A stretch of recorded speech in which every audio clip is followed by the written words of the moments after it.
Welcome to Horror Classics Audiobooks, where timeless terrors of literature comes alive once more. We present a chilling masterpiece that continues to haunt generations of readers. The Turn of the Screw by Henry James. Settle in, dim the lights, and let the darkness of this haunting tale unfold. Now let the story begin. The turn of the screw, the turn of the screw, the story had held us, round the fire, sufficiently breathless, but except the obvious remark that it was gruesome, as on Christmas Eve in an old house, a strange tale should essentially be. I remember no comment uttered till somebody happened to say that it was the only case he had met in which such a visitation had fallen on a child. The case, I may mention, was that of an apparition in just such an old house as had gathered us for the occasion, an appearance of a dreadful kind, to a little boy sleeping in the room with his mother and waking her up in the terror of it, waking her not to dissipate his dread and soothe him to sleep again, but to encounter also herself, before she had succeeded in doing so, the same sight that had shaken him. It was this observation that drew from Douglas, not immediately, but later in the evening, a reply that had the interesting consequence to which I call attention. Someone else told a story not particularly effective, which I saw he was not following. This I took for a sign that he had himself something to produce and that we should only have to wait. We waited, in fact, till 2 nights later, but that same evening, before we scattered, he brought out what was in his mind. I quite agree, in regard to Griffin's ghost, or whatever it was, that its appearing first to the little boy at so tender an age adds a particular touch. But it's not the first occurrence of its charming kind that I know to have involved a child. If the child gives the effect another turn of the screw, what do you say to 2 children? We say, of course, somebody exclaimed, that they give 2 turns, also that we want to hear about them.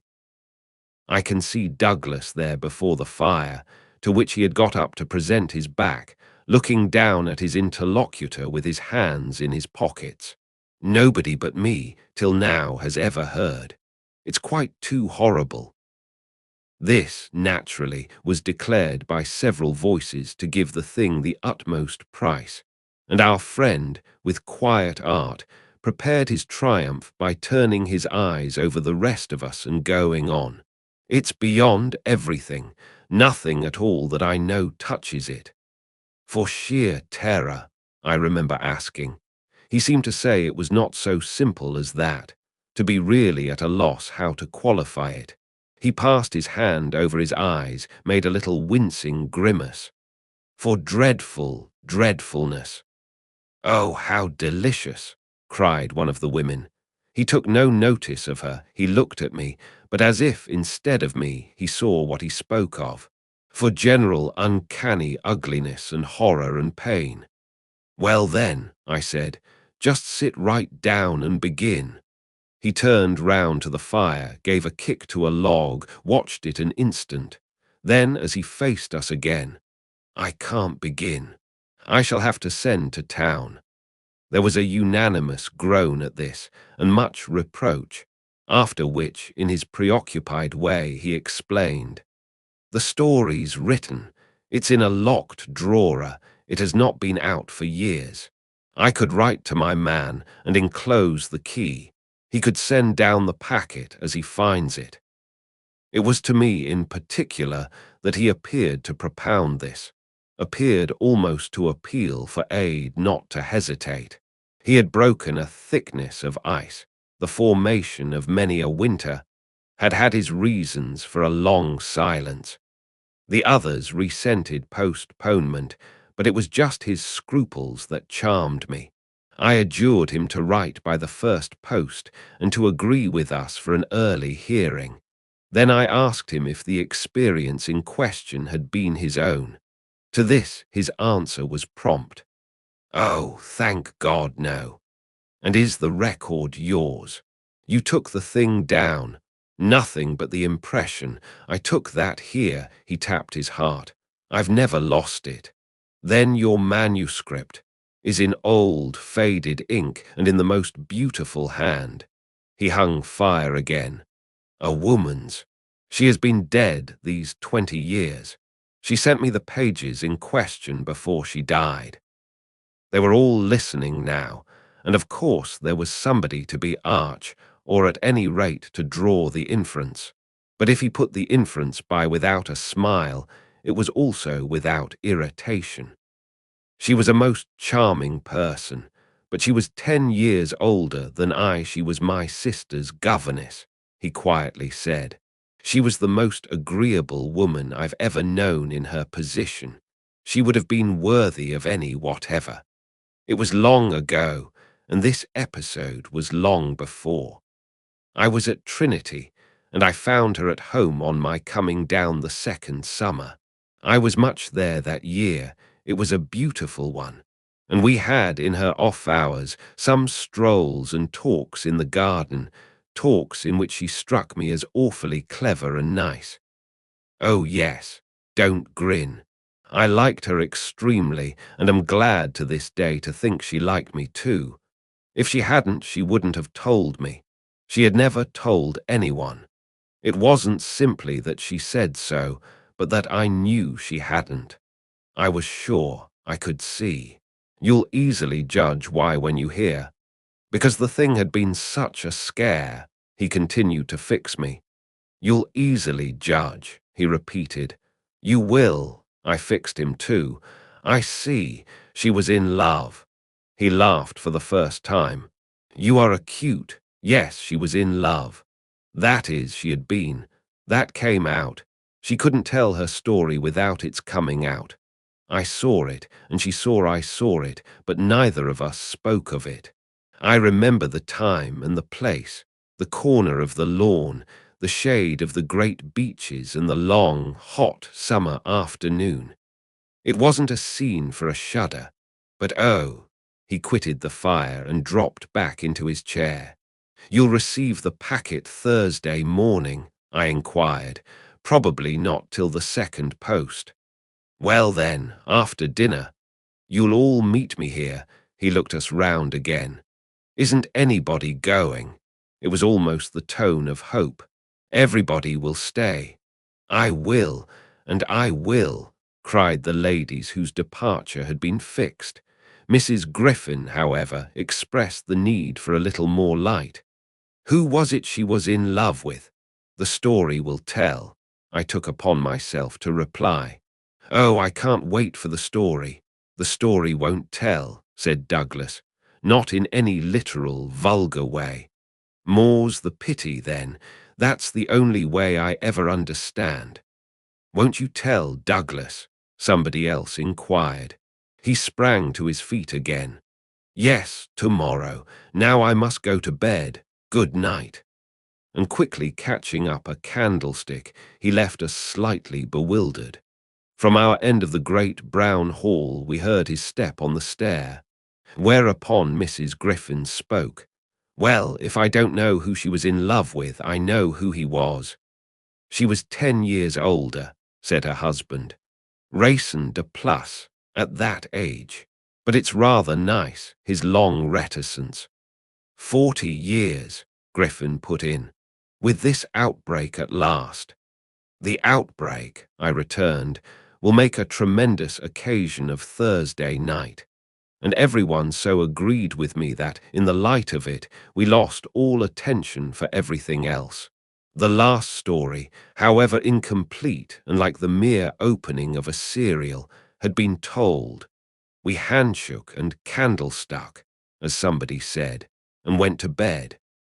I knew the next day that a letter containing the key had, by the first post, gone off to his London apartments, but in spite of, or perhaps just on account of, the eventual diffusion of this knowledge, we quite let him alone till after dinner, till such an hour of the evening, in fact, as might best accord with the kind of emotion on which our hopes were fixed. Then he became as communicative as we could desire, and indeed gave us his best reason for being so. We had it from him again before the fire in the hall, as we had had our mild wonders of the previous night. It appeared that the narrative he had promised to read us really required for a proper intelligence a few words of prologue. Let me say here distinctly, to have done with it, that this narrative, from an exact transcript of my own made much later, is what I shall presently give. Poor Douglas, before his death, when it was in sight, committed to me the manuscript that reached him on the third of these days, and that, on the same spot, with immense effect, he began to read to our hushed little circle on the night of the 4th. The departing ladies who had said they would stay didn't, of course, thank heaven, stay. They departed, in consequence of arrangements made, in a rage of curiosity, as they professed, produced by the touches with which he had already worked us up. But that only made his little final auditory more compact and select, kept it, round the hearth, subject to a common thrill. The first of these touches conveyed that the written statement took up the tale at a point after it had, in a manner, begun. The fact to be in possession of was therefore that his old friend, the youngest of several daughters of a poor country parson, had at the age of 20, on taking service for the first time in the schoolroom, come up to London in trepidation, to answer in person an advertisement that had already placed her in brief correspondence with the advertiser. This person proved, on her presenting herself for judgment at a house in Harley Street, that impressed her as vast and imposing. This prospective patron proved a gentleman, a bachelor in the prime of life, such a figure as had never risen, save in a dream or an old novel, before a fluttered, anxious girl out of a Hampshire vicarage. One could easily fix his type. It never, happily, dies out. He was handsome and bold and pleasant, off-hand and gay and kind. He struck her inevitably as gallant and splendid, but what took her most of all and gave her the courage she afterward showed was that he put the whole thing to her as a kind of favor, an obligation he should gratefully incur. She conceived him as rich, but as fearfully extravagant, saw him all in a glow of high fashion, of good looks, of expensive habits, of charming ways with women. He had for his own town residence a big house filled with the spoils of travel and the trophies of the chase, but it was to his country home, an old family place in Essex, that he wished her immediately to proceed. He had been left, by the death of their parents in India, guardian to a small nephew and a small niece, children of a younger, a military brother whom he had lost 2 years before. These children were, by the strangest of chances for a man in his position, a lone man without the right sort of experience or a grain of patience, very heavily on his hands. It had all been a great worry, and on his own part, doubtless, a series of blunders. But he immensely pitied the poor chicks and had done all he could, had in particular sent them down to his other house, the proper place for them being of course the country, and kept them there from the first, with the best people he could find to look after them, parting even with his own servants to wait on them and going down himself, whenever he might, to see how they were doing. The awkward thing was that they had practically no other relations, and that his own affairs took up all his time. He had put them in possession of Bly, which was healthy and secure, and had placed at the head of their little establishment, but below stairs only, an excellent woman, Mrs. Grose, whom he was sure his visitor would like, and who had formerly been maid to his mother. She was now housekeeper, and was also acting for the time as superintendent to the little girl, of whom, without children of her own, she was, by good luck, extremely fond. There were plenty of people to help, but of course the young lady who should go down as governess would be in supreme authority. She would also have, in holidays, to look after the small boy who had been for a term at school, young as he was to be sent, but what else could be done? And who, as the holidays were about to begin, would be back from one day to the other. There had been for the two children at first a young lady whom they had had the misfortune to lose. She had done for them quite beautifully. She was a most respectable person. Till her death, the great awkwardness of which had, precisely, left no alternative but the school for little Miles. Mrs. Groves, since then, in the way of manners and things, had done as she could for Flora. And there were, further, a cook, a housemaid, a dairywoman, an old pony, an old groom, and an old gardener, all likewise thoroughly respectable. So far had Douglas presented his picture when someone put a question. And what did the former governess die of? Of so much respectability? Our friend's answer was prompt. That will come out. I don't anticipate. Excuse me, I thought that was just what you are doing. In her successor's place, I suggested, I should have wished to learn if the office brought with it necessary danger to life. Douglas completed my thought. She did wish to learn, and she did learn. You shall hear tomorrow what she learned. Meanwhile, of course, the prospect struck her as slightly grim. She was young, untried, nervous. It was a vision of serious duties and little company, of really great loneliness. She hesitated, took a couple of days to consult and consider, but the salary offered much exceeded her modest measure, and on a second interview she faced the music. She engaged. And Douglas, with this, made a pause that, for the benefit of the company, moved me to throw in, the moral of which was of course the seduction exercised by the splendid young man. She succumbed to it. He got up, and as he had done the night before, went to the fire, gave a stir to a log with his foot, then stood a moment with his back to us. She saw him only twice. Yes, but that's just the beauty of her passion. A little to my surprise on this, Douglas turned round to me. It was the beauty of it. There were others, he went on, who hadn't succumbed. He told her frankly all his difficulty, that for several applicants the conditions had been prohibitive. They were, somehow, simply afraid. It sounded dull, it sounded strange, and all the more so because of his main condition, which was that she should never trouble him, but never, never, neither appeal nor complain nor write about anything, only meet all questions herself, receive all moneys from his solicitor, take the whole thing over and let him alone.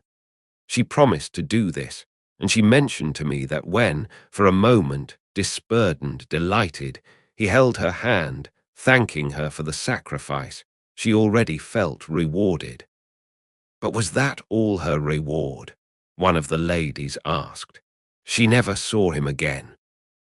Oh, said the lady, which, as our friend immediately left us again, was the only other word of importance contributed to the subject, till the next night, by the corner of the hearth, in the best chair, he opened the faded red cover of a thin, old-fashioned, gilt-edged album.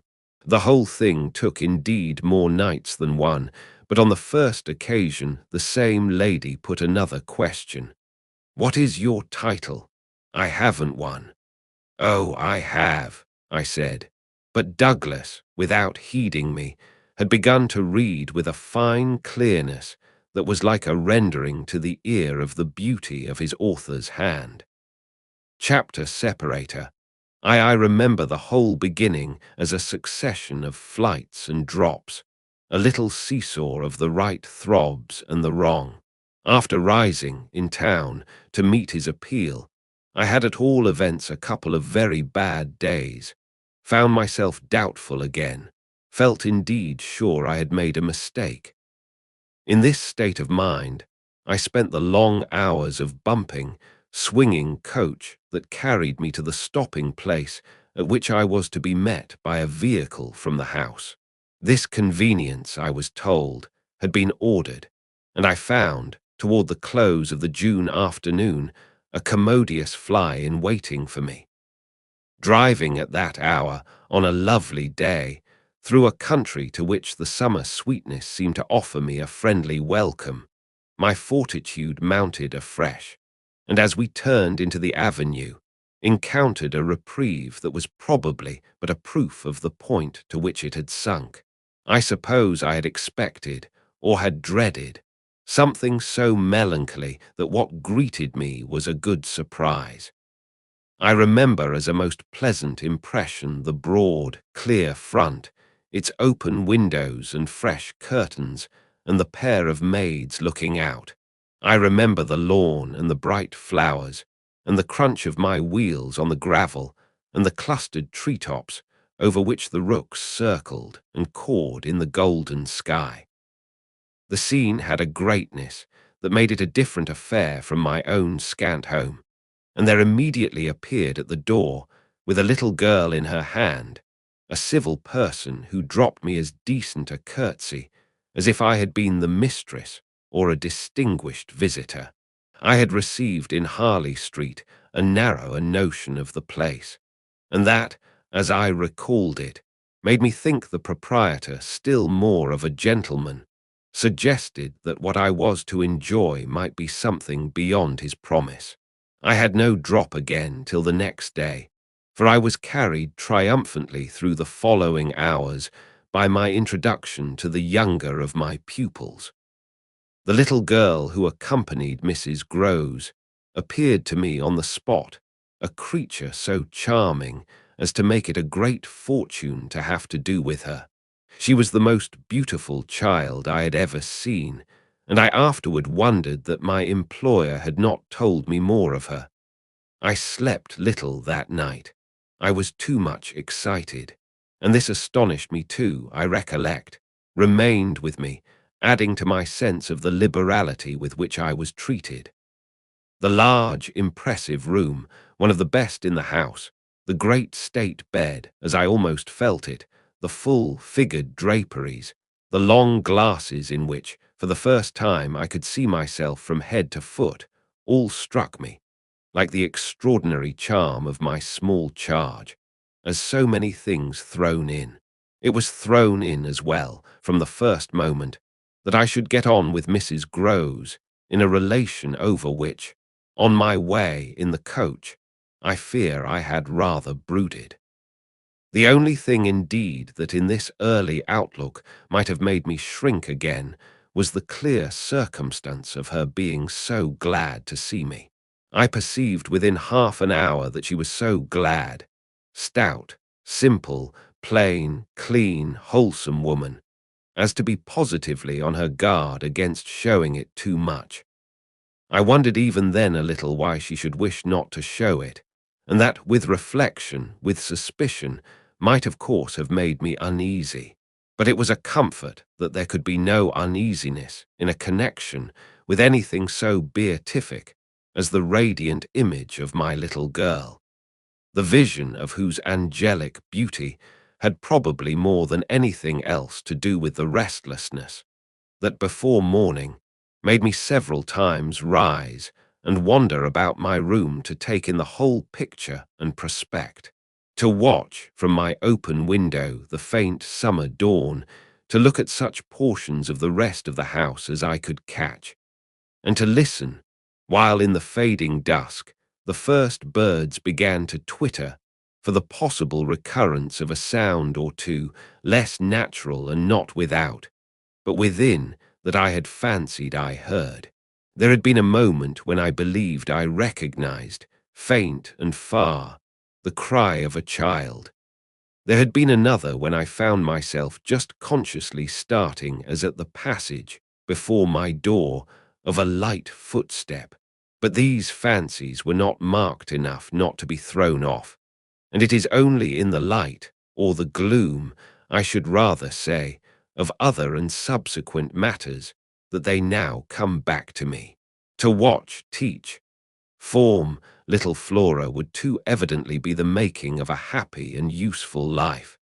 It had been agreed between us downstairs that after this first occasion I should have her as a matter of course at night, her small white bed being already arranged, to that end, in my room. What I had undertaken was the whole care of her, and she had remained, just this last time, with Mrs. Groves only as an effect of our consideration for my inevitable strangeness and her natural timidity. In spite of this timidity, which the child herself, in the oddest way in the world, had been perfectly frank and brave about, allowing it, without a sign of uncomfortable consciousness, with the deep, sweet serenity indeed of one of Raphael's holy infants, to be discussed, to be imputed to her, and to determine us. I feel quite sure she would presently like me. It was part of what I already liked Mrs. Groves herself for, the pleasure I could see her feel in my admiration, and wonder as I sat at supper with 4 tall candles, and with my pupil, in a high chair and a bib brightly facing me between them, over bread and milk.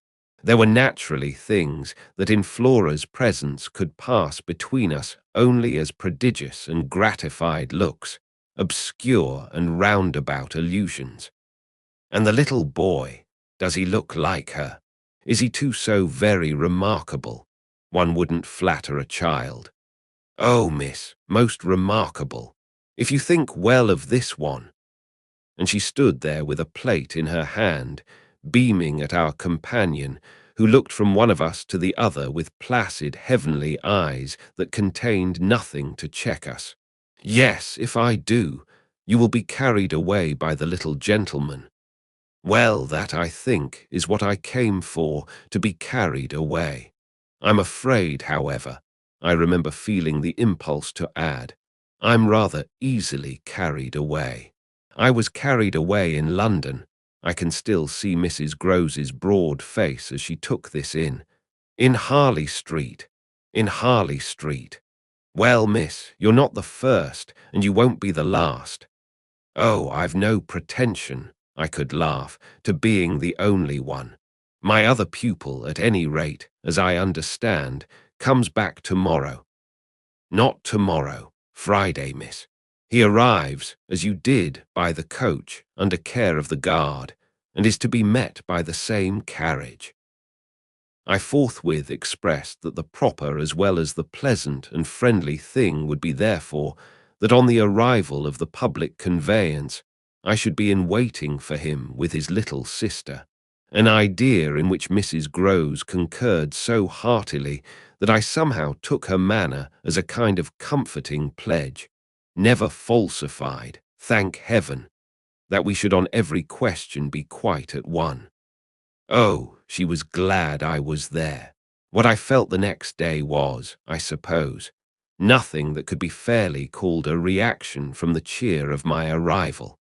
It was probably at the most only a slight oppression produced by a fuller measure of the scale, as I walked round them, gazed up at them, took them in, of my new circumstances.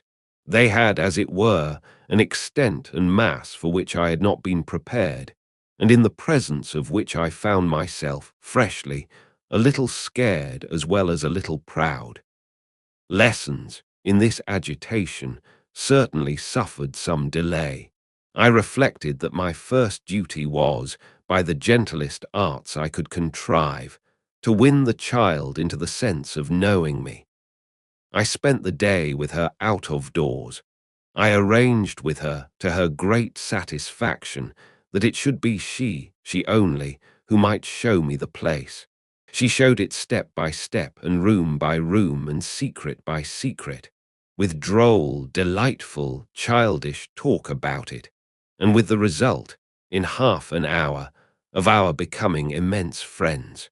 Young as she was, I was struck, throughout our little tour, with her confidence and courage with the way, in empty chambers and dull corridors, on crooked staircases that made me pause, and even on the summit of an old machicolated square tower that made me dizzy. Her morning music, her disposition to tell me so many more things than she asked, rang out and led me on. I have not seen Bly since the day I left it, and I dare say that to my older and more informed eyes it would now appear sufficiently contracted. But as my little conductress, with her hair of gold and her frock of blue, danced before me round corners and pattered down passages, I had the view of a castle of romance inhabited by a rosy sprite, such a place as would somehow, for diversion of the young idea, take all colour out of storybooks and fairy tales. Wasn't it just a storybook over which I had fallen a doze and a dream? No, it was a big, ugly, antique, but convenient house, embodying a few features of a building still older, half replaced and half utilized, in which I had the fancy of our being almost as lost as a handful of passengers in a great drifting ship. Well, I was, strangely, at the helm.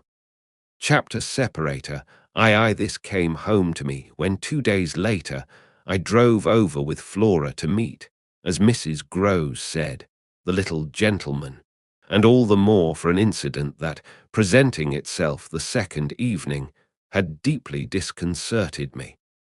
The first day had been, on the whole, as I have expressed, reassuring, but I was to see it wind up in keen apprehension.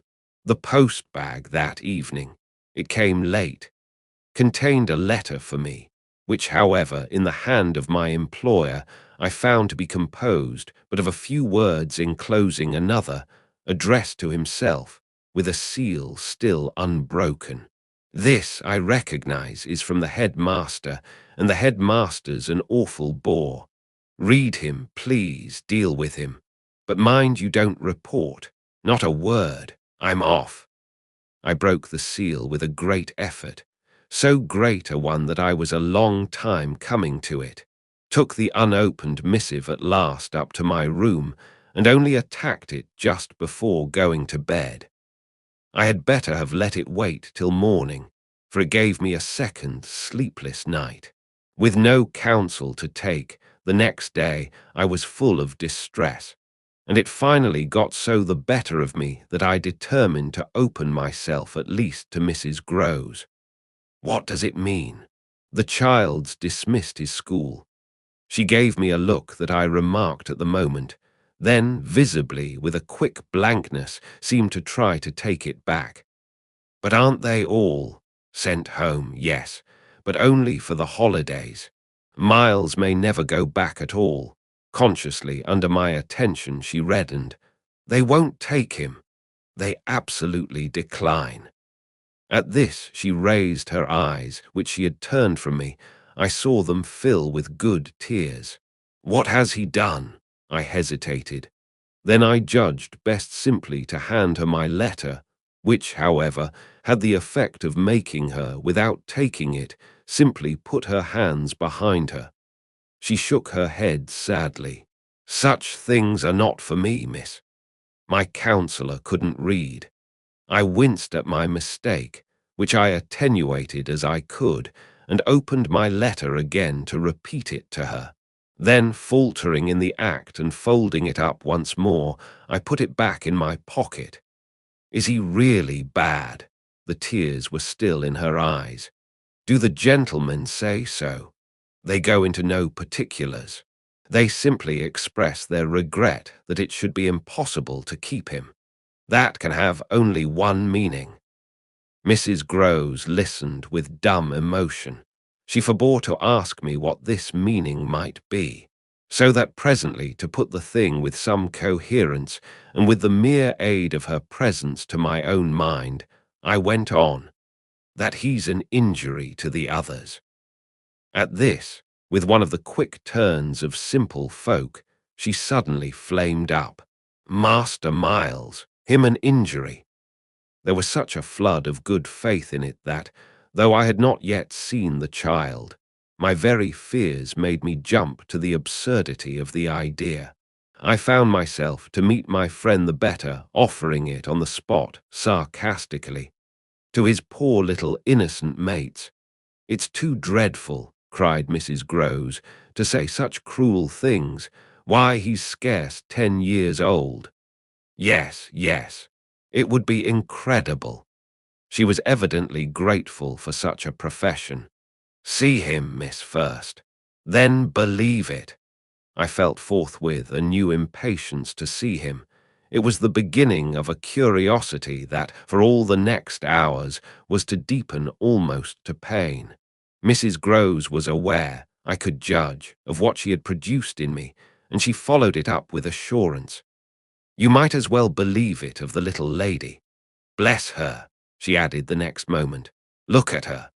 I turned and saw that Flora, whom 10 minutes before I had established in the schoolroom with a sheet of white paper, a pencil, and a copy of nice, round O's, now presented herself to view at the open door. She expressed in her little way an extraordinary detachment from disagreeable duties, looking to me, however, with a great childish light that seemed to offer it as a mere result of the affection she had conceived for my person, which had rendered necessary that she should follow me. I needed nothing more than this to feel the full force of Mrs. Groves's comparison, and catching my pupil in my arms, covered her with kisses in which there was a sob of atonement. None the less, the rest of the day I watched for further occasion to approach my colleague, especially as, toward evening, I began to fancy she rather sought to avoid me. I overtook her, I remember, on the staircase. We went down together, and at the bottom I detained her, holding her there with a hand on her arm. "I take what you said to me at noon as a declaration that you've never known him to be bad." She threw back her head. She had clearly, by this time, and very honestly, adopted an attitude. "Oh, never known him. I don't pretend that." I was upset again. "Then you have known him." "Yes, indeed, miss, thank God." On reflection, I accepted this. "You mean that a boy who never is no boy for me." I held her tighter. "You like them with the spirit to be naughty." Then, keeping pace with her answer, "So do I eagerly brought out. "But not to the degree to contaminate." To contaminate. My big word left her at a loss. I explained it. "To corrupt." She stared, taking my meaning in, but it produced in her an odd laugh. "Are you afraid he'll corrupt you?" She put the question with such a fine, bold humor that, with a laugh, a little silly, doubtless, to match her own, I gave way for the time to the apprehension of ridicule. But the next day, as the hour for my drive approached, I cropped up in another place. What was the lady who was here before? The last governess. She was also young and pretty, almost as young and almost as pretty, miss, even as you. "Ah, then, I hope her youth and her beauty helped her," I recollect throwing off. "He seems to like us young and pretty." "Oh, he did," Mrs. Groves assented. "It was the way he liked everyone." She had no sooner spoken, indeed, than she caught herself up. "I mean that's his way, the master's." I was struck. "But of whom did you speak first?" She looked blank, but she coloured. "Why, of him. Of the master. Of who else?" There was so obviously no one else that the next moment I had lost my impression of her having accidentally said more than she meant, and I merely asked what I wanted to know. Did she see anything in the boy? That wasn't right. She never told me. I had a scruple, but I overcame it. Was she careful, particular? Mrs. Groves appeared to try to be conscientious. About some things, yes, but not about all. Again she considered. Well, miss, she's gone. I won't tell tales. I quite understand your feeling, I hastened to reply. But I thought it, after an instant, not opposed to this concession to pursue. Did she die here? No, she went off. I don't know what there was in this brevity of Mrs. Grose's that struck me as ambiguous. Went off to die. Mrs. Grose looked straight out of the window, but I felt that, hypothetically, I had a right to know what young persons engaged for Bly were expected to do. She was taken ill, you mean, and went home. She was not taken ill, so far as appeared in this house. She left it at the end of the year to go home, as she said, for a short holiday, to which the time she had put in had certainly given her a right. We had then a young woman, a nursemaid who had stayed on and who was a good girl and clever, and she took the children altogether for the interval. But our young lady never came back, and at the very moment I was expecting her, I heard from the master that she was dead. I turned this over. But of what? He never told me. But please, miss, said Mrs. Grose, I must get to my work. Chapter separator, her thus turning her back on me was fortunately not, for my just preoccupations, a snub that could check the growth of our mutual esteem. We met after I had brought home little Miles, more intimately than ever on the ground of my stupefaction, my general emotion. So monstrous was I then ready to pronounce it that such a child as had now been revealed to me should be under an interdict.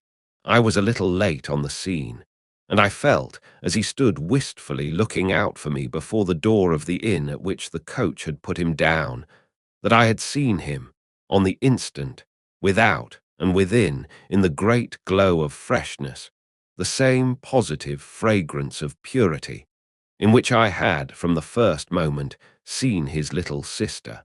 He was incredibly beautiful, and Mrs. Grose had put her finger on it. Everything but a sort of passion of tenderness for him was swept away by his presence. What I then and there took him to my heart, for was something divine that I have never found to the same degree in any child. His indescribable little air of knowing nothing in the world but love. It would have been impossible to carry a bad name with a greater sweetness of innocence, and by the time I had got back to Bly with him, I remained merely bewildered. So far, that is, as I was not outraged by the sense of the horrible letter locked up in my room in a drawer. As soon as I could compass a private word with Mrs. Grose, I declared to her that it was grotesque. She promptly understood me. You mean the cruel charge. It doesn't live an instant. My dear woman, look at him. She smiled at my pretension to have discovered his charm. I assure you, miss, I do nothing else. What will you say, then? She immediately added. In answer to the letter, I had made up my mind. Nothing, and to his uncle, I was incisive. Nothing, and to the boy himself, I was wonderful. Nothing. She gave with her apron a great wipe to her mouth. Then I'll stand by you. We'll see it out. We'll see it out, I ardently echoed, giving her my hand to make it a vow. She held me there a moment, then whisked up her apron again with her detached hand. Would you mind, miss, if I used the freedom to kiss me? No. I took the good creature in my arms, and after we had embraced like sisters, felt still more fortified and indignant. This, at all events, was for the time, a time so full that, as I recall the way it went, it reminds me of all the art I now need to make it a little distinct. What I look back at with amazement is the situation I accepted. I had undertaken, with my companion, to see it out, and I was under a charm, apparently, that could smooth away the extent and the far and difficult connections of such an effort. I was lifted aloft on a great wave of infatuation and pity. I found it simple in my ignorance, my confusion, and perhaps my conceit, to assume that I could deal with a boy whose education for the world was all on the point of beginning. I am unable even to remember at this day what proposal I framed for the end of his holidays and the resumption of his studies. Lessons with me, indeed, that charming summer, we all had a theory that he was to have. But I now feel that, for weeks, the lessons must have been rather my own. I learned something, at first, certainly, that had not been one of the teachings of my small, smothered life. Learned to be amused, and even amusing, and not to think for the morrow. It was the first time, in a manner, that I had known space and air and freedom, all the music of summer and all the mystery of nature. And then there was consideration, and consideration was sweet. Oh, it was a trap, not designed, but deep, to my imagination, to my delicacy, perhaps to my vanity, to whatever in me was most excitable. The best way to picture it all is to say that I was off my guard. They gave me so little trouble, they were of a gentleness so extraordinary. I used to speculate, but even this with a dim disconnectedness, as to how the rough future, for all futures are rough, would handle them and might bruise them. They had the bloom of health and happiness, and yet, as if I had been in charge of a pair of little grandees, of princes of the blood, for whom everything, to be right, would have to be enclosed and protected, the only form that, in my fancy, the after years could take for them was that of a romantic, a really royal extension of the garden and the park. It may be, of course, above all, that what suddenly broke into this gives the previous time a charm of stillness, that hush in which something gathers or crouches. The change was actually like the spring of a beast. In the first weeks the days were long. They often, at their finest, gave me what I used to call my own hour, the hour when, for my pupils, tea-time and bedtime having come and gone, I had, before my final retirement, a small interval alone.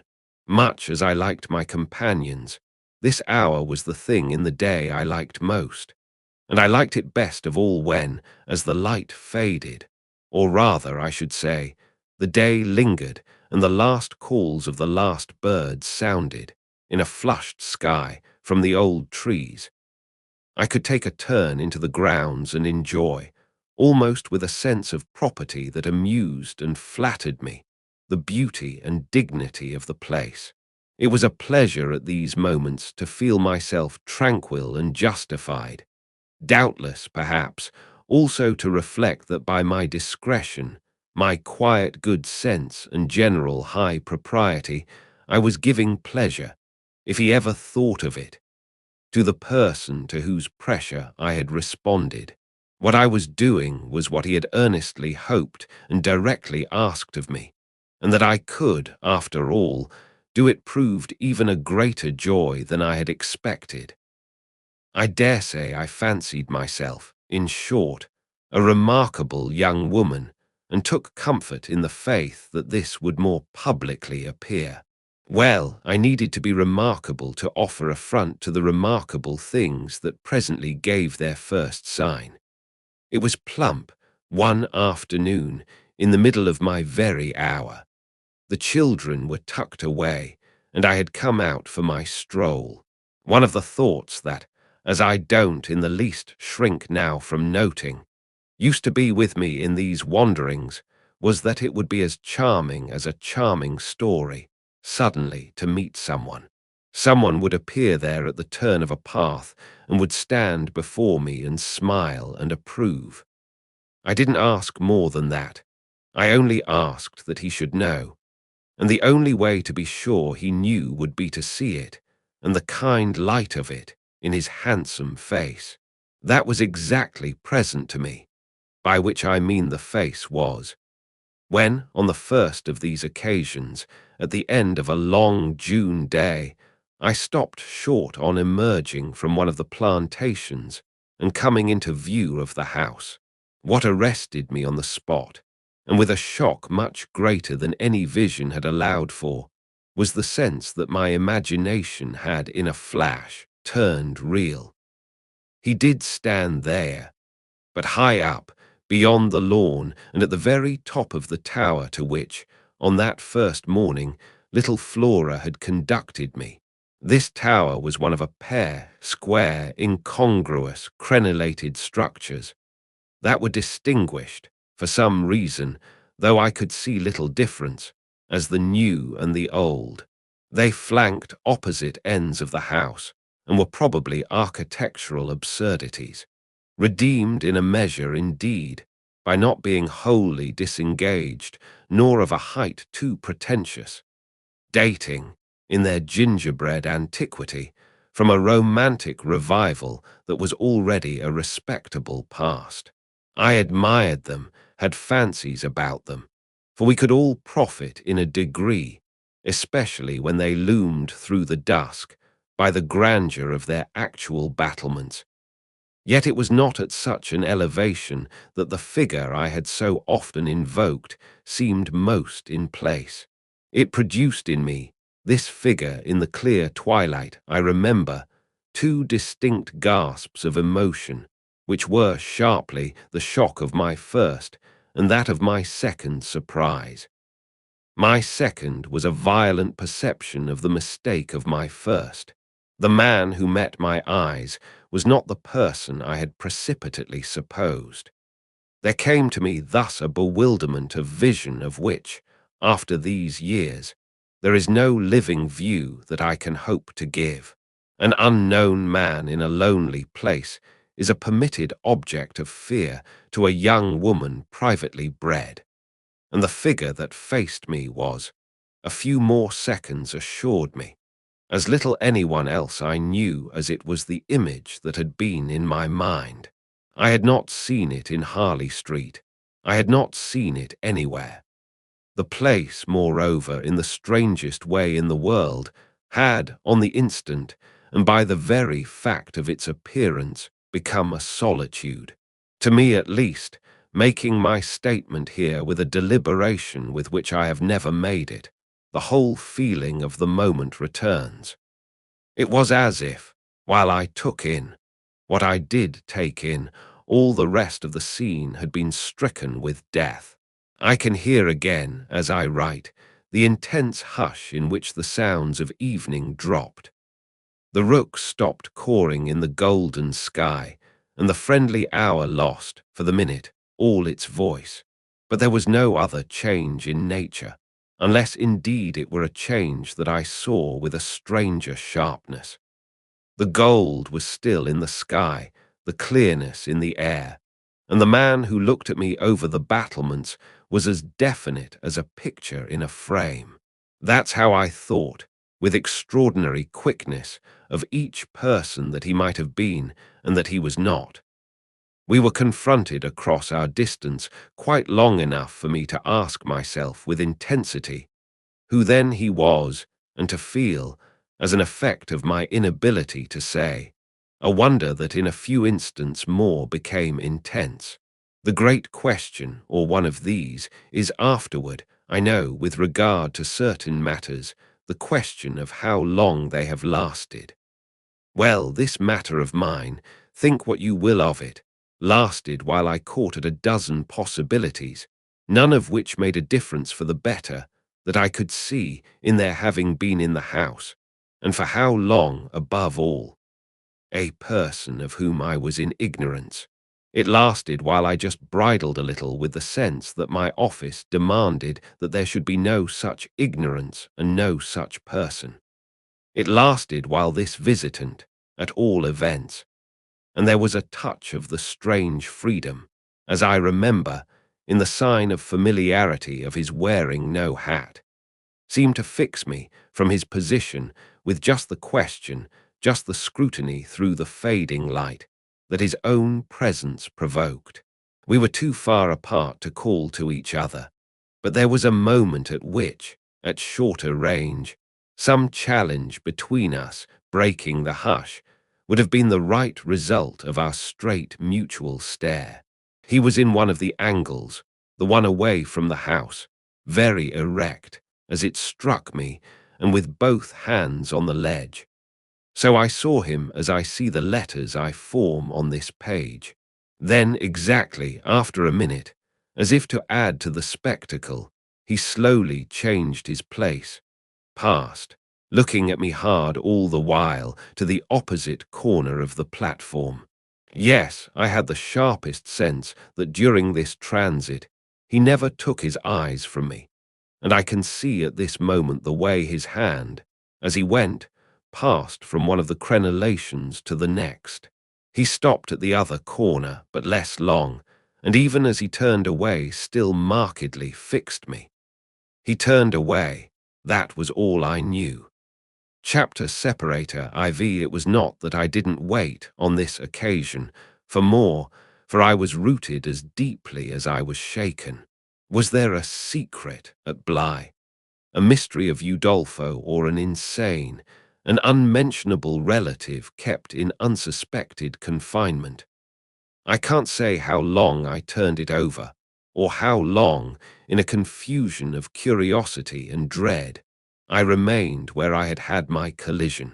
I only recall that when I re-entered the house, darkness had quite closed in. Agitation, in the interval, certainly had held me and driven me, for I must, in circling about the place, have walked 3 miles. But I was to be, later on, so much more overwhelmed that this mere dawn of alarm was a comparatively human chill. The most singular part of it, in fact, singular as the rest had been, was the part I became in the hall aware of in meeting Mrs. Groves. This picture comes back to me in the general train. The impression, as I received it on my return, of the wide white-panelled space, bright in the lamplight and with its portraits and red carpet, and of the good surprised look of my friend, which immediately told me she had missed me. It came to me straightway, under her contact, that with plain heartiness, mere relieved anxiety at my appearance, she knew nothing whatever that could bear upon the incident I had there ready for her. I had not suspected in advance that her comfortable face would pull me up, and I somehow measured the importance of what I had seen by my thus finding myself hesitate to mention it. Scarce anything in the whole history seems to me so odd as this fact that my real beginning of fear was one, as I may say, with the instinct of sparing my companion. On the spot, accordingly, in the pleasant hall, and with her eyes on me, I, for a reason that I couldn't then have phrased, achieved an inward resolution, offered a vague pretext for my lateness, and with the plea of the beauty of the night and of the heavy dew and wet feet, went as soon as possible to my room.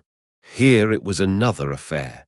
Here, for many days after, it was a queer affair enough. There were hours from day to day, or at least there were moments, snatched even from clear duties, when I had to shut myself up to think. It was not so much yet that I was more nervous than I could bear to be, as that I was remarkably afraid of becoming so. For the truth I had now to turn over was, simply and clearly, the truth that I could arrive at no account, whatever of the visitor with whom I had been so inexplicably, and yet, as it seemed to me, so intimately concerned. It took little time to see that I could sound without forms of inquiry, and without exciting remark any domestic complications. The shock I had suffered must have sharpened all my senses. I felt sure, at the end of 3 days, and as the result of mere closer attention, that I had not been practised upon by the servants nor made the object of any game. Of whatever it was that I knew, nothing was known around me. There was but one sane inference, Someone had taken a liberty rather gross. That was what, repeatedly, I dipped into my room and locked the door to say to myself. We had been, collectively, subject to an intrusion. Some unscrupulous traveller, curious in old houses, had made his way in unobserved, enjoyed the prospect from the best point of view, and then stolen out as he came. If he had given me such a bold, hard stare, that was but a part of his indiscretion. The good thing, after all, was that we should surely see no more of him. This was not so good a thing, I admit, as not to leave me to judge that what, essentially, made nothing else much signify was simply my charming work. My charming work was just my life with Miles and Flora, and through nothing could I so like it as through feeling that I could throw myself into it in trouble. The attraction of my small charges was a constant joy, leading me to wonder afresh at the vanity of my original fears, the distaste I had begun by entertaining for the probable grey prose of my office. There was to be no grey prose, it appeared, and no long grind. So how could work not be charming that presented itself as daily beauty? It was all the romance of the nursery and the poetry of the schoolroom. I don't mean by this, of course, that we studied only fiction and verse. I mean I can express no otherwise the sort of interest my companions inspired. How can I describe that except by saying that instead of growing used to them, and it's a marvel for a governess, I call the sisterhood to witness, I made constant fresh discoveries. There was one direction, assuredly, in which these discoveries stopped. Deep obscurity continued to cover the region of the boy's conduct at school. It had been promptly given me, I have noted, to face that mystery without a pang. Perhaps even it would be nearer the truth to say that, without a word, he himself had cleared it up. He had made the whole charge absurd. My conclusion bloomed there with the real rose flush of his innocence. He was only too fine and fair for the little horrid, unclean school world, and he had paid a price for it. I reflected acutely that the sense of such differences, such superiorities of quality, always, on the part of the majority, which could include even stupid, sordid headmasters, turn infallibly to the vindictive. Both the children had a gentleness, it was their only fault, and it never made Miles a muff that kept them, how shall I express it, almost impersonal and certainly quite unpunishable. They were like the cherubs of the anecdote, who had, morally at any rate, nothing to whack. I remember feeling with Miles in especial as if he had had, as it were, no history.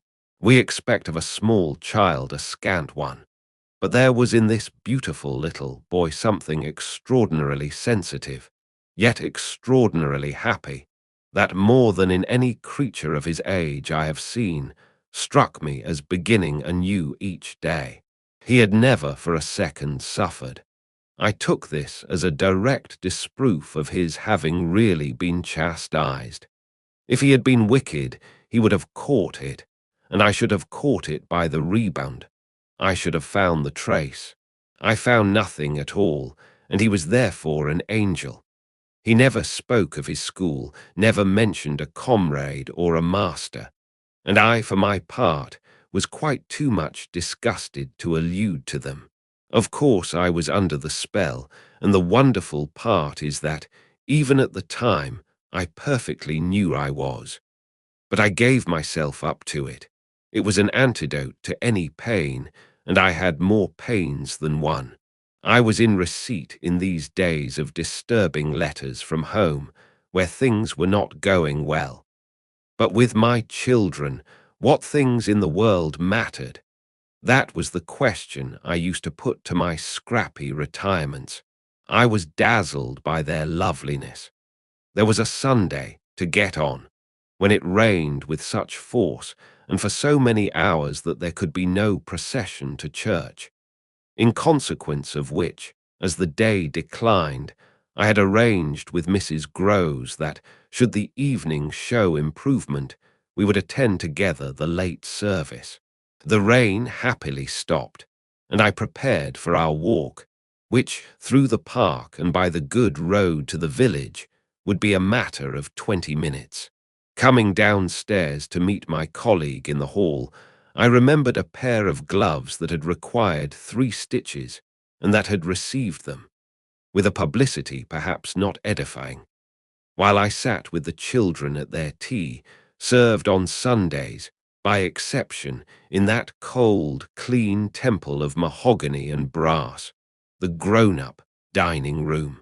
The gloves had been dropped there, and I turned in to recover them. The day was grey enough, but the afternoon light still lingered, and it enabled me, on crossing the threshold, not only to recognize, on a chair near the wide window, then closed, the articles I wanted, but to become aware of a person on the other side of the window and looking straight in. One step into the room had sufficed. My vision was instantaneous. It was all there. The person looking straight in was the person who had already appeared to me. He appeared thus again with, I won't say greater distinctness, for that was impossible, but with a nearness that represented a forward stride in our intercourse and made me, as I met him, catch my breath and turn cold. He was the same. He was the same, and seen, this time, as he had been seen before, from the waist up, the window, though the dining room was on the ground floor, not going down to the terrace on which he stood. His face was close to the glass, yet the effect of this better view was, strangely, only to show me how intense the former had been.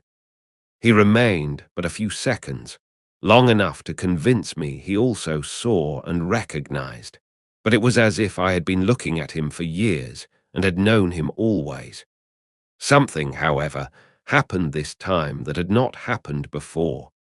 His stare into my face, through the glass and across the room, was as deep and hard as then, but it quitted me for a moment during which I could still watch it, see it fix successively several other things. On the spot there came to me the added shock of a certitude that it was not for me he had come there. He had come for someone else. The flash of this knowledge, for it was knowledge in the midst of dread, produced in me the most extraordinary effect, started as I stood there, a sudden vibration of duty and courage. I say courage because I was beyond all doubt already far gone. I bounded straight out of the door again, reached that of the house, got, in an instant, upon the drive, and passing along the terrace as fast as I could rush, turned a corner and came full in sight. But it was in sight of nothing now. My visitor had vanished.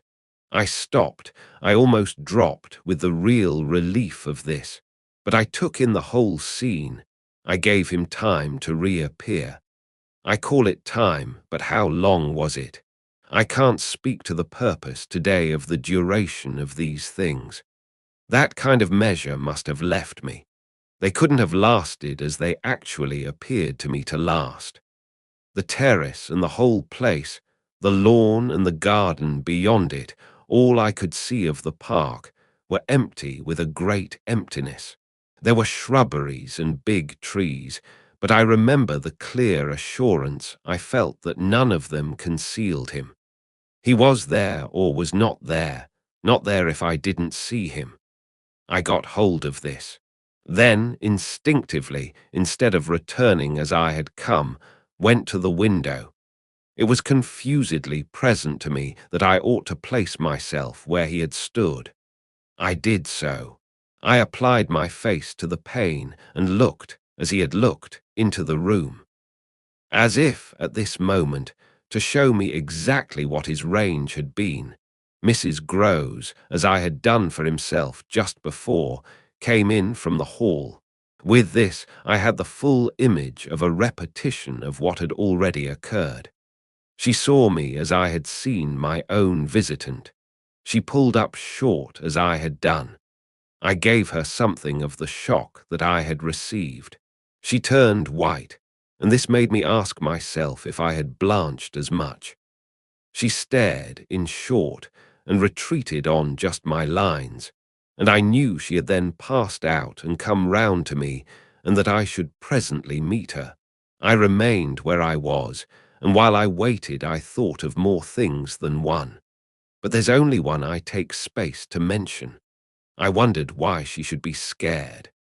Chapter separator VO. She let me know as soon as, round the corner of the house, she loomed again into view. What in the name of goodness is the matter? She was now flushed and out of breath. I said nothing till she came quite near. With me, I must have made a wonderful face. Do I show it? You're as white as a sheet. You look awful, I considered. I could meet on this, without scruple, any innocence. My need to respect the bloom of Mrs. Grose's had dropped, without a rustle, from my shoulders, and if I wavered for the instant, it was not with what I kept back. I put out my hand to her and she took it. I held her hard a little, liking to feel her close to me. There was a kind of support in the shy heave of her surprise. You came for me for church, of course, but I can't go. Has anything happened? Yes. You must know now. Did I look very queer? Through this window, dreadful. Well, I said, I've been frightened. Mrs. Grose's eyes expressed plainly that she had no wish to be, yet also that she knew too well her place not to be ready to share with me any marked inconvenience. Oh, it was quite settled that she must share. Just what you saw from the dining room a minute ago was the effect of that. What I saw just before was much worse. Her hand tightened. What was it? An extraordinary man. Looking in, what extraordinary man? I haven't the least idea. Mrs. Grose gazed round us in vain. Then where is he gone? I know still less. Have you seen him before? Yes, once. On the old tower. She could only look at me harder. Do you mean he's a stranger? Oh, very much. Yet you didn't tell me. No, for reasons. But now that you've guessed, Mrs. Grose's round eyes encountered this charge. Ah, I haven't guessed, she said very simply. How can I if you don't imagine? I don't in the very least.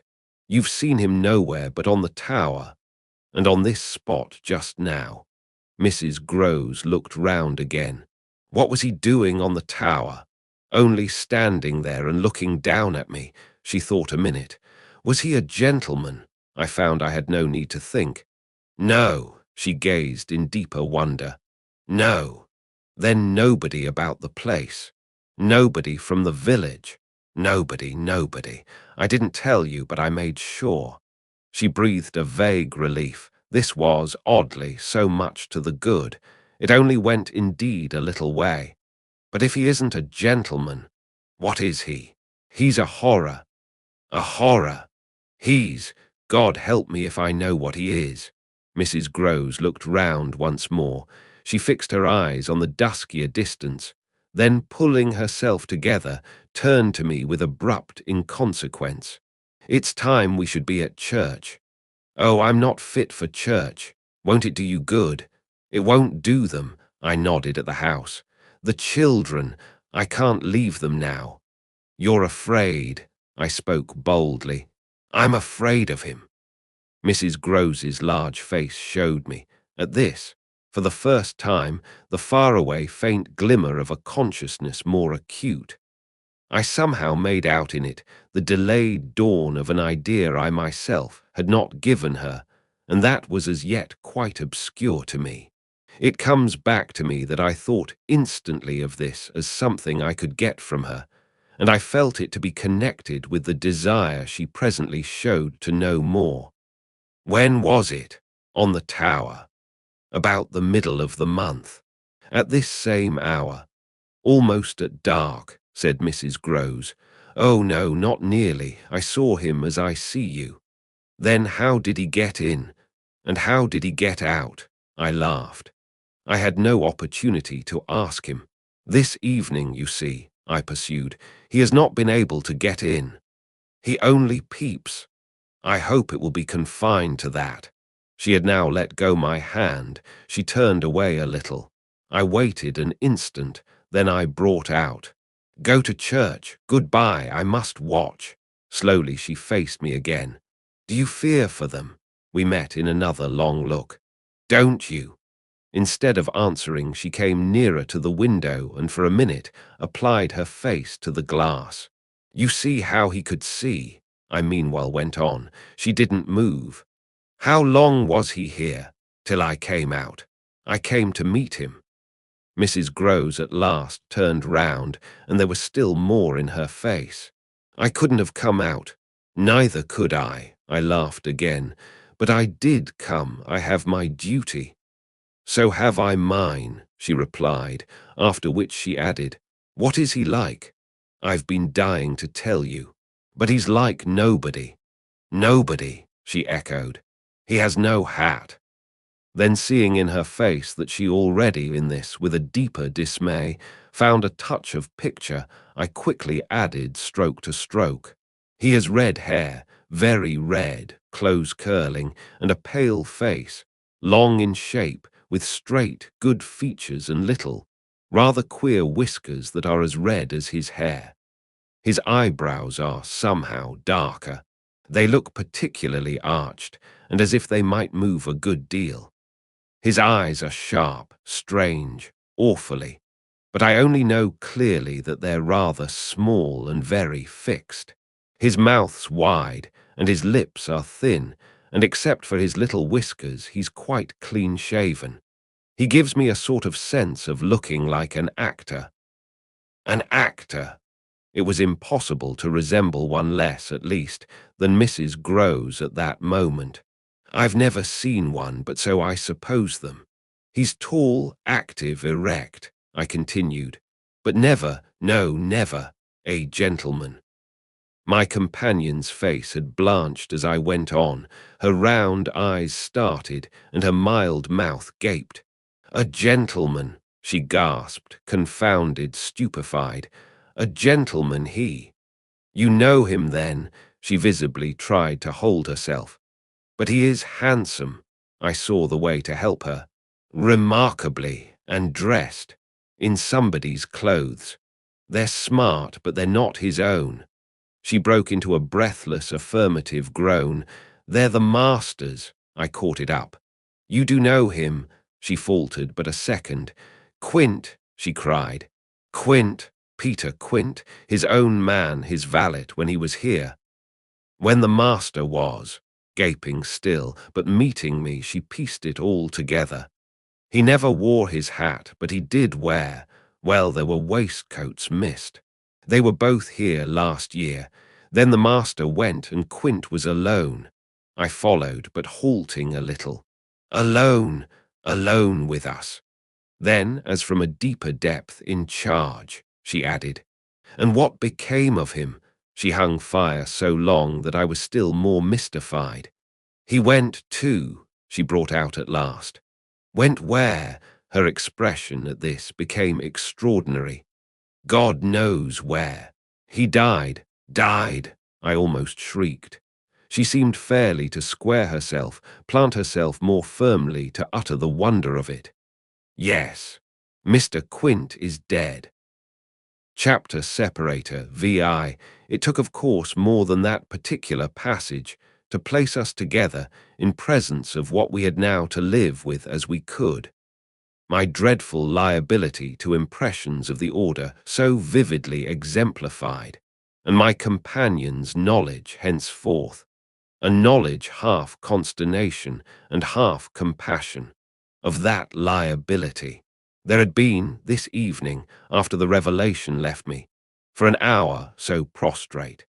There had been, for either of us, no attendance on any service, but a little service of tears and vows, of prayers and promises, a climax to the series of mutual challenges and pledges that had straightway ensued on our retreating together to the schoolroom and shutting ourselves up there to have everything out.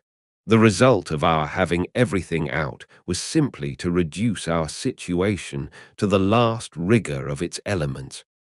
She herself had seen nothing, not the shadow of a shadow, and nobody in the house, but the governess was in the governess's plight. Yet she accepted without directly impugning my sanity the truth as I gave it to her, and ended by showing me, on this ground, an awestricken tenderness, an expression of the sense of my more than questionable privilege, of which the very breath has remained with me as that of the sweetest of human charities. What was settled between us, accordingly, that night, was that we thought we might bear things together, and I was not even sure that, in spite of her exemption, it was she who had the best of the burden. I knew at this hour, I think, as well as I knew later, what I was capable of meeting to shelter my pupils. But it took me some time to be wholly sure of what my honest ally was prepared for to keep terms with so compromising a contract. I was queer company enough, quite as queer as the company I received. But as I trace over what we went through, I see how much common ground we must have found in the one idea that, by good fortune, could steady us. It was the idea, the second movement, that led me straight out, as I may say, of the inner chamber of my dread. I could take the air in the court at least, and their Mrs. Groves could join me. Perfectly can I recall now the particular way strength came to me before we separated for the night. We had gone over and over every feature of what I had seen. He was looking for someone else, you say, someone who was not you. He was looking for little Miles. A portentous clearness now possessed me. That's whom he was looking for. But how do you know? I know, I know, I know. My exultation grew. And you know, my dear, she didn't deny this, but I felt, not even so much telling as that. She resumed in a moment, at any rate. What if he should see him? Little Miles, that's what he wants. She looked immensely scared again. The child. Heaven forbid, the man. He wants to appear to them. That he might was an awful conception, and yet, somehow, I could keep it at bay, which, moreover, as we lingered there, was what I succeeded in practically proving. I had an absolute certainty that I should see again what I had already seen, but something within me said that by offering myself bravely as the sole subject of such experience, by accepting, by inviting, by surmounting it all, I should serve as an expiatory victim and guard the tranquillity of my companions. The children, in especial, I should thus fence about and absolutely save.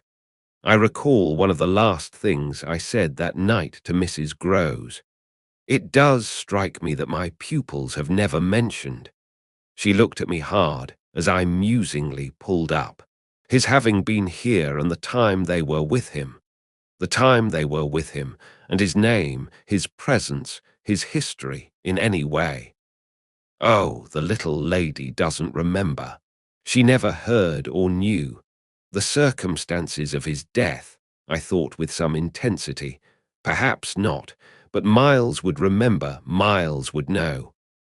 Ah, don't try him, broke from Mrs. Groves. I returned her the look she had given me. Don't be afraid, I continue to think. It is rather odd that he has never spoken of him, never by the least allusion, and you tell me they were great friends. Oh, it wasn't him, Mrs. Groves with emphasis declared. It was Quint's own fancy. To play with him, I mean to spoil him. She paused a moment, then she added, Quint was much too free. This gave me, straight from my vision of his face, such a face, a sudden sickness of disgust. Too free with my boy. Too free with everyone. I forbore, for the moment, to analyze this description further than by the reflection that a part of it applied to several of the members of the household, of the half-dozen maids and men who were still of our small colony. But there was everything for our apprehension in the lucky fact that no discomfortable legend, no perturbation of scullions, had ever, within anyone's memory, attached to the kind old place. It had neither bad name nor ill fame, and Mrs. Groves, most apparently, only desired to cling to me and to quake in silence. I even put her, the very last thing of all, to the test. It was when, at midnight, she had her hand on the schoolroom door to take leave. "I have it from you, then, for it's of great importance, that he was definitely and admittedly bad." "Oh, not admittedly. I knew it, but the master didn't." "And you never told him?" "Well, he didn't like tale-bearing, he hated complaints. He was terribly short with anything of that kind, and if people were all right to him, he wouldn't be bothered with more." This squared well enough with my impressions of him. He was not a trouble-loving gentleman, nor so very particular, perhaps, about some of the company he kept. All the same, I pressed my interlocutress. "I promise you I would have told." She felt my discrimination. "I dare say I was wrong, but really I was afraid." "Afraid of what?" "Of things that man could do. Quint was so clever, he was so deep." I took this in still more than probably I showed. "You weren't afraid of anything else?" "Not of his effect." "His effect," she repeated with a face of anguish and waiting while I faltered.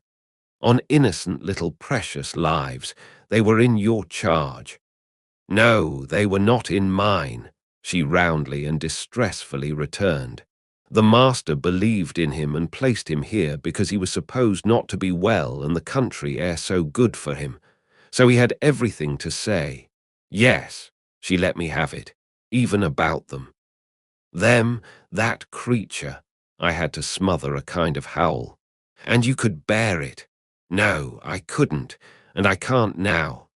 And the poor woman burst into tears. A rigid control from the next day was, as I have said, to follow them.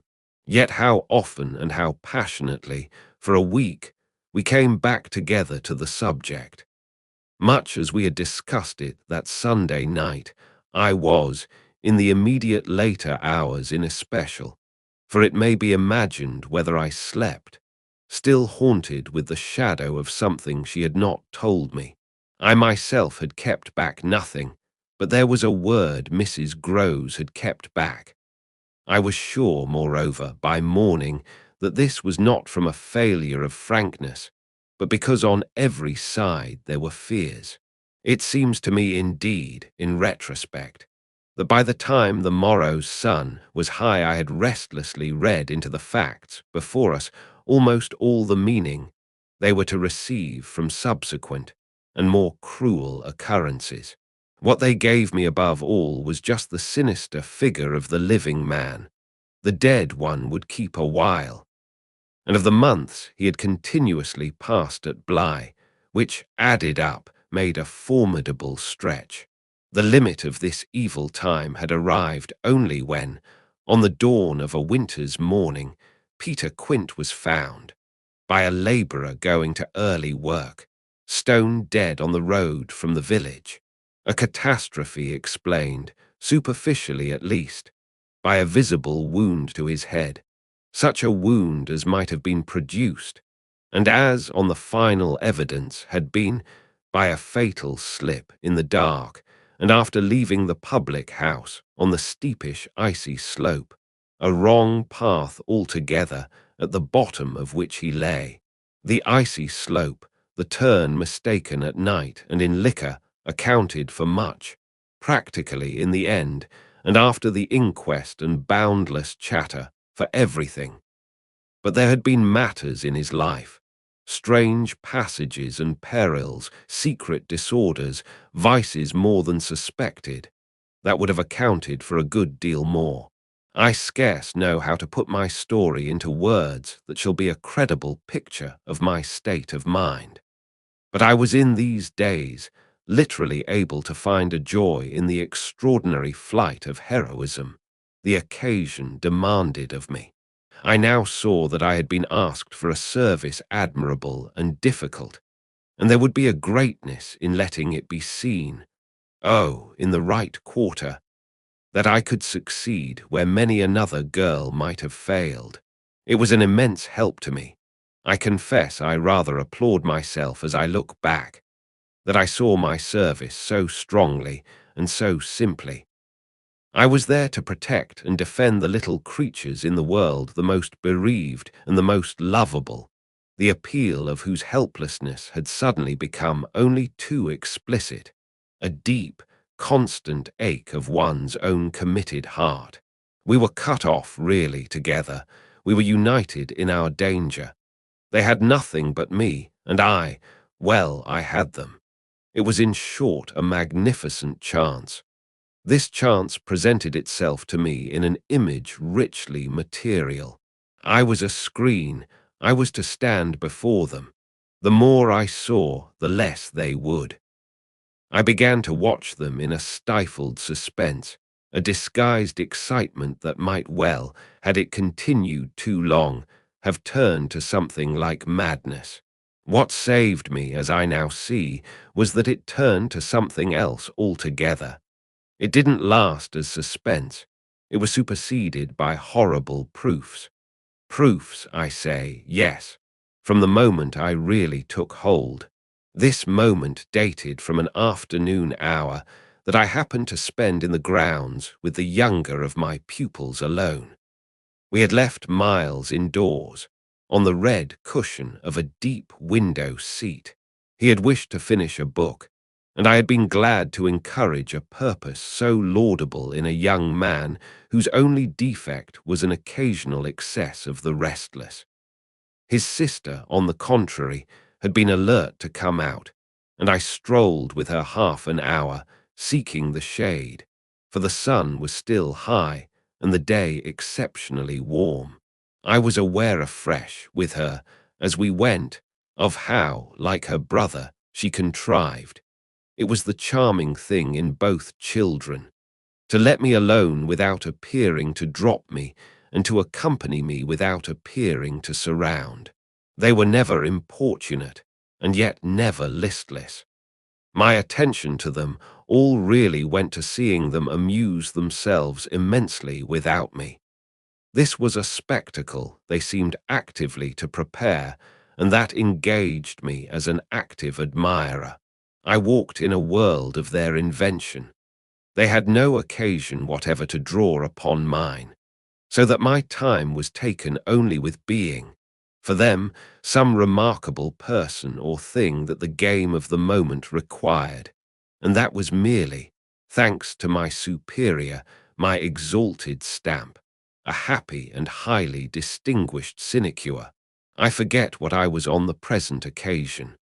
I only remember that I was something very important and very quiet, and that Flora was playing very hard. We were on the edge of the lake, and as we had lately begun geography, the lake was the Sea of Azov. Suddenly, in these circumstances, I became aware that, on the other side of the Sea of Azov, we had an interested spectator. The way this knowledge gathered in me was the strangest thing in the world, the strangest, that is, except the very much stranger in which it quickly merged itself.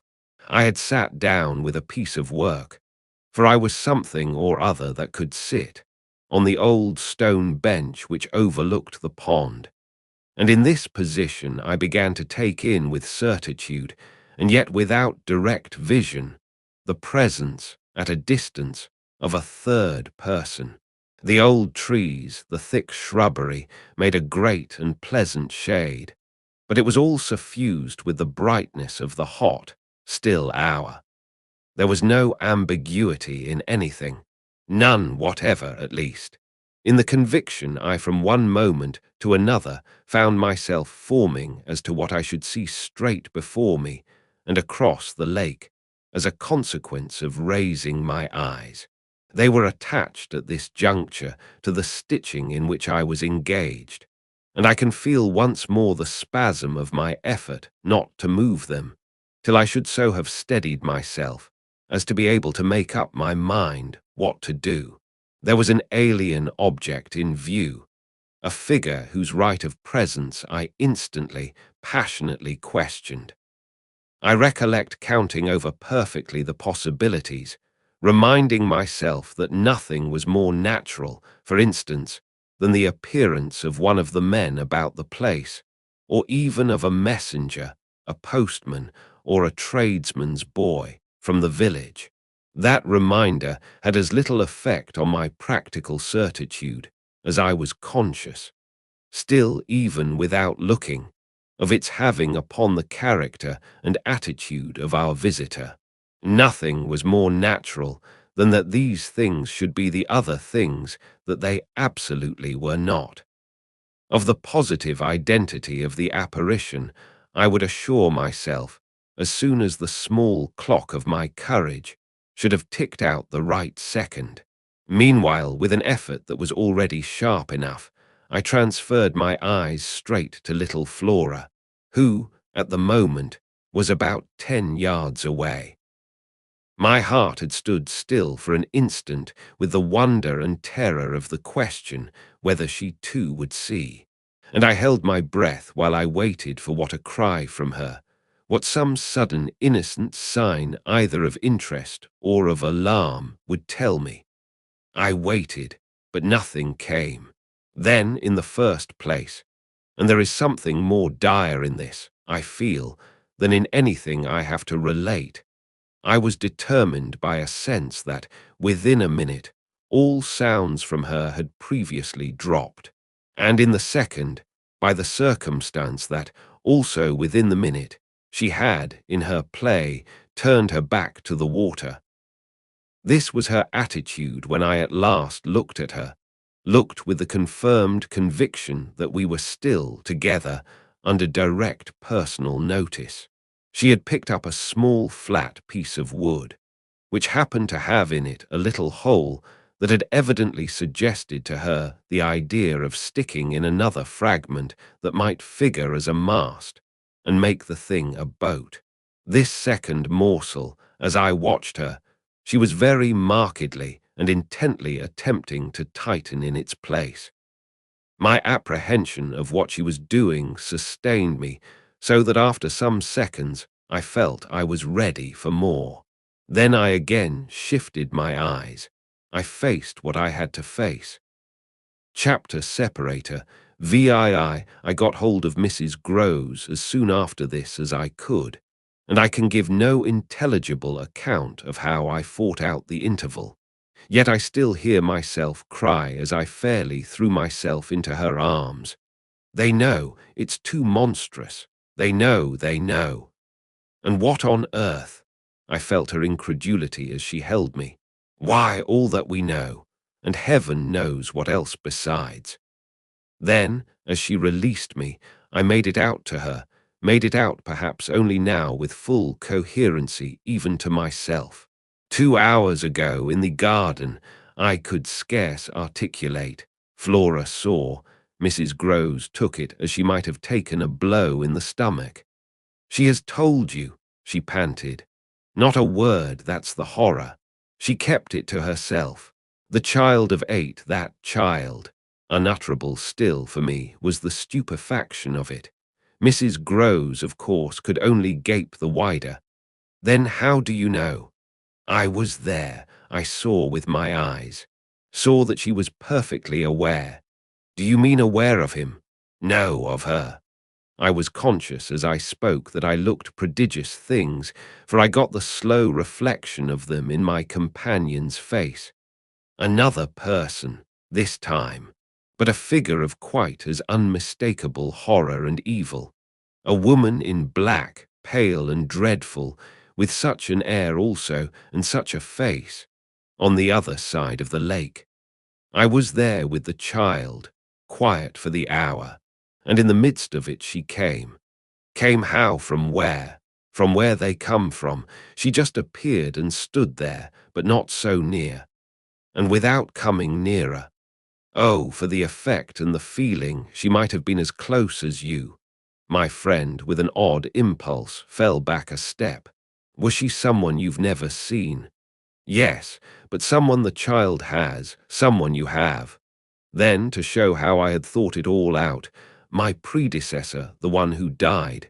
Miss Jessel, Miss Jessel, you don't believe me, I pressed. She turned right and left in her distress. How can you be sure? This drew from me, in the state of my nerves, a flash of impatience.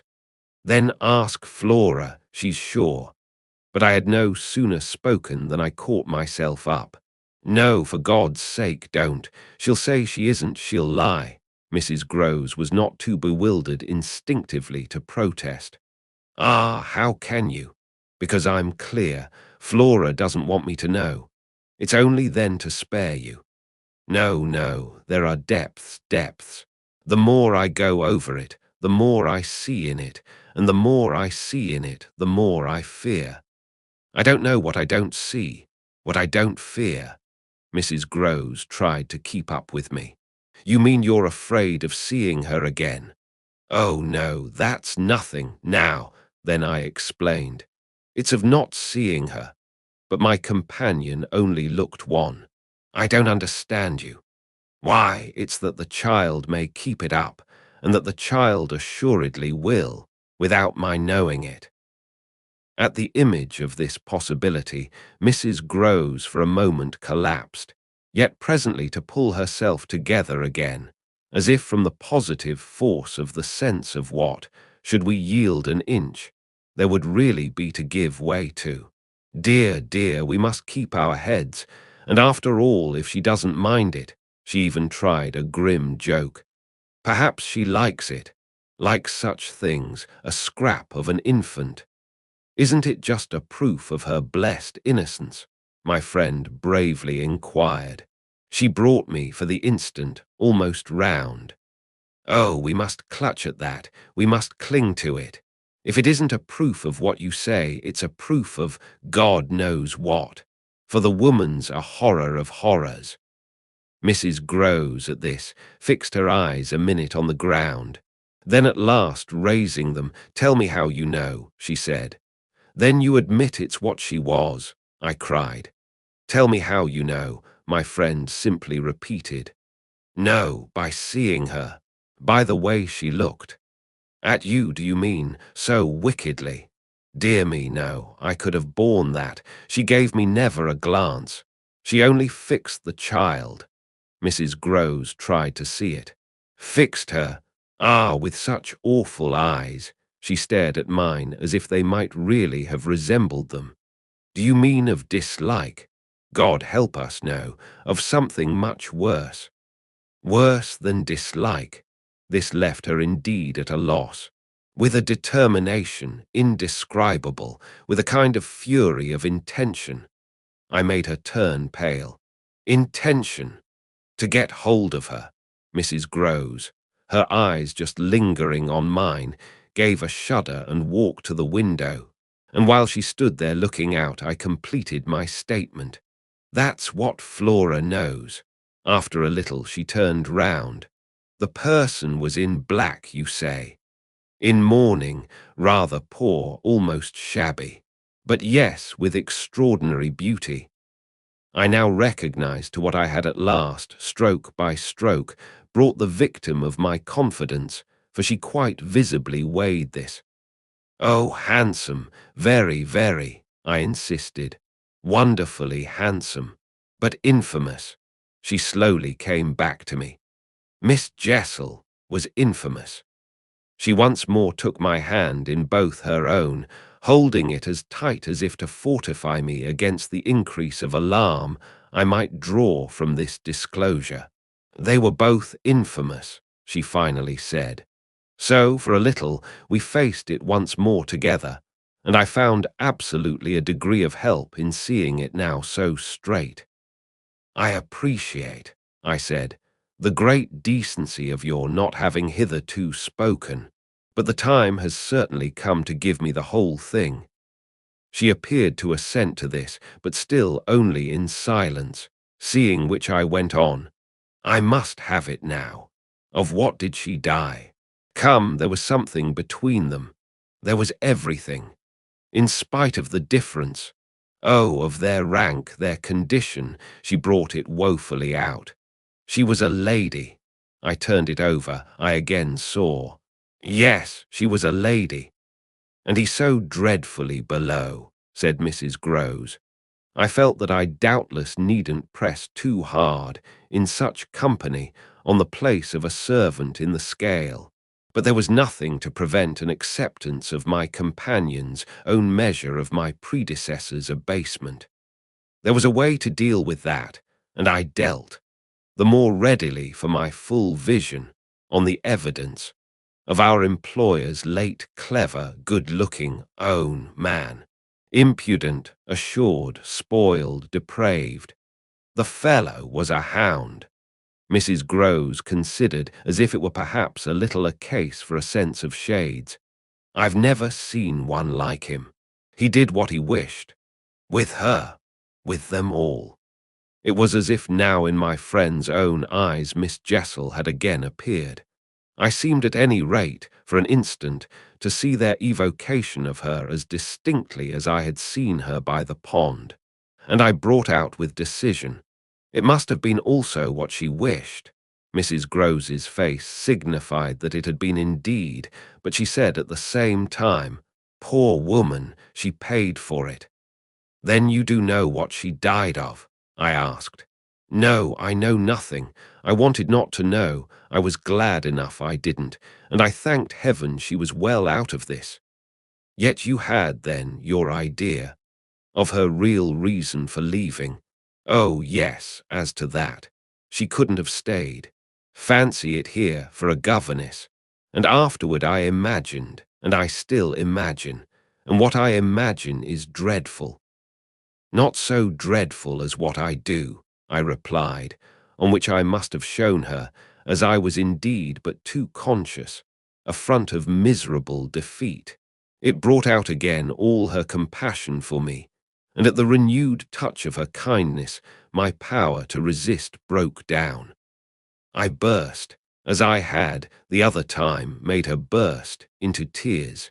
She took me to her motherly breast, and my lamentation overflowed. "I don't do it," I sobbed in despair. "I don't save or shield them. It's far worse than I dreamed. They're lost."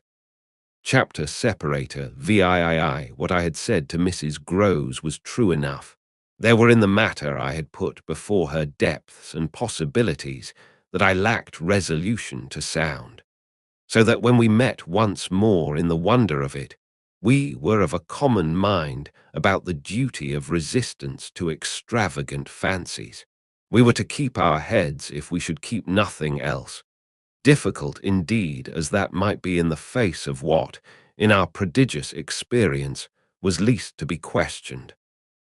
Late that night, while the house slept, we had another talk in my room, when she went all the way with me as to its being beyond doubt that I had seen exactly what I had seen. To hold her perfectly in the pinch of that, I found I had only to ask her how, if I had made it up, I came to be able to give, of each of the persons appearing to me, a picture disclosing, to the last detail, their special marks. A portrait on the exhibition of which she had instantly recognized and named them. She wished, of course, small blame to her, to sink the whole subject, and I was quick to assure her that my own interest in it had now violently taken the form of a search for the way to escape from it. I encountered her on the ground of a probability that with recurrence, for recurrence we took for granted, I should get used to my danger, distinctly professing that my personal exposure had suddenly become the least of my discomforts. It was my new suspicion that was intolerable, and yet even to this complication the later hours of the day had brought a little ease. On leaving her, after my first outbreak, I had of course returned to my pupils, associating the right remedy for my dismay with that sense of their charm which I had already found to be a thing I could positively cultivate, and which had never failed me yet. I had simply, in other words, plunged afresh into Flora's special society, and there become aware, it was almost a luxury, that she could put her little conscious hand straight upon the spot that ached. She had looked at me in sweet speculation, and then had accused me to my face of having cried. I had supposed I had brushed away the ugly signs, but I could literally, for the time, at all events, rejoice under this fathomless charity that they had not entirely disappeared. To gaze into the depths of blue of the child's eyes and pronounce their loveliness a trick of premature cunning was to be guilty of a cynicism in preference to which I naturally preferred to abjure my judgment, and so far as might be my agitation. I couldn't abjure for merely wanting to, but I could repeat to Mrs. Groves, as I did there over and over in the small hours, that with their voices in the air, their pressure on one's heart, and their fragrant faces against one's cheek, everything fell to the ground but their incapacity and their beauty. It was a pity that, somehow, to settle this once for all, I had equally to re-enumerate the signs of subtlety that, in the afternoon, by the lake had made a miracle of my show of self-possession. It was a pity to be obliged to re-investigate the certitude of the moment itself, and repeat how it had come to me as a revelation that the inconceivable communion I then surprised was a matter, for either party, of habit.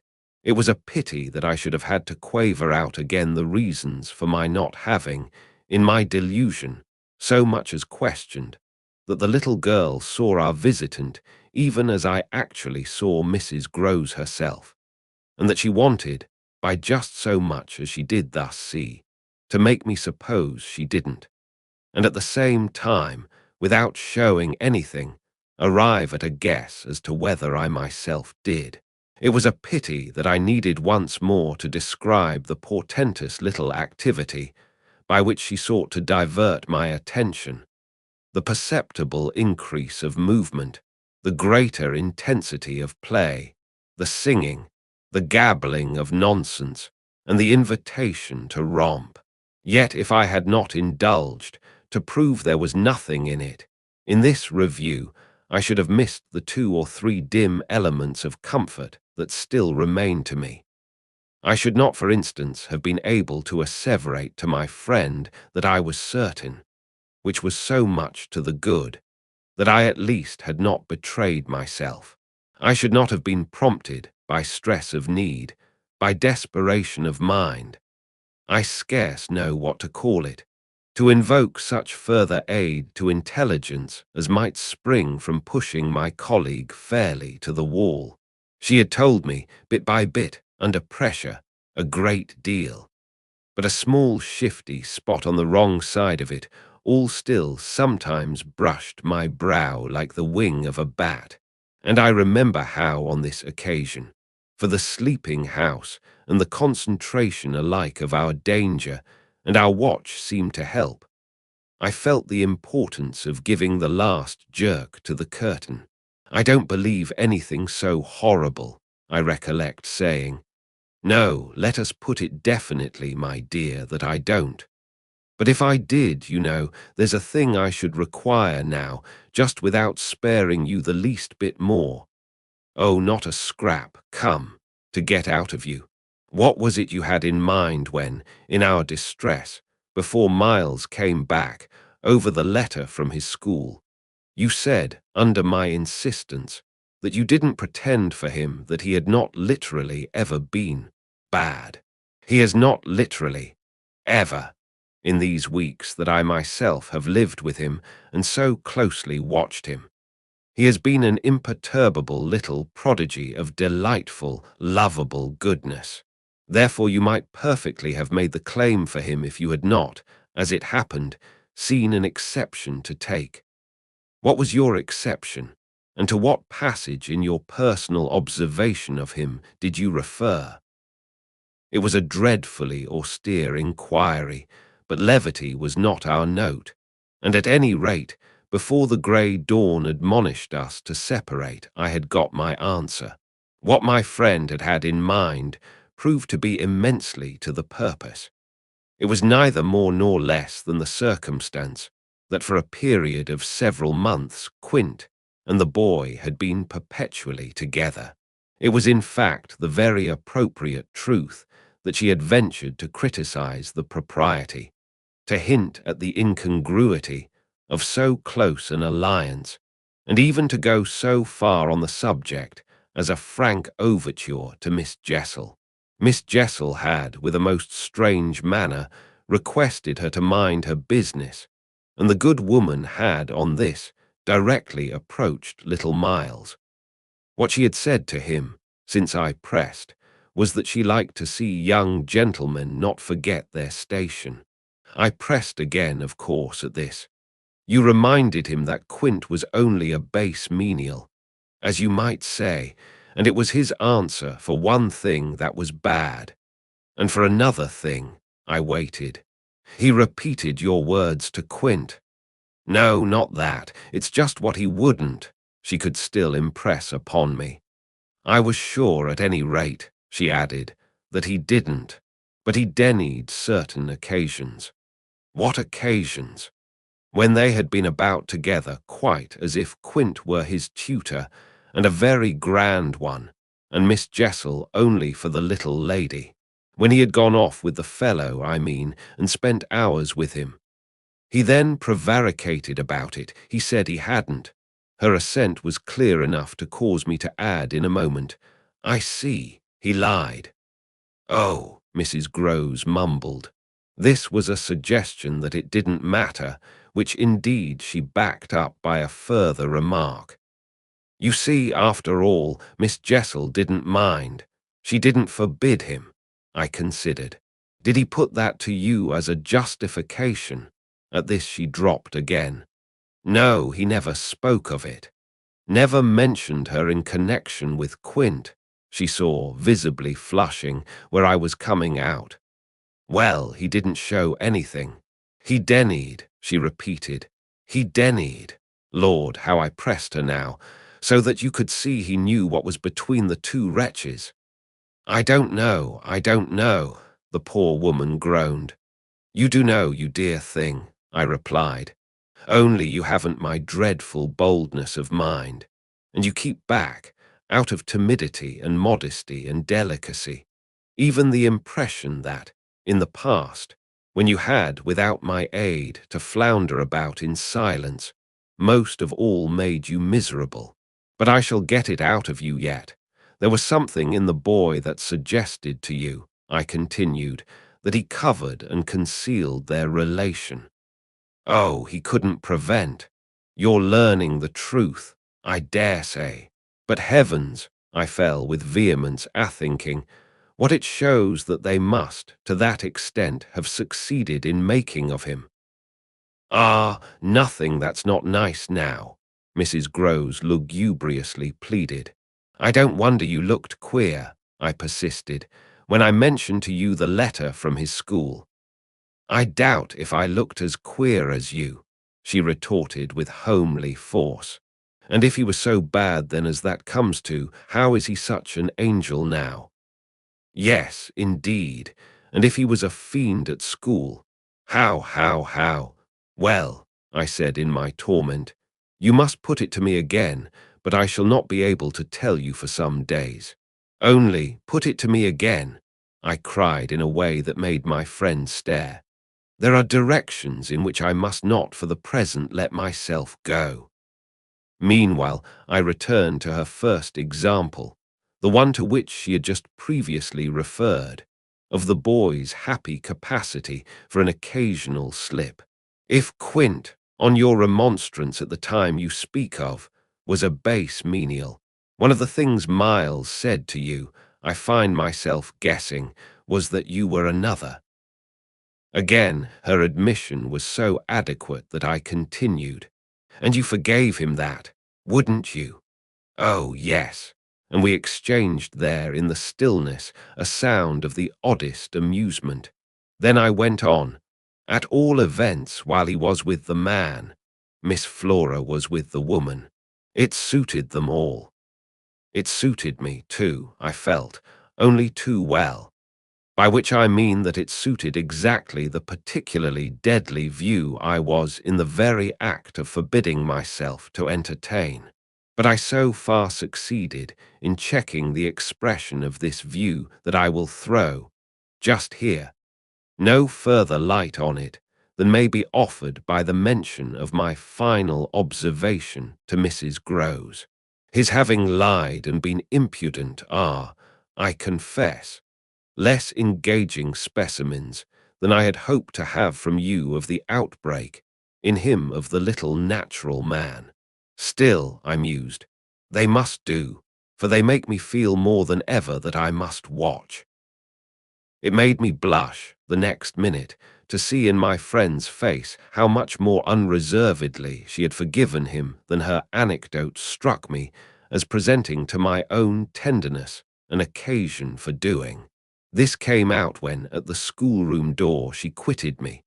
Surely you don't accuse him of carrying on an intercourse that he conceals from me. Ah, remember that, until further evidence, I now accuse nobody. Then, before shutting her out to go by another passage to her own place, I must just wait, I wound up. Chapter separator IX I waited and waited, and the days, as they elapsed, took something from my consternation. A very few of them, in fact, passing, in constant sight of my pupils, without a fresh incident, sufficed to give to grievous fancies, and even to odious memories, a kind of brush of the sponge.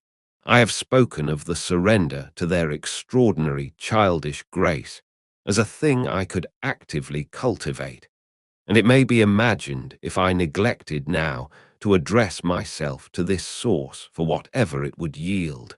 Stranger than I can express, certainly, was the effort to struggle against my new lights.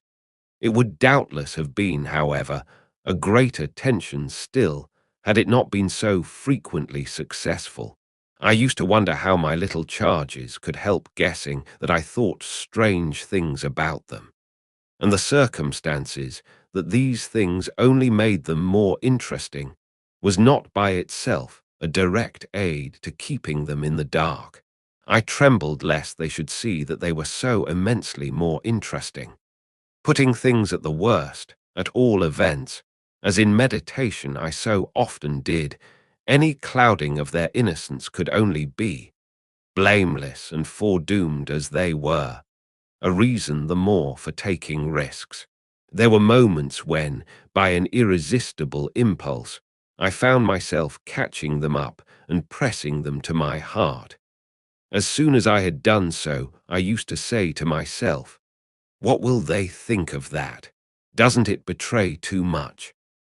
It would have been easy to get into a sad, wild tangle about how much I might betray, but the real account, I feel, of the hours of peace that I could still enjoy was that the immediate charm of my companions was a beguilement still effective, even under the shadow of the possibility that it was studied.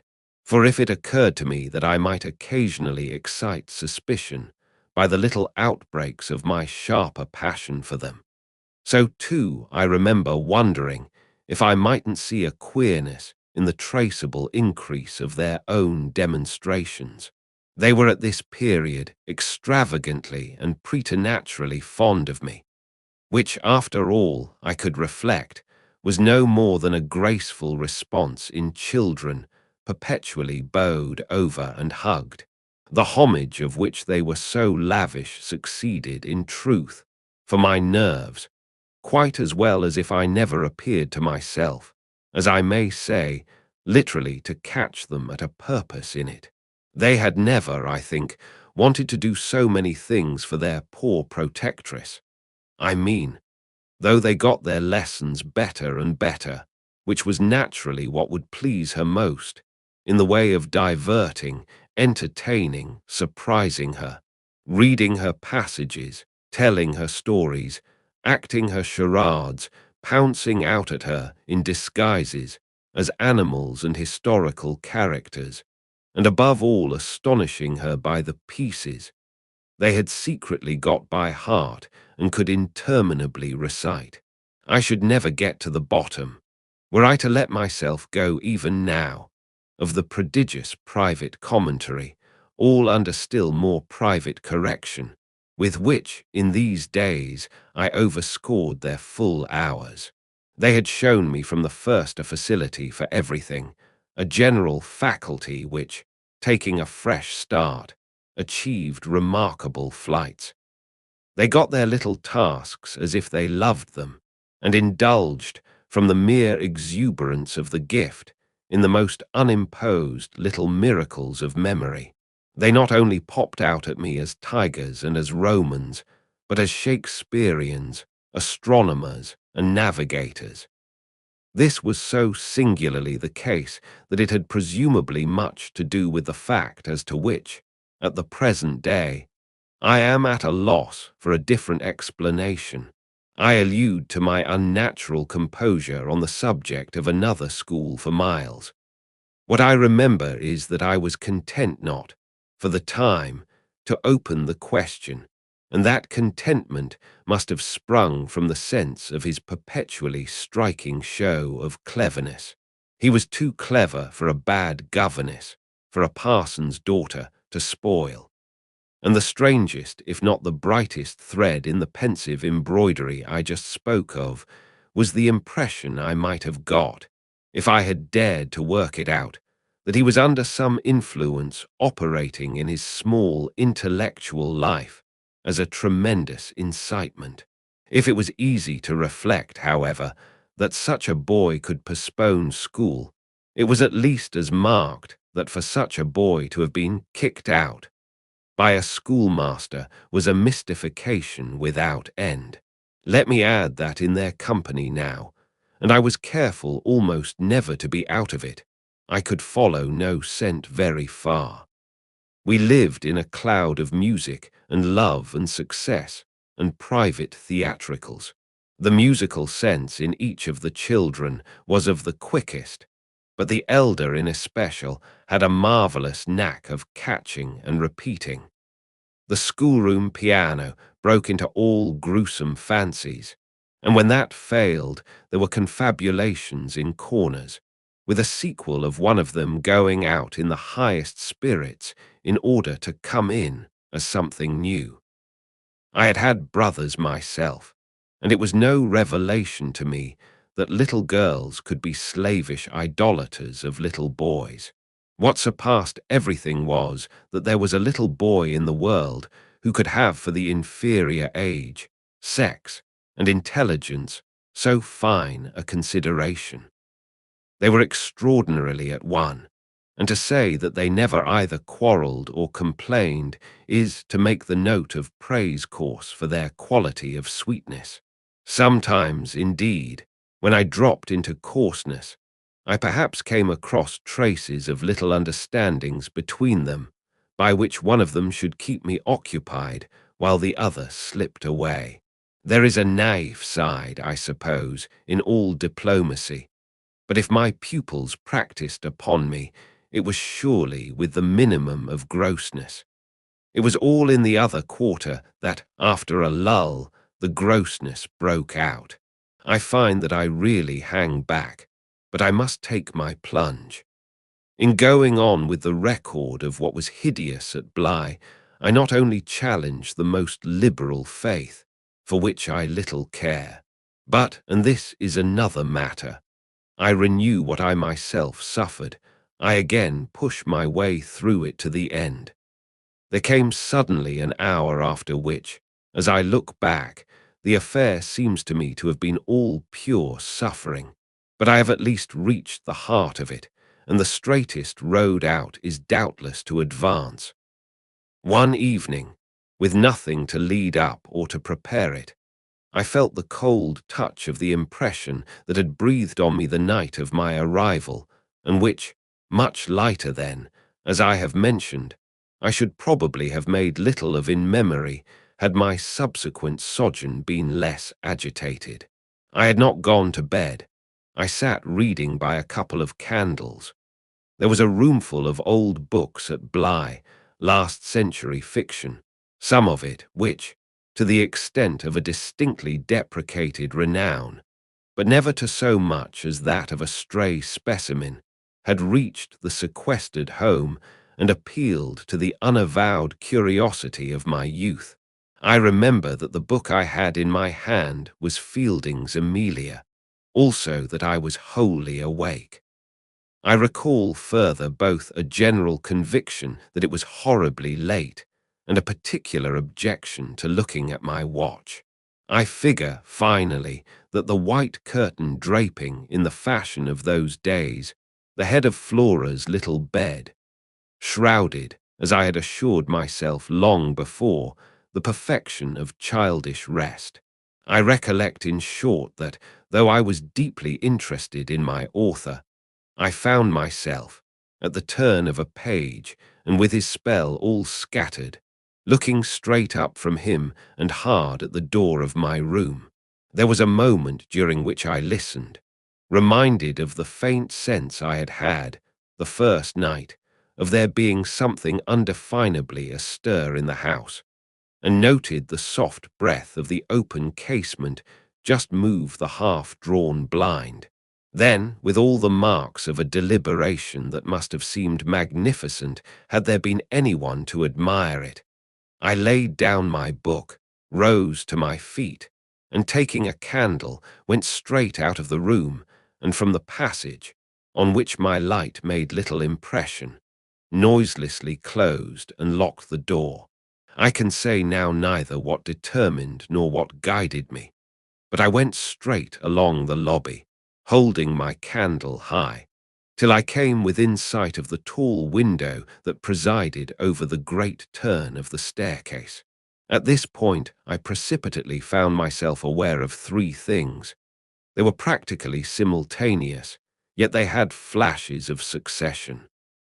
My candle, under a bold flourish, went out, and I perceived, by the uncovered window, that the yielding dusk of earliest morning rendered it unnecessary. Without it, the next instant, I saw that there was someone on the stair. I speak of sequences, but I required no lapse of seconds to stiffen myself for a third encounter with Quint.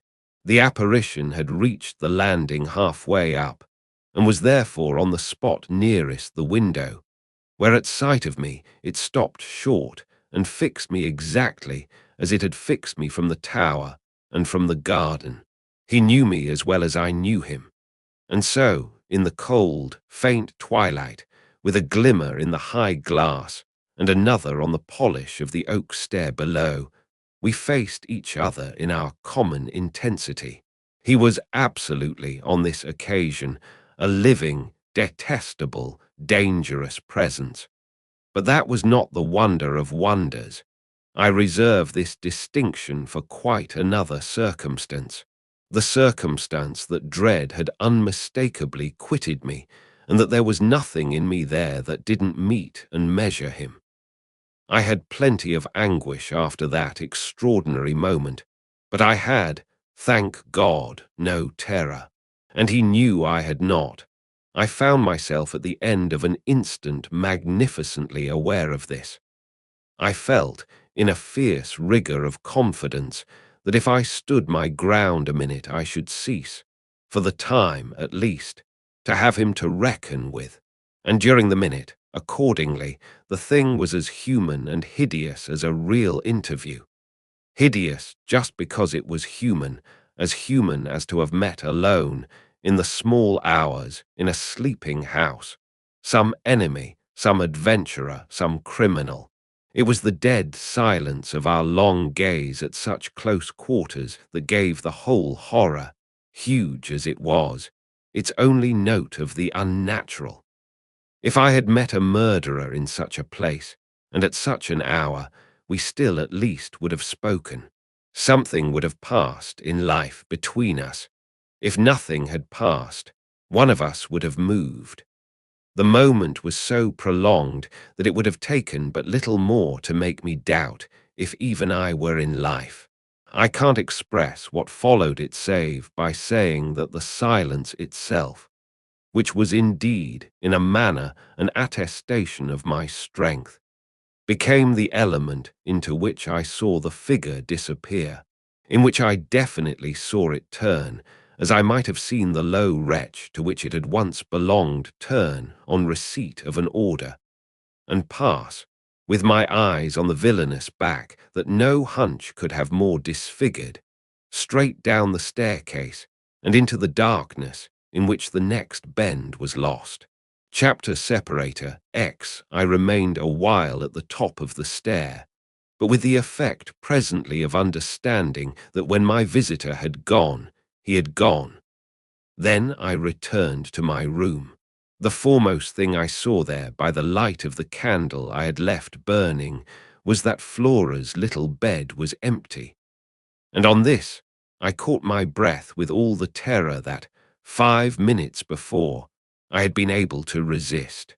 I dashed at the place in which I had left her lying, and over which, for the small silk counterpane and the sheets were disarranged. The white curtains had been deceivingly pulled forward. Then my step, to my unutterable relief, produced an answering sound. I perceived an agitation of the window blind, and the child, ducking down, emerged rosily from the other side of it. She stood there in so much of her candour, and so little of her nightgown, with her pink bare feet and the golden glow of her curls. She looked intensely grave, and I had never had such a sense of losing an advantage acquired, the thrill of which had just been so prodigious, as on my consciousness that she addressed me with a reproach. "You naughty, where have you been?" Instead of challenging her own irregularity, I found myself arraigned and explaining. She herself explained, for that matter, with the loveliest, eagerest simplicity. She had known suddenly, as she lay there, that I was out of the room, and had jumped up to see what had become of me. I had dropped, with the joy of her reappearance, back into my chair, feeling then, and then only, a little faint, and she had pattered straight over to me, thrown herself upon my knee, given herself to be held with the flame of the candle full in the wonderful little face that was still flushed with sleep. I remember closing my eyes an instant, yieldingly, consciously, as before the excess of something beautiful that shone out of the blue of her own. "You were looking for me out of the window," I said. "You thought I might be walking in the grounds." "Well, I thought someone was." She never blanched as she smiled out that at me. Oh, how I looked at her now. "And did you see anyone?" "Ah, no," she returned, almost with the full privilege of childish inconsequence, resentfully, though with a long sweetness in her little drawl of the negative. At that moment, in the state of my nerves, I absolutely believed she lied. And if I once more closed my eyes, it was before the dazzle of the 3 or 4 possible ways in which I might take this up. One of these, for a moment, tempted me with such singular intensity that, to withstand it, I must have gripped my little girl with a spasm that, wonderfully, she submitted to without a cry or a sign of fright. Why not break out at her on the spot and have it all over? Give it to her straight in her lovely little lighted face. You see, you know that you do, and that you already quite suspect I believe it. Therefore, why not frankly confess it to me, so that we may at least live with it together and learn, perhaps, in the strangeness of our fate, where we are and what it means. This solicitation dropped, alas, as it came. If I could immediately have succumbed to it, I might have spared myself. Well, you'll see what. Instead of succumbing, I sprang again to my feet, looked at her bed, and took a helpless middle way. Why did you pull the curtain over the place to make me think you were still there? Flora luminously considered, after which, with her little divine smile, because I don't like to frighten you. But if I had, by your idea, gone out, she absolutely declined to be puzzled. She turned her eyes to the flame of the candle as if the question were as irrelevant, or at any rate as impersonal, as Mrs. Marset or 9 times 9. Oh, but you know, she quite adequately answered, that you might come back, you dear, and that you have. And after a little, when she had got into bed, I had, for a long time, by almost sitting on her to hold her hand, to prove that I recognized the pertinence of my return. You may imagine the general complexion, from that moment, of my nights.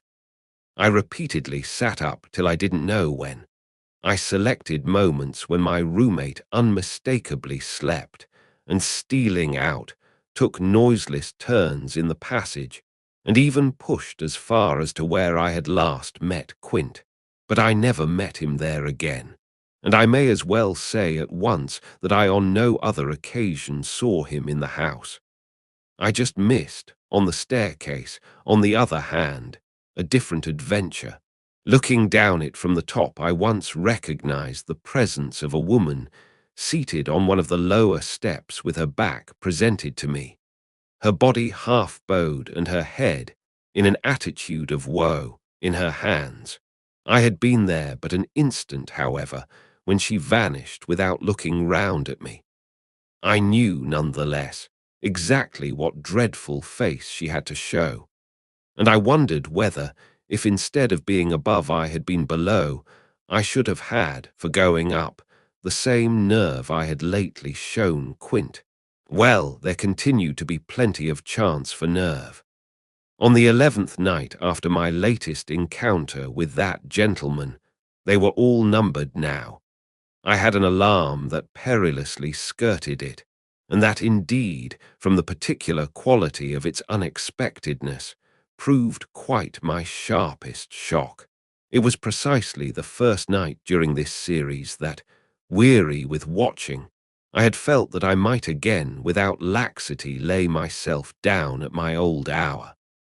I slept immediately, and, as I afterward knew, till about 1 o'clock, but when I woke it was to sit straight up, as completely roused as if a hand had shook me. I had left a light burning, but it was now out, and I felt an instant certainty that Flora had extinguished it. This brought me to my feet and straight, in the darkness, to her bed, which I found she had left. A glance at the window enlightened me further, and the striking of a match completed the picture. The child had again got up, this time blowing out the taper, and had again, for some purpose of observation or response, squeezed in behind the blind and was peering out into the night. That she now saw, as she had not, I had satisfied myself, the previous time, was proved to me by the fact that she was disturbed neither by my reillumination nor by the haste I made to get into slippers and into a wrap. Hidden, protected, absorbed, she evidently rested on the sill. The casement opened forward and gave herself up. There was a great still moon to help her, and this fact had counted in my quick decision. She was face to face with the apparition we had met at the lake, and could now communicate with it, as she had not then been able to do. What I, on my side, had to care for was, without disturbing her, to reach, from the corridor, some other window in the same quarter. I got to the door without her hearing me. I got out of it, closed it, and listened from the other side for some sound from her. While I stood in the passage, I had my eyes on her brother's door, which was but 10 steps off and which, indescribably, produced in me a renewal of the strange impulse that I lately spoke of as my temptation. What if I should go straight in and march to his window? What if, by risking to his boyish bewilderment a revelation of my motive, I should throw across the rest of the mystery the long halter of my boldness? This thought held me sufficiently to make me cross to his threshold and pause again. I preternaturally listened. I figured to myself what might portentously be. I wondered if his bed were also empty, and he too was secretly at watch. It was a deep, soundless minute, at the end of which my impulse failed. He was quiet. He might be innocent. The risk was hideous. I turned away. There was a figure in the grounds, a figure prowling for a sight, the visitor with whom Flora was engaged. But it was not the visitor most concerned with my boy. I hesitated afresh, but on other grounds, and only for a few seconds. Then I had made my choice. There were empty rooms at Bly, and it was only a question of choosing the right one. The right one suddenly presented itself to me as the lower one, though high above the gardens, in the solid corner of the house that I have spoken of as the old tower. This was a large, square chamber, arranged with some state as a bedroom, the extravagant size of which made it so inconvenient that it had not for years, though kept by Mrs. Groves in exemplary order, been occupied. I had often admired it, and I knew my way about in it. I had only, after just faltering at the first chill gloom of its disuse, to pass across it and unbolt as quietly as I could one of the shutters. Achieving this transit, I uncovered the glass without a sound, and applying my face to the pane, was able, the darkness without being much less than within, to see that I commanded the right direction. Then I saw something more. The moon made the night extraordinarily penetrable, and showed me on the lawn a person, diminished by distance, who stood there motionless and as if fascinated, looking up to where I had appeared. Looking, that is, not so much straight at me as at something that was apparently above me. There was clearly another person above me. There was a person on the tower. But the presence on the lawn was not in the least what I had conceived and had confidently hurried to meet. The presence on the lawn, I felt sick as I made it out, was poor little Miles himself. Chapter separator XI. It was not till late next day that I spoke to Mrs. Groves. The rigour with which I kept my pupils in sight, making it often difficult to meet her privately, and the more as we each felt the importance of not provoking, on the part of the servants quite as much as on that of the children, any suspicion of a secret flurry or that of a discussion of mysteries. I drew a great security in this particular from her mere smooth aspect. There was nothing in her fresh face to pass on to others my horrible confidences. She believed me, I was sure, absolutely. If she hadn't, I don't know what would have become of me, for I couldn't have borne the business alone. But she was a magnificent monument to the blessing of a want of imagination. And if she could see in our little charges nothing but their beauty and amiability, their happiness and cleverness, she had no direct communication with the sources of my trouble. If they had been at all visibly blighted or battered, she would doubtless have grown, on tracing it back, haggard enough to match them. As matters stood, however, I could feel her, when she surveyed them, with her large white arms folded and the habit of serenity in all her look. Thank the Lord's mercy that if they were ruined, the pieces would still serve.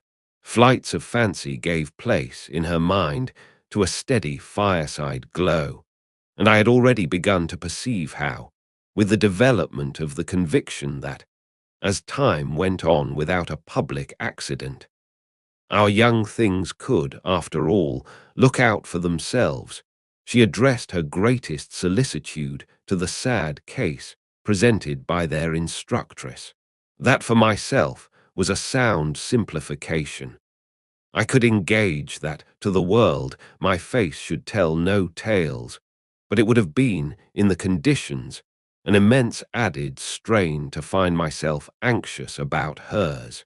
At the hour I now speak of, she had joined me, under pressure, on the terrace, where, with the lapse of the season, the afternoon sun was now agreeable, and we sat there together while, before us at a distance, but within call if we wished, the children strolled to and fro in one of their most manageable moods.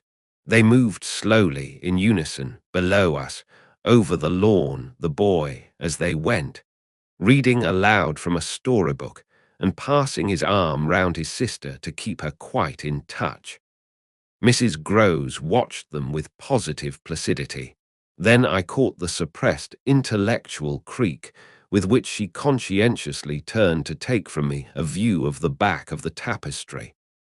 I had made her a receptacle of lurid things, but there was an odd recognition of my superiority, my accomplishments and my function, in her patience under my pain. She offered her mind to my disclosures as, had I wished to mix a witch's broth and proposed it with assurance, she would have held out a large, clean saucepan. This had become thoroughly her attitude by the time that, in my recital of the events of the night, I reached the point of what Miles had said to me when, after seeing him, at such a monstrous hour, almost on the very spot where he happened now to be, I had gone down to bring him in, choosing then, at the window, with a concentrated need of not alarming the house, rather that method than a signal more resonant. I had left her meanwhile in little doubt of my small hope of representing with success, even to her actual sympathy, my sense of the real splendor of the little inspiration with which, after I had got him into the house, the boy met my final articulate challenge. As soon as I appeared in the moonlight on the terrace, he had come to me as straight as possible, on which I had taken his hand without a word and led him, through the dark spaces, up the staircase where Quint had so hungrily hovered for him, along the lobby where I had listened and trembled, and so to his forsaken room. Not a sound on the way had passed between us, and I had wondered, oh, how I had wondered, if he were groping about in his little mind for something plausible and not too grotesque. It would tax his invention, certainly, and I felt, this time, over his real embarrassment, a curious thrill of triumph. It was a sharp trap for the inscrutable. He couldn't play any longer at innocence. So how the deuce would he get out of it? There beat in me, indeed, with the passionate throb of this question, an equal dumb appeal as to how the deuce I should. I was confronted at last, as never yet, with all the risk attached even now to sounding my own horrid note. I remember, in fact, that as we pushed into his little chamber, where the bed had not been slept in at all, and the window, uncovered to the moonlight, made the place so clear that there was no need of striking a match. I remember how I suddenly dropped, sank upon the edge of the bed from the force of the idea that he must know how he really, as they say, had me. He could do what he liked, with all his cleverness to help him, so long as I should continue to defer to the old tradition of the criminality of those caretakers, of the young who minister to superstitions and fears. He had me indeed, and in a cleft stick. For who would ever absolve me, who would consent that I should go unhung, if, by the faintest tremor of an overture, I were the first to introduce into our perfect intercourse an element so dire? No, no.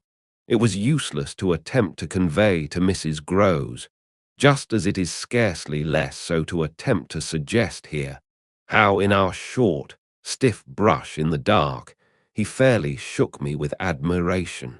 I was, of course, thoroughly kind and merciful.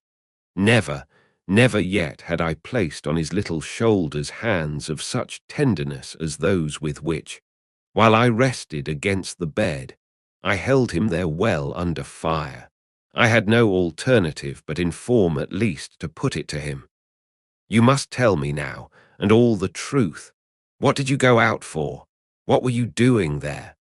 I can still see his wonderful smile, the whites of his beautiful eyes, and the uncovering of his little teeth shine to me in the dusk. If I tell you why, will you understand? My heart at this leaped into my mouth. Would he tell me why? I found no sound on my lips to press it, and I was aware of replying only with a vague, repeated, grimacing nod.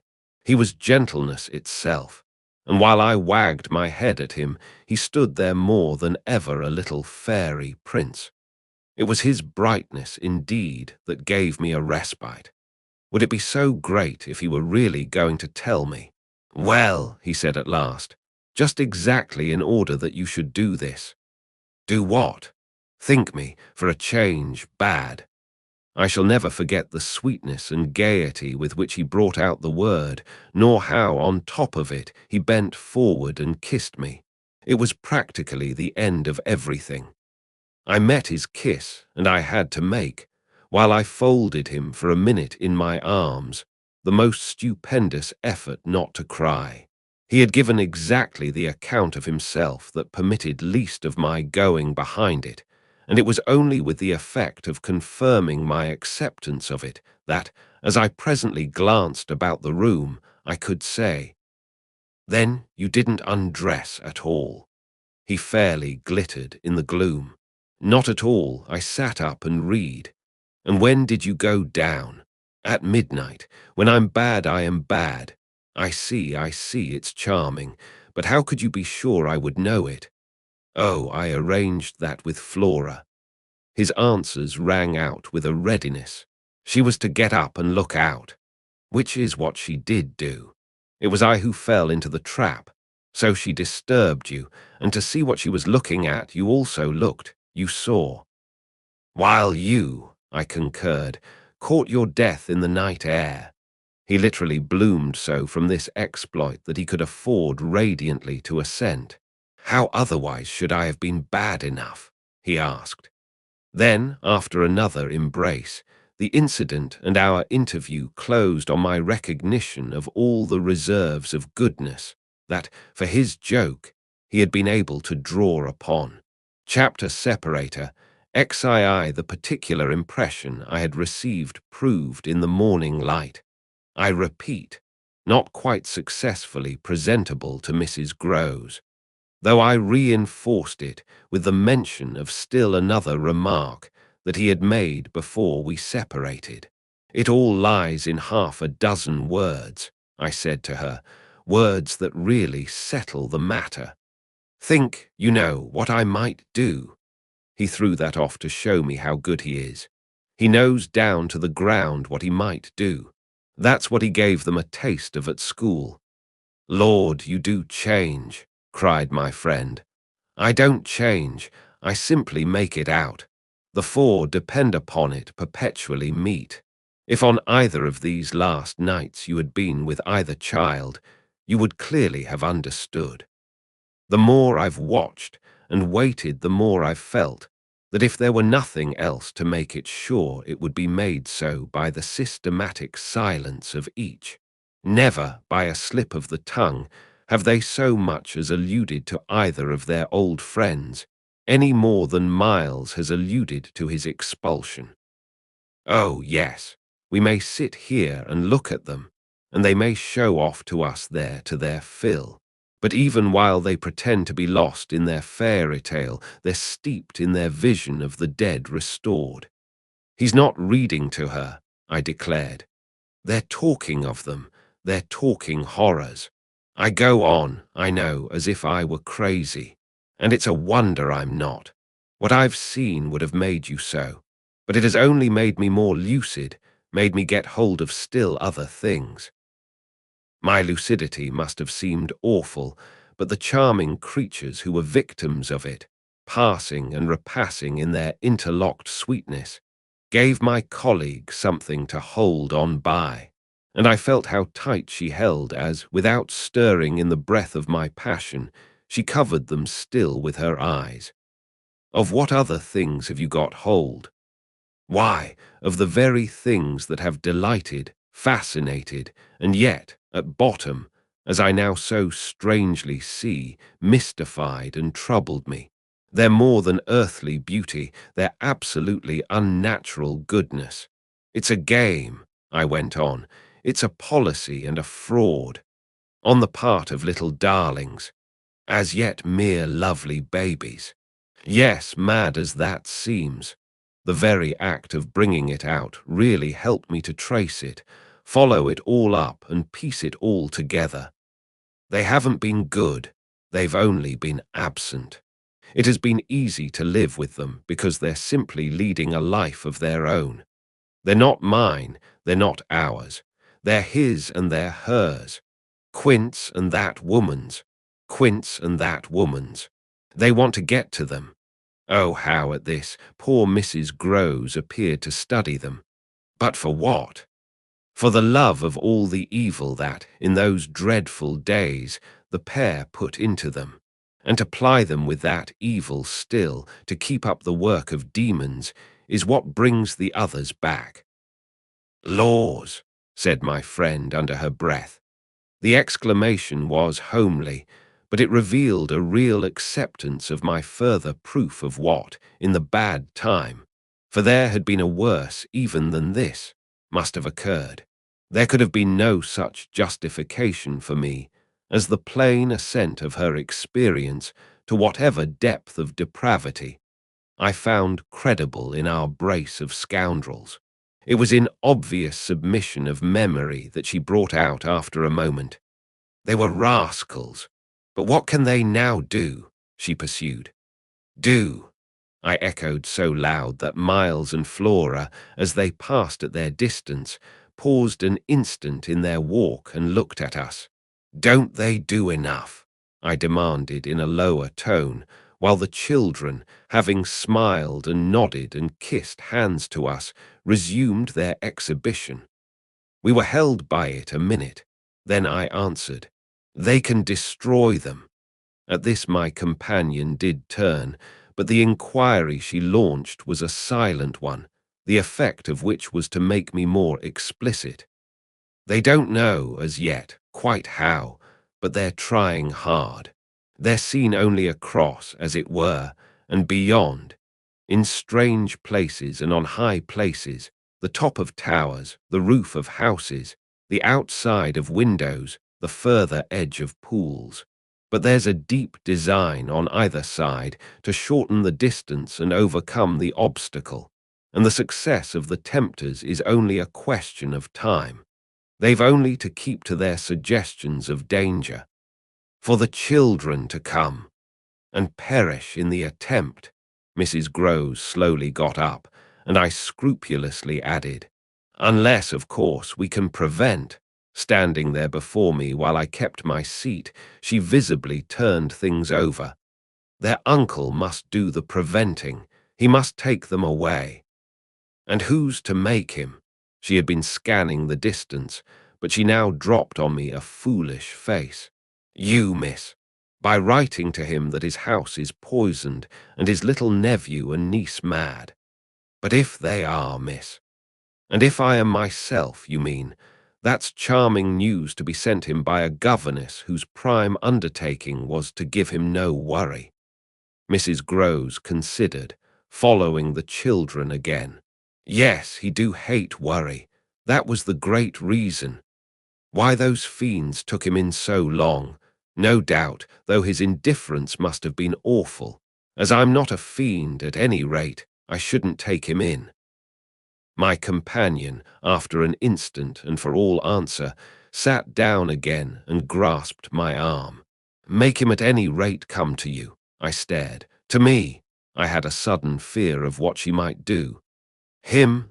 He ought to be here, he ought to help.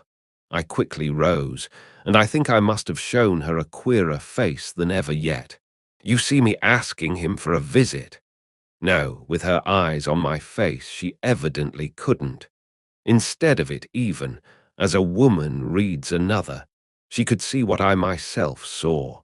His derision, his amusement, his contempt for the breakdown of my resignation at being left alone, and for the fine machinery I had set in motion to attract his attention to my slighted charms. She didn't know, no one knew, how proud I had been to serve him and to stick to our terms. Yet she nonetheless took the measure, I think, of the warning I now gave her. If you should so lose your head as to appeal to him for me. She was really frightened. "Yes, miss. I would leave on the spot, both him and you." Chapter separator, XIII. It was all very well to join them, but speaking to them proved quite as much as ever an effort beyond my strength, offered, in close quarters, difficulties as insurmountable as before. This situation continued a month, and with new aggravations and particular notes, the note above all, sharper and sharper, of the small ironic consciousness on the part of my pupils. It was not, I am as sure today as I was sure then, my mere infernal imagination. It was absolutely traceable that they were aware of my predicament, and that this strange relation made, in a manner, for a long time, the air in which we moved. I don't mean that they had their tongues in their cheeks or did anything vulgar, for that was not one of their dangers. I do mean, on the other hand, that the element of the unnamed and untouched became, between us, greater than any other, and that so much avoidance could not have been so successfully effected without a great deal of tacit arrangement. It was as if, at moments, we were perpetually coming into sight of subjects before which we must stop short, turning suddenly out of alleys that we perceived to be blind, closing with a little bang that made us look at each other, for, like all bangs, it was something louder than we had intended. The doors we had indiscreetly opened. All roads lead to Rome, and there were times when it might have struck us that almost every branch of study or subject of conversation skirted forbidden ground. Forbidden ground was the question of the return of the dead in general, and of whatever, in especial, might survive in memory of the friends little children had lost. There were days when I could have sworn that one of them had, with a small invisible nudge, said to the other, "She thinks she'll do it this time, but she won't." To do it would have been to indulge, for instance, and for once in a way, in some direct reference to the lady who had prepared them for my discipline. They had a delightful, endless appetite for passages in my own history, to which I had again and again treated them. They were in possession of everything that had ever happened to me, had, with every circumstance, the story of my smallest adventures, and of those of my brothers and sisters, and of the cat and the dog at home, as well as many particulars of the eccentric nature of my father, of the furniture and arrangement of our house, and of the conversation of the old women of our village. There were things enough, taking one with another, to chatter about, if one went very fast and knew by instinct when to go round. They pulled with an art of their own the strings of my invention and my memory, and nothing else perhaps, when I thought of such occasions afterward, gave me so the suspicion of being watched from under cover. It was in any case over my life, my past, and my friends alone that we could take anything like our ease, a state of affairs that led them sometimes without the least pertinence to break out into sociable reminders. I was invited, with no visible connection, to repeat afresh Goody Gosling's celebrated mot, or to confirm the details already supplied as to the cleverness of the vicarage pony. It was partly at such junctures as these, and partly at quite different ones, that, with the turn my matters had now taken, my predicament, as I have called it, grew most sensible. The fact that the days passed for me without another encounter ought, it would have appeared, to have done something towards soothing my nerves. Since the light brush, that second night on the upper landing, of the presence of a woman at the foot of the stair, I had seen nothing, whether in or out of the house, that one had better not have seen. There was many a corner round which I expected to come upon Quint, and many a situation that, in a merely sinister way, would have favoured the appearance of Miss Jessel. The summer had turned, the summer had gone. The autumn had dropped upon Bly and had blown out half our lights. The place, with its grey sky and withered garlands, its bared spaces and scattered dead leaves, was like a theatre after the performance, all strewn with crumpled playbills. There were exactly states of the air, conditions of sound and of stillness, unspeakable impressions of the kind of ministering moment that brought back to me, long enough to catch it, the feeling of the medium in which, that June evening out of doors, I had had my first sight of Quint, and in which, too, at those other instants, I had, after seeing him through the window, looked for him in vain in the circle of shrubbery. I recognized the signs, the portents. I recognized the moment, the spot. But they remained unaccompanied and empty, and I continued unmolested. If unmolested one could call a young woman whose sensibility had, in the most extraordinary fashion, not declined but deepened. I had said in my talk with Mrs. Grose on that horrid scene of Flora's by the lake, and had perplexed her by so saying, that it would from that moment distress me much more to lose my power than to keep it. I had then expressed what was vividly in my mind, the truth that, whether the children really saw or not, since, that is, it was not yet definitely proved, I greatly preferred, as a safeguard, the fullness of my own exposure. I was ready to know the very worst that was to be known. What I then had an ugly glimpse of was that my eyes might be sealed just while theirs were most opened. Well, my eyes were sealed, it appeared at present, a consummation for which it seemed blasphemous not to thank God. There was, alas, a difficulty about that. I would have thanked him with all my soul had I not had, in a proportionate measure, this conviction of the secret of my pupils. How can I retrace today the strange steps of my obsession?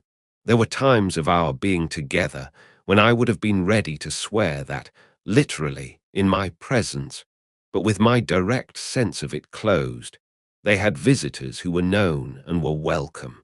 Then it was that, had I not been deterred by the very chance that such an injury might prove greater than the injury to be averted, my exultation would have broken out. They're here, you little wretches," I would have cried, "and you can't deny it now." The little wretches denied it with all the added volume of their sociability and their tenderness, in just the crystal depths of which, like the flash of a fish in a stream, the mockery of their advantage peeped up. The shock, in truth, had sunk into me still deeper than I knew on the night when, looking out to see either Quint or Miss Jessel under the stars, I had beheld the boy over whose rest I watched, and who had immediately brought in with him, had straightway there turned it on me, the lovely upward look with which, from the battlements above me, the hideous apparition of Quint had played. If it was a question of a scare, my discovery on this occasion had scared me more than any other, and it was in the condition of nerves produced by it that I made my actual inductions. They harassed me so that sometimes, at odd moments, I shut myself up audibly to rehearse. It was at once a fantastic relief and a renewed despair, the manner in which I might come to the point. I approached it from one side and the other while, in my room, I flung myself about, but I always broke down in the monstrous utterance of names. As they died away on my lips, I said to myself that I should indeed help them to represent something infamous, if, by pronouncing them, I should violate as rare a little case of instinctive delicacy as any schoolroom, probably, had ever known. When I said to myself, "They have the manners to be silent, and you, trusted as you are, the baseness to speak," I felt myself crimson, and I covered my face with my hands. After these secret scenes I chattered more than ever, going on volubly enough till one of our prodigious, palpable hushes occurred. I can call them nothing else. The strange, dizzy lift or swim I try for terms. Into a stillness, a pause of all life, that had nothing to do with the more or less noise, that at the moment we might be engaged in making, and that I could hear through any deepened exhilaration or quickened recitation or louder strum of the piano. Then it was that the others, the outsiders, were there. Though they were not angels, they passed, as the French say, causing me, while they stayed, to tremble with the fear of their addressing to their younger victims some yet more infernal message or more vivid image than they had thought good enough for myself. What it was most impossible to get rid of was the cruel idea that, whatever I had seen, Miles and Flora saw more, things terrible and unguessable, and that sprang from dreadful passages of intercourse in the past. Such things naturally left on the surface, for the time, a chill which we vociferously denied that we felt. And we had, all three with repetition, got into such splendid training that we went, each time, almost automatically, to mark the close of the incident, through the very same movements. It was striking of the children, at all events, to kiss me inveterately with a kind of wild irrelevance, and never to fail, one or the other, of the precious question that had helped us through many a peril. "When do you think he will come? Don't you think we ought to write?" There was nothing like that inquiry, we found by experience, for carrying off an awkwardness.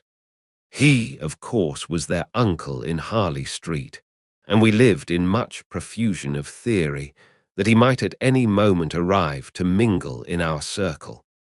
It was impossible to have given less encouragement than he had done to such a doctrine. But if we had not had the doctrine to fall back upon, we should have deprived each other of some of our finest exhibitions. He never wrote to them. That may have been selfish, but it was a part of the flattery of his trust of me.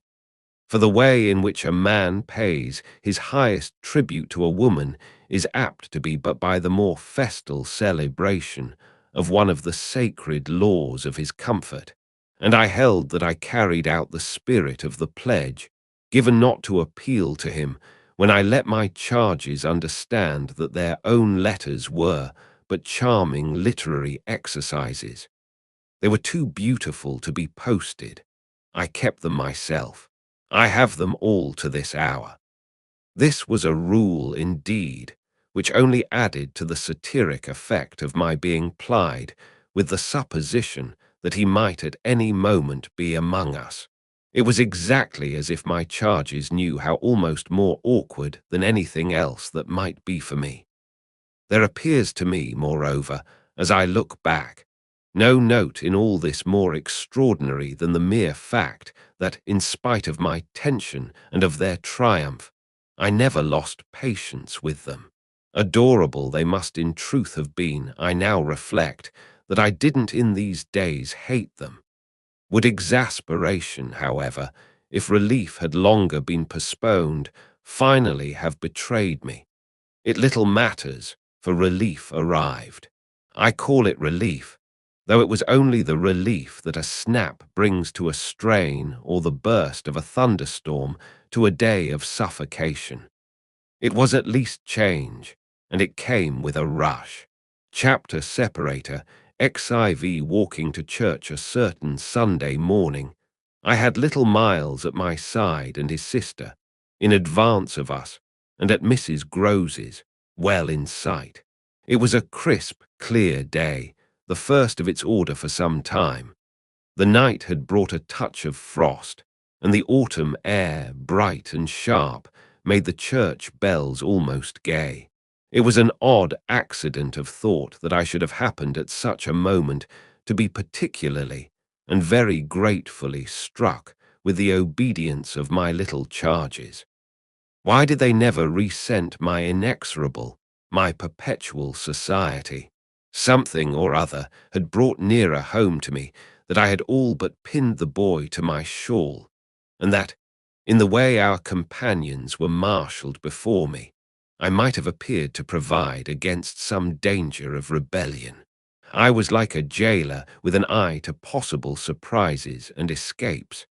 But all this belonged, I mean their magnificent little surrender, just to the special array of the facts that were most abysmal, turned out for Sunday by his uncle's tailor, who had had a free hand and a notion of pretty waistcoats, and of his grand little heir.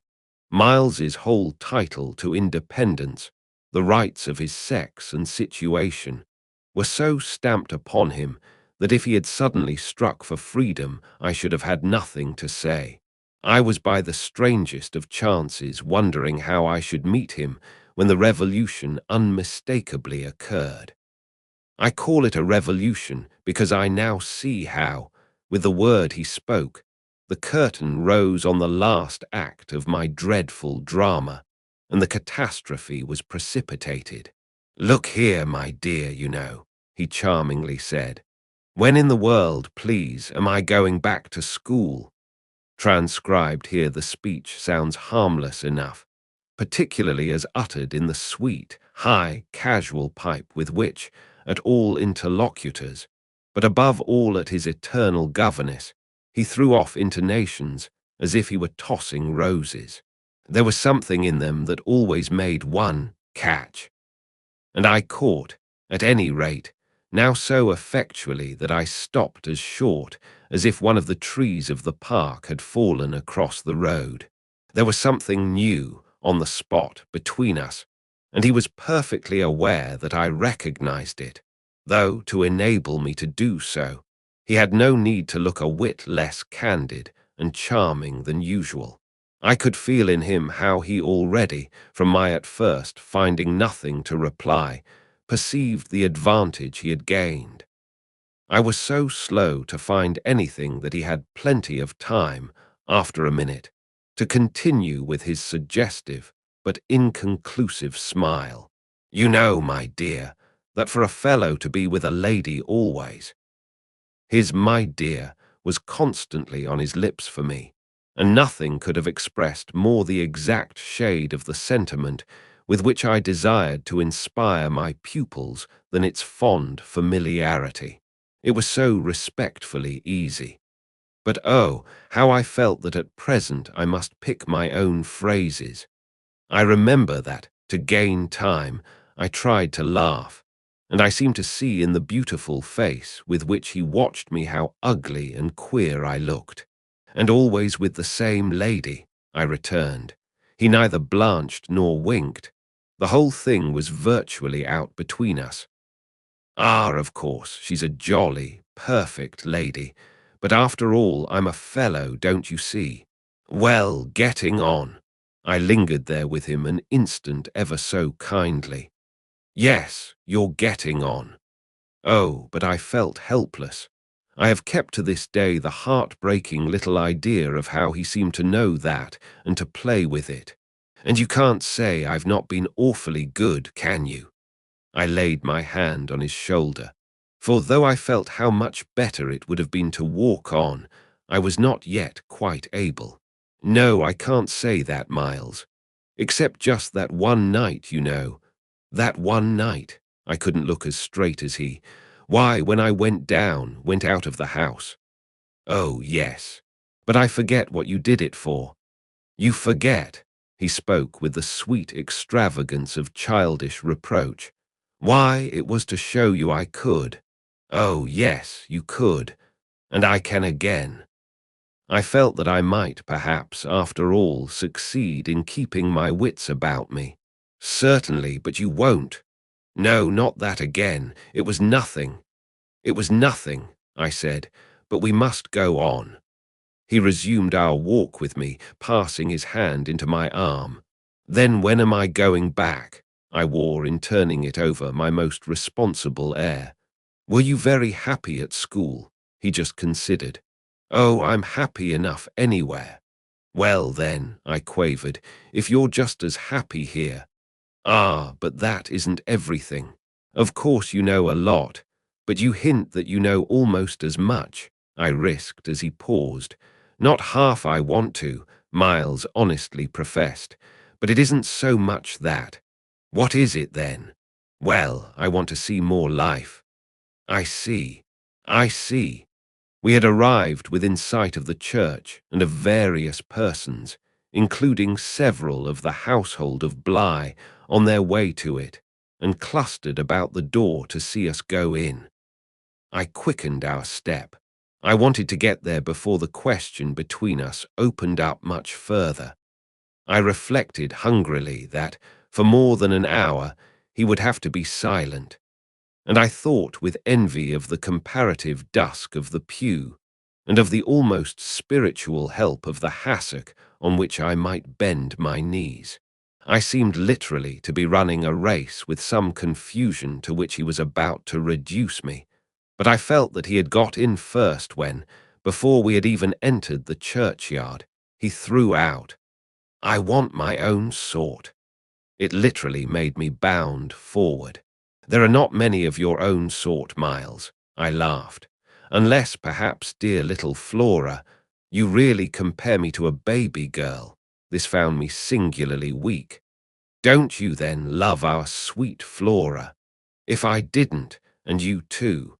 If I didn't, he repeated as if retreating for a jump, yet leaving his thought so unfinished that, after we had come into the gate, another stop, which he imposed on me by the pressure of his arm, had become inevitable.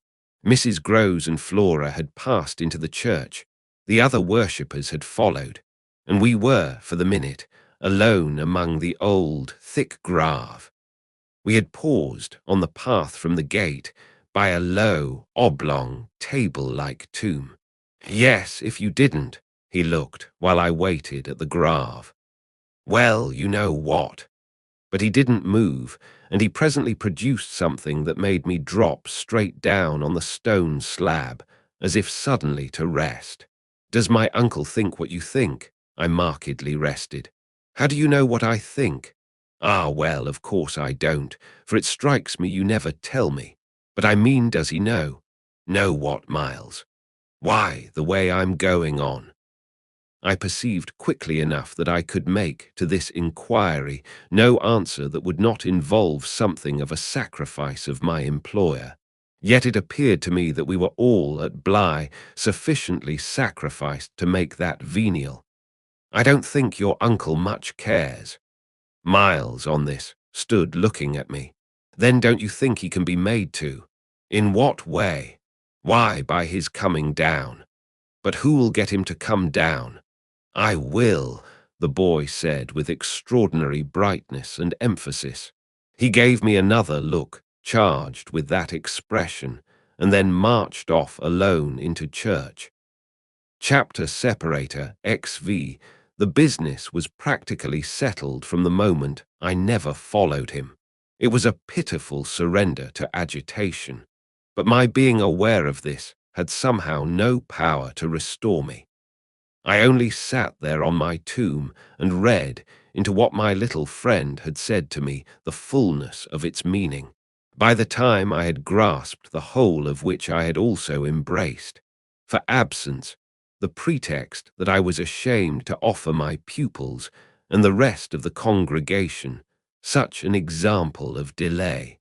What I said to myself above all was that Miles had got something out of me, and that the proof of it for him would be just this awkward collapse.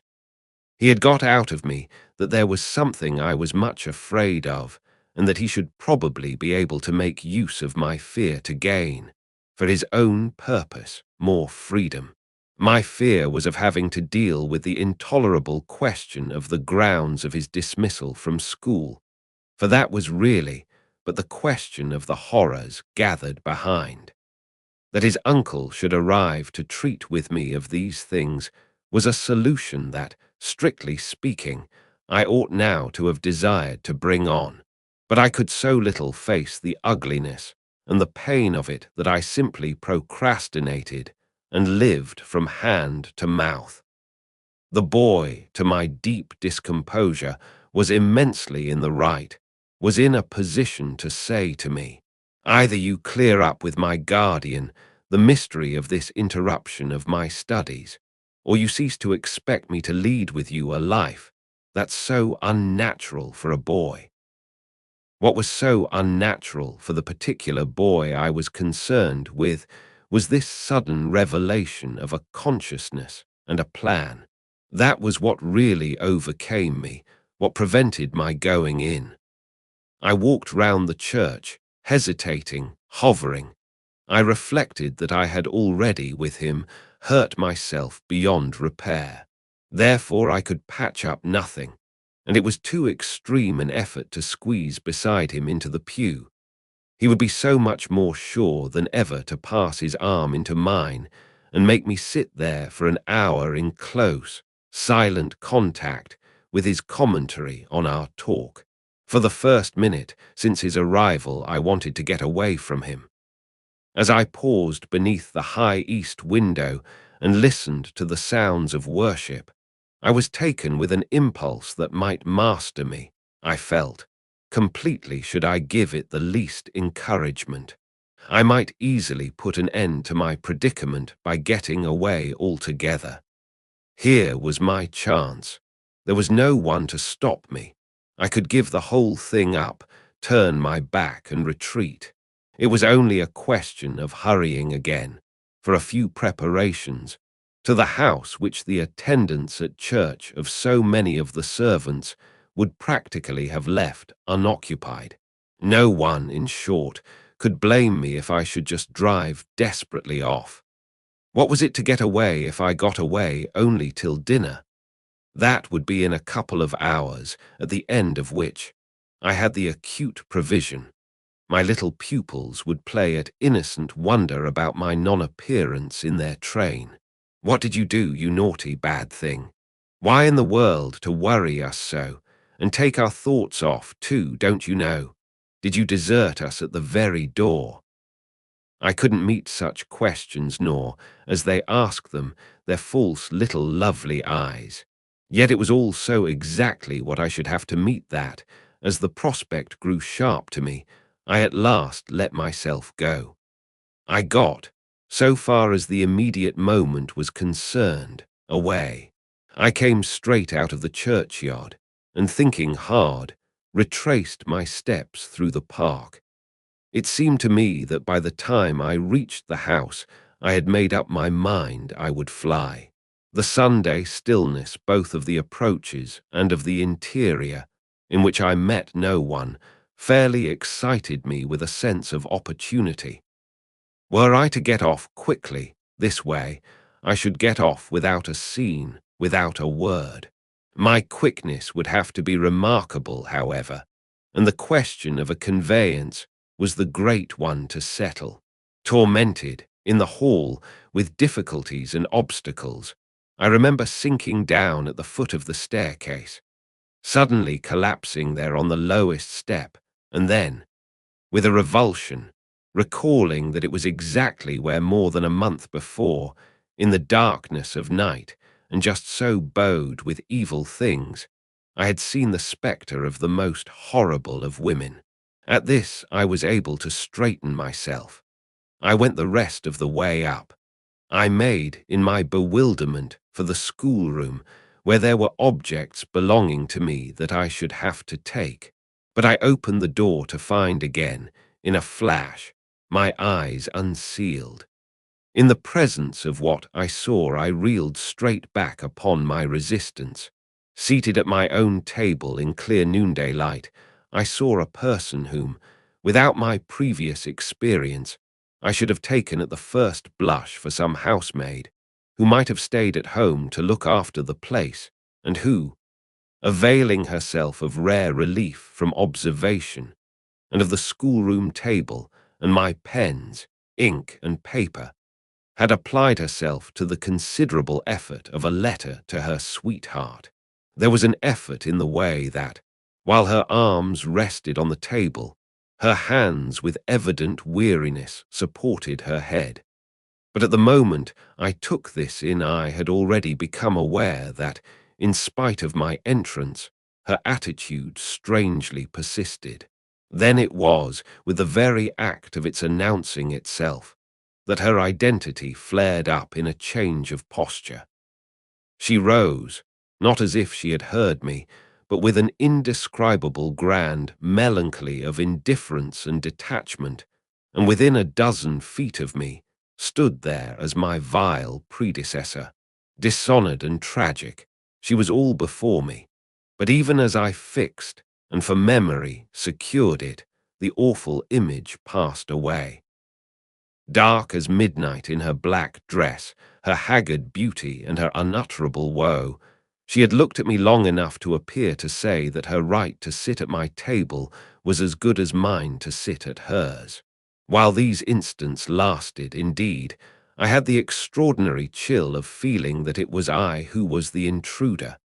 It was as a wild protest against it that, actually addressing her, "You terrible, miserable woman," I heard myself break into a sound that, by the open door, rang through the long passage and the empty house. She looked at me as if she heard me, but I had recovered myself and cleared the air. There was nothing in the room the next minute but the sunshine and a sense that I must stay. Chapter separator, XVI, I had so perfectly expected that the return of my pupils would be marked by a demonstration that I was freshly upset at having to take into account that they were dumb about my absence.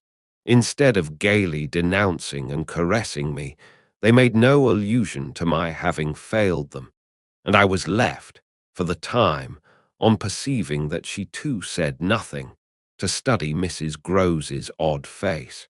I did this to such purpose that I made sure they had in some way bribed her to silence, a silence that, however, I would engage to break down on the first private opportunity. This opportunity came before tea.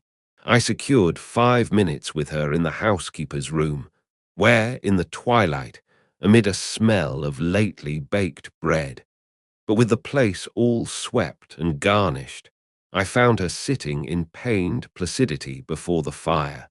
So I see her still, so I see her best, facing the flame from her straight chair in the dusky, shining room, a large, clean image of the put away, of drawers closed and locked and rest without a remedy. Oh, yes, they asked me to say nothing, and to please them, so long as they were there, of course I promised. But what had happened to you? I only went with you for the walk, I said. I had then to come back to meet a friend. She showed her surprise. A friend, you? Oh, yes, I have a couple, I laughed. But did the children give you a reason for not alluding to your leaving us?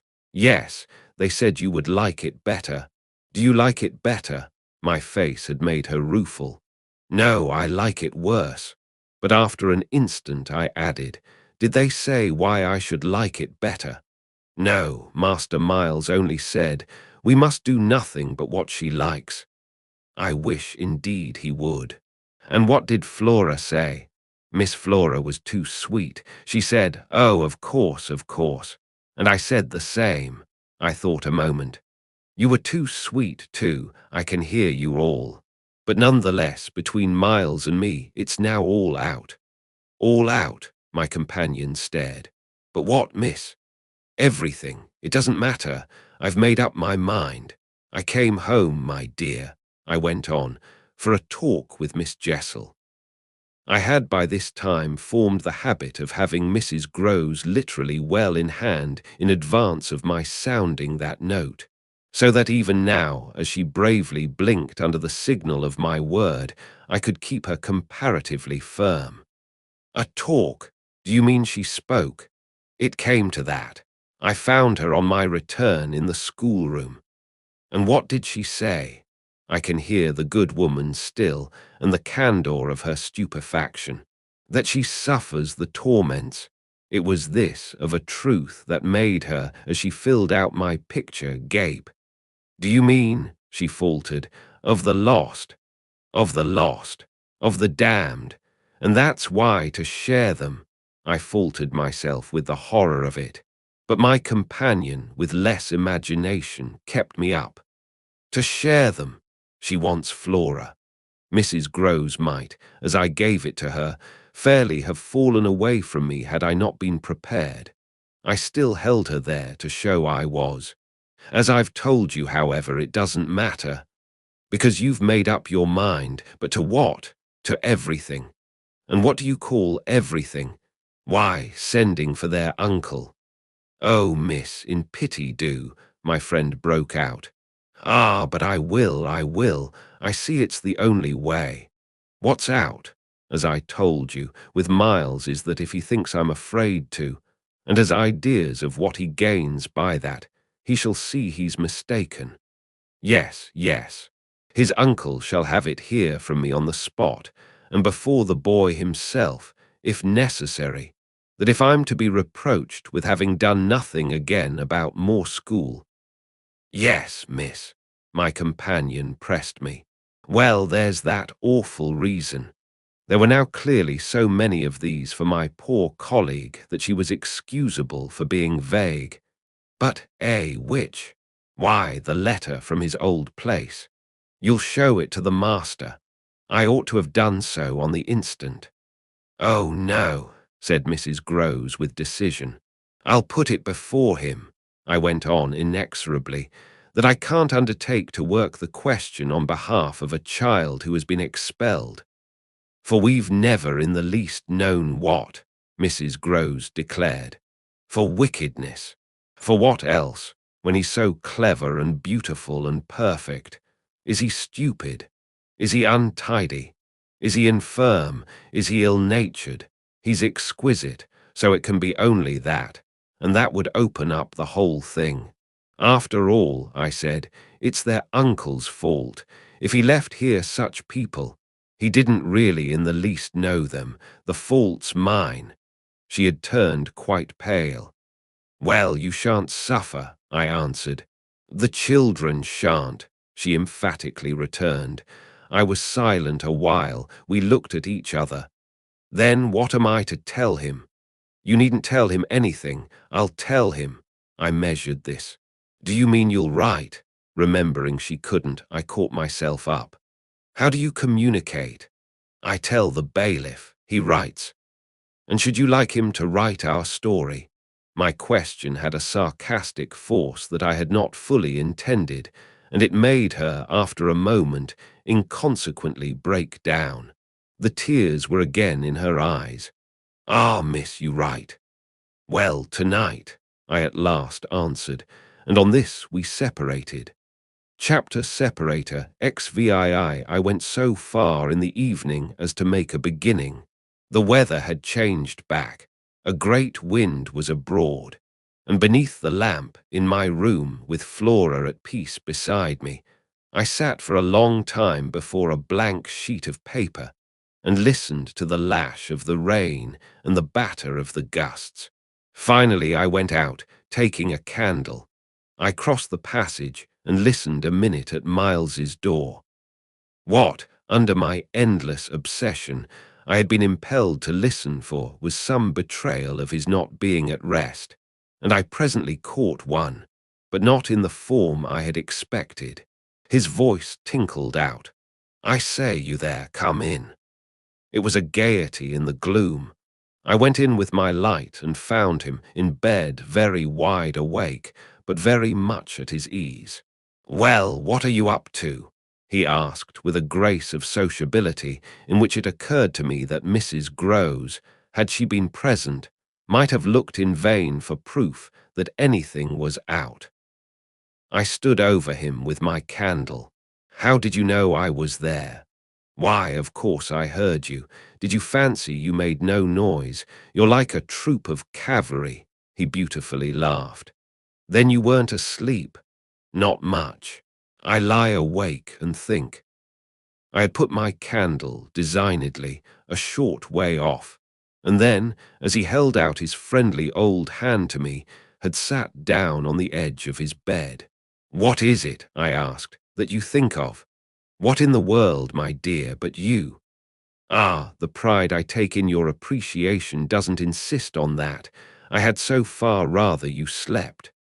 "Well, I think also, you know, of this queer business of ours." I marked the coolness of his firm little hand. "Of what queer business, Miles?" "Why, the way you bring me up, and all the rest." I fairly held my breath a minute, and even from my glimmering taper there was light enough to show how he smiled up at me from his pillow. "What do you mean by all the rest?" "Oh, you know." I could say nothing for a minute, though I felt, as I held his hand, and our eyes continued to meet, that my silence had all the air of admitting his charge, and that nothing in the whole world of reality was perhaps at that moment so fabulous as our actual relation. "Certainly you shall go back to school," I said, "if it be that that troubles you. But not to the old place. We must find another, a better." "How could I know it did trouble you, this question, when you never told me so, never spoke of it at all?" His clear, listening face, framed in its smooth whiteness, made him for the minute as appealing as some wistful patient in a children's hospital. And I would have given, as the resemblance came to me, all I possessed on earth really to be the nurse or the sister of charity who might have helped to cure him. Well, even as it was, I perhaps might help. "Do you know you've never said a word to me about your school? I mean the old one, never mentioned it in any way." He seemed to wonder. He smiled with the same loveliness. But he clearly gained time. He waited. He called for guidance. "Haven't I?" It wasn't for me to help him. It was for the thing I had met. Something in his tone and the expression of his face, as I got this from him, set my heart aching with such a pang as it had never yet known. So unutterably touching was it to see his little brain puzzled, and his little resources taxed to play, under the spell laid on him, a part of innocence and consistency. "No, never, from the hour you came back. You've never mentioned to me one of your masters, one of your comrades, nor the least little thing that ever happened to you at school. Never, little Miles. No, never. Have you given me an inkling of anything that may have happened there? Therefore you can fancy how much I'm in the dark. Until you came out, that way this morning you had, since the first hour I saw you, scarce even made a reference to anything in your previous life. You seemed so perfectly to accept the present. It was extraordinary how my absolute conviction of his secret precocity, or whatever I might call the poison of an influence that I dared but half to phrase, made him, in spite of the faint breath of his inward trouble, appear as accessible as an older person, imposed him almost as an intellectual equal. "I thought you wanted to go on as you are." It struck me that at this he just faintly coloured. He gave, at any rate, like a convalescent slightly fatigued, a languid shake of his head. I don't. I want to get away. You're tired of Bly." "Oh, no, I like Bly." "Well, then. Oh, you know what a boy wants." I felt that I didn't know so well as Miles, and I took temporary refuge. You want to go to your uncle? Again at this, with his sweet, ironic face, he made a movement on the pillow. Ah, you can't get off with that. I was silent a little, and it was I now, I think, who changed colour. My dear, I don't want to get off.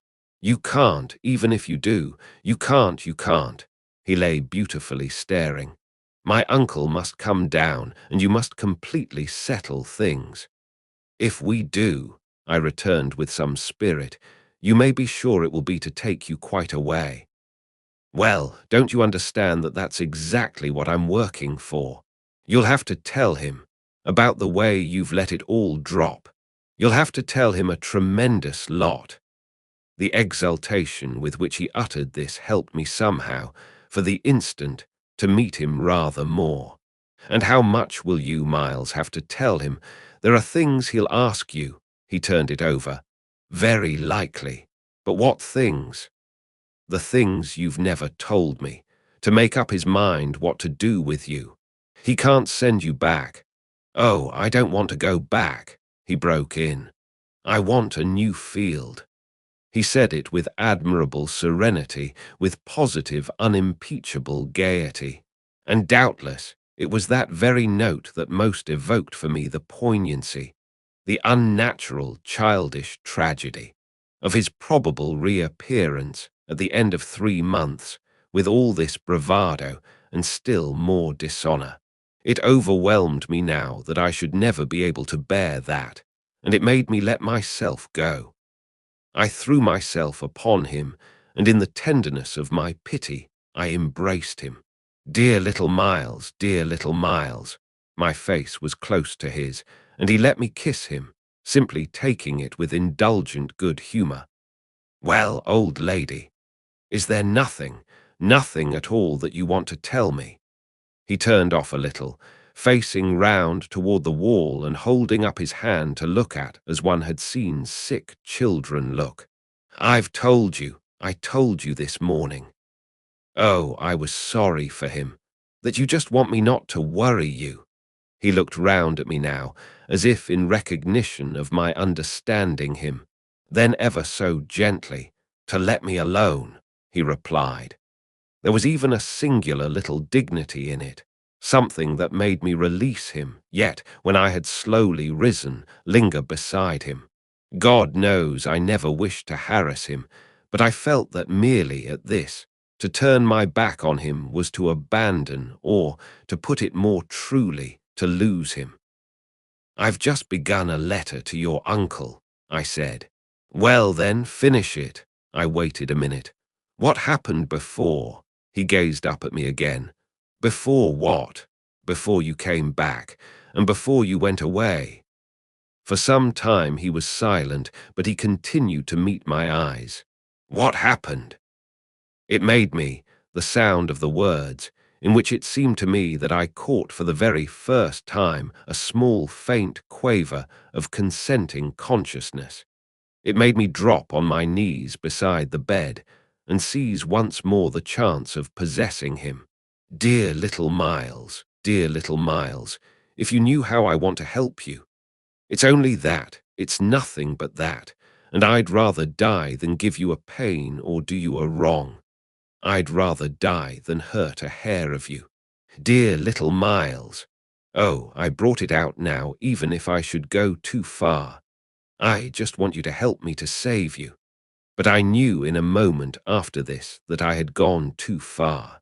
The answer to my appeal was instantaneous, but it came in the form of an extraordinary blast and chill, a gust of frozen air, and a shake of the room as great as if, in the wild wind, the casement had crashed in. The boy gave a loud, high shriek, which, lost in the rest of the shock of sound, might have seemed, indistinctly, though I was so close to him, a note either of jubilation or of terror. I jumped to my feet again and was conscious of darkness. So for a moment we remained, while I stared about me and saw that the drawn curtains were unstirred and the window tight. Why, the candle's out, I then cried. It was I who blew it, dear, said Miles. Chapter separator XVII. The next day after lessons, Mrs. Groves found a moment to say to me quietly, "Have you written, miss?" "Yes, I've written." But I didn't add, for the hour, that my letter, sealed and directed, was still in my pocket. There would be time enough to send it before the messenger should go to the village. Meanwhile, there had been, on the part of my pupils, no more brilliant, more exemplary morning. It was exactly as if they had both had at heart to gloss over any recent little friction. They performed the dizziest feats of arithmetic, soaring quite out of my feeble range, and perpetrated, in higher spirits than ever, geographical and historical jokes. It was conspicuous, of course, in Miles in particular, that he appeared to wish to show how easily he could let me down. This child, to my memory, really lives in a setting of beauty and misery that no words can translate. There was a distinction all his own in every impulse he revealed. Never was a small natural creature, to the uninitiated eye all frankness and freedom, a more ingenious, a more extraordinary little gentleman. I had perpetually to guard against the wonder of contemplation into which my initiated view betrayed me, to check the irrelevant gaze and discouraged sigh in which I constantly both attacked and renounced the enigma of what such a little gentleman could have done that deserved a penalty. Say that by the dark prodigy I knew, the imagination of all evil had been opened up to him. All the justice within me ached for the proof that it could ever have flowered into an act. He had never, at any rate, been such a little gentleman as when, after our early dinner on this dreadful day, he came round to me and asked if I shouldn't like him for half an hour to play to me. David playing to Saul could never have shown a finer sense of the occasion. It was literally a charming exhibition of tact, of magnanimity, and quite tantamount to his saying outright, "The true knights we love to read about never push an advantage too far." I know what you mean now. You mean that, to be let alone yourself and not followed up, you'll cease to worry and spy upon me, won't keep me so close to you, will let me go and come. Well, I come, you see, but I don't go. There'll be plenty of time for that. I do really delight in your society, and I only want to show you that I contended for a principle. It may be imagined whether I resisted this appeal or failed to accompany him again, hand in hand, to the schoolroom. He sat down at the old piano and played as he had never played. And if there are those who think he had better have been kicking a football, I can only say that I wholly agree with them. For at the end of a time that under his influence I had quite ceased to measure, I started up with a strange sense of having literally slept at my post. It was after luncheon, and by the schoolroom fire, and yet I hadn't really in the least slept. I had only done something much worse. I had forgotten. Where all this time was Flora? When I put the question to Miles, he played on a minute before answering, and then could only say, "Why, my dear, how do I know?" breaking moreover into a happy laugh which, immediately after, as if it were a vocal accompaniment, he prolonged into incoherent, extravagant song. I went straight to my room, but his sister was not there. Then, before going downstairs, I looked into several others. As she was nowhere about, she would surely be with Mrs. Groves, whom, in the comfort of that theory, I accordingly proceeded in quest of. I found her where I had found her the evening before, but she met my quick challenge with blank, scared ignorance. She had only supposed that, after the repast, I had carried off both the children, as to which she was quite in her right, for it was the very first time I had allowed the little girl out of my sight without some special provision. Of course now indeed she might be with the maids, so that the immediate thing was to look for her without an air of alarm. This we promptly arranged between us, but when, 10 minutes later and in pursuance of our arrangement, we met in the hall, it was only to report on either side that after guarded inquiries, we had altogether failed to trace her. For a minute there, apart from observation, we exchanged mute alarms, and I could feel with what high interest my friend returned me all those I had from the first given her. "She'll be above," she presently said, "in one of the rooms you haven't searched." "No, she's at a distance." I had made up my mind. "She has gone out." Mrs. Groves stared. "Without a hat?" I naturally also looked volumes. "Isn't that woman always without one?" "She's with her. She's with her," I declared. "We must find them." My hand was on my friend's arm, but she failed for the moment, confronted with such an account of the matter, to respond to my pressure. She communed, on the contrary, on the spot with her uneasiness. "And where's Master Miles?" "Oh, he's with Quint. They're in the schoolroom." "Lord, miss." My view, I was myself aware, and therefore I suppose my tone, had never yet reached so calm an assurance. "The trick's played," I went on. "They've successfully worked their plan.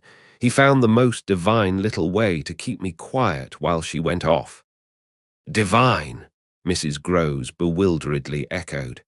"Infernal, then," I almost cheerfully rejoined. "He has provided for himself as well. But come," she had helplessly gloomed at the upper regions. "You leave him so long with Quint. Yes, I don't mind that now." She always ended at these moments by getting possession of my hand, and in this manner she could at present still stay me. But after gasping an instant at my sudden resignation, "Because of your letter," she eagerly brought out. I quickly, by way of answer, felt for my letter, drew it forth, held it up, and then, freeing myself, went and laid it on the great hall table. "Luke will take it," I said as I came back. I reached the house door and opened it. I was already on the steps. My companion still demurred. The storm of the night and the early morning had dropped, but the afternoon was damp and grey. I came down to the drive while she stood in the doorway. "You go with nothing on." "What do I care when the child has nothing? I can't wait to dress," I cried, "and if you must do so, I leave you. Try meanwhile yourself upstairs." "With them?" Oh, on this, the poor woman promptly joined me. Chapter Separator XIX, we went straight to the lake, as it was called at Bly, and I dare say rightly called, though I reflect that it may in fact have been a sheet of water less remarkable than it appeared to my untravelled eyes. My acquaintance with sheets of water was small, and the pool of Bly, at all events on the few occasions of my consenting, under the protection of my pupils, to affront its surface in the old flat-bottomed boat moored there for our use, had impressed me both with its extent and its agitation. The usual place of embarkation was 1/2 mile from the house, but I had an intimate conviction that, wherever Flora might be, she was not near home. She had not given me the slip for any small adventure, and since the day of the very great one that I had shared with her by the pond, I had been aware, in our walks, of the quarter to which she most inclined. This was why I had now given to Mrs. Groves's steps so marked a direction that made her, when she perceived it, oppose a resistance that showed me she was freshly mystified. "You're going to the water, miss. You think she's in?" "She may be, though the depth is, I believe, nowhere very great.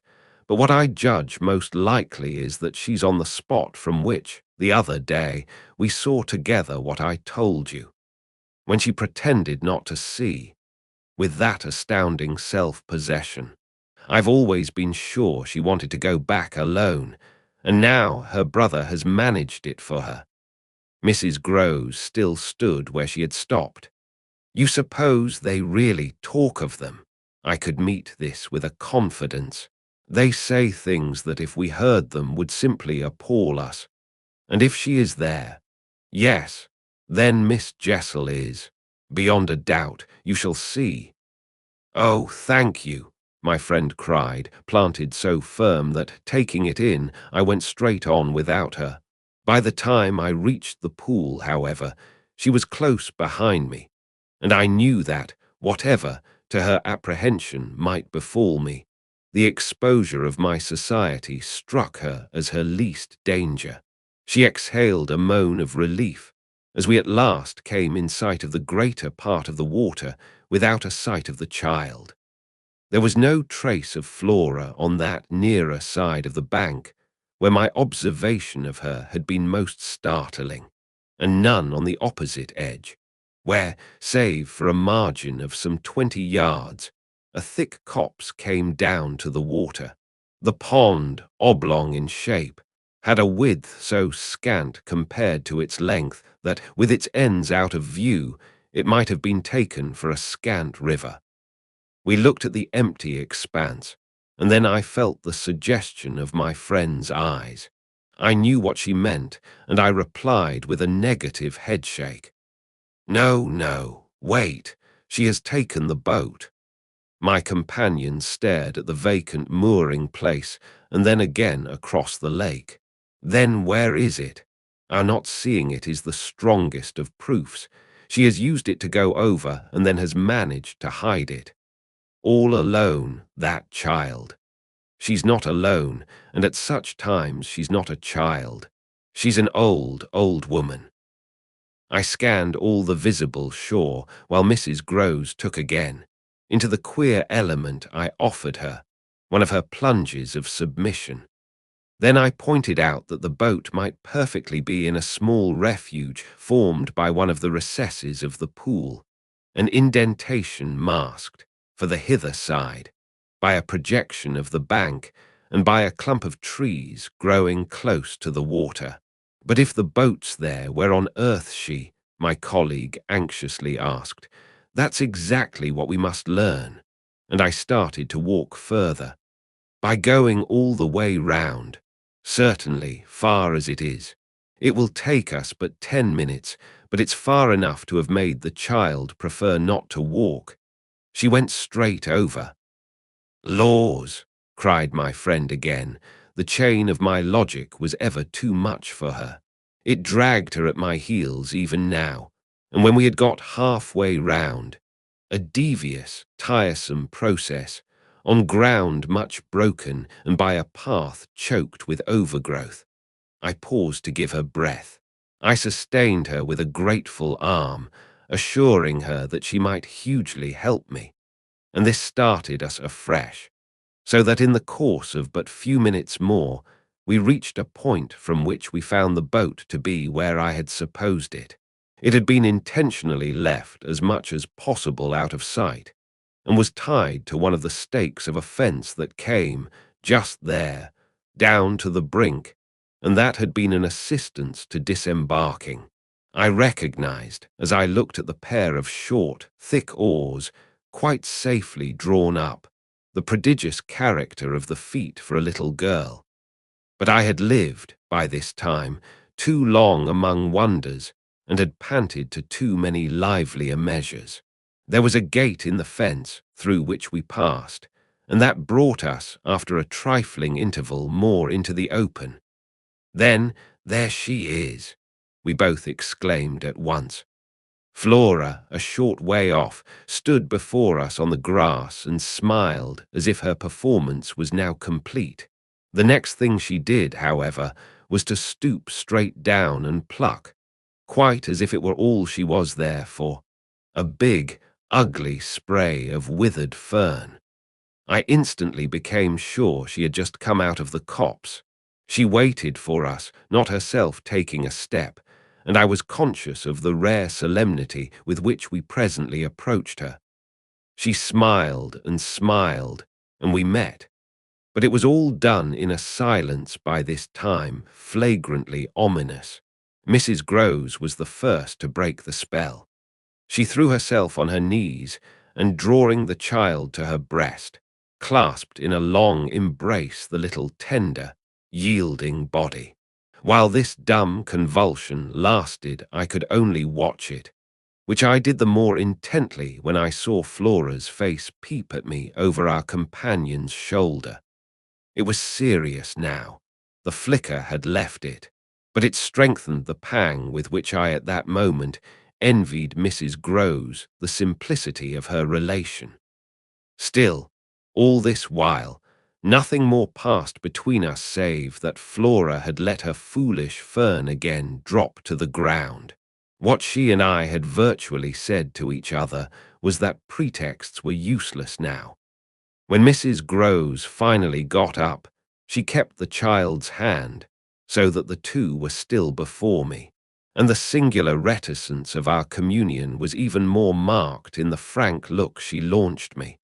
"I'll be hanged," it said, "if I'll speak." It was Flora who, gazing all over me in candid wonder, was the first. She was struck with our bare-headed aspect.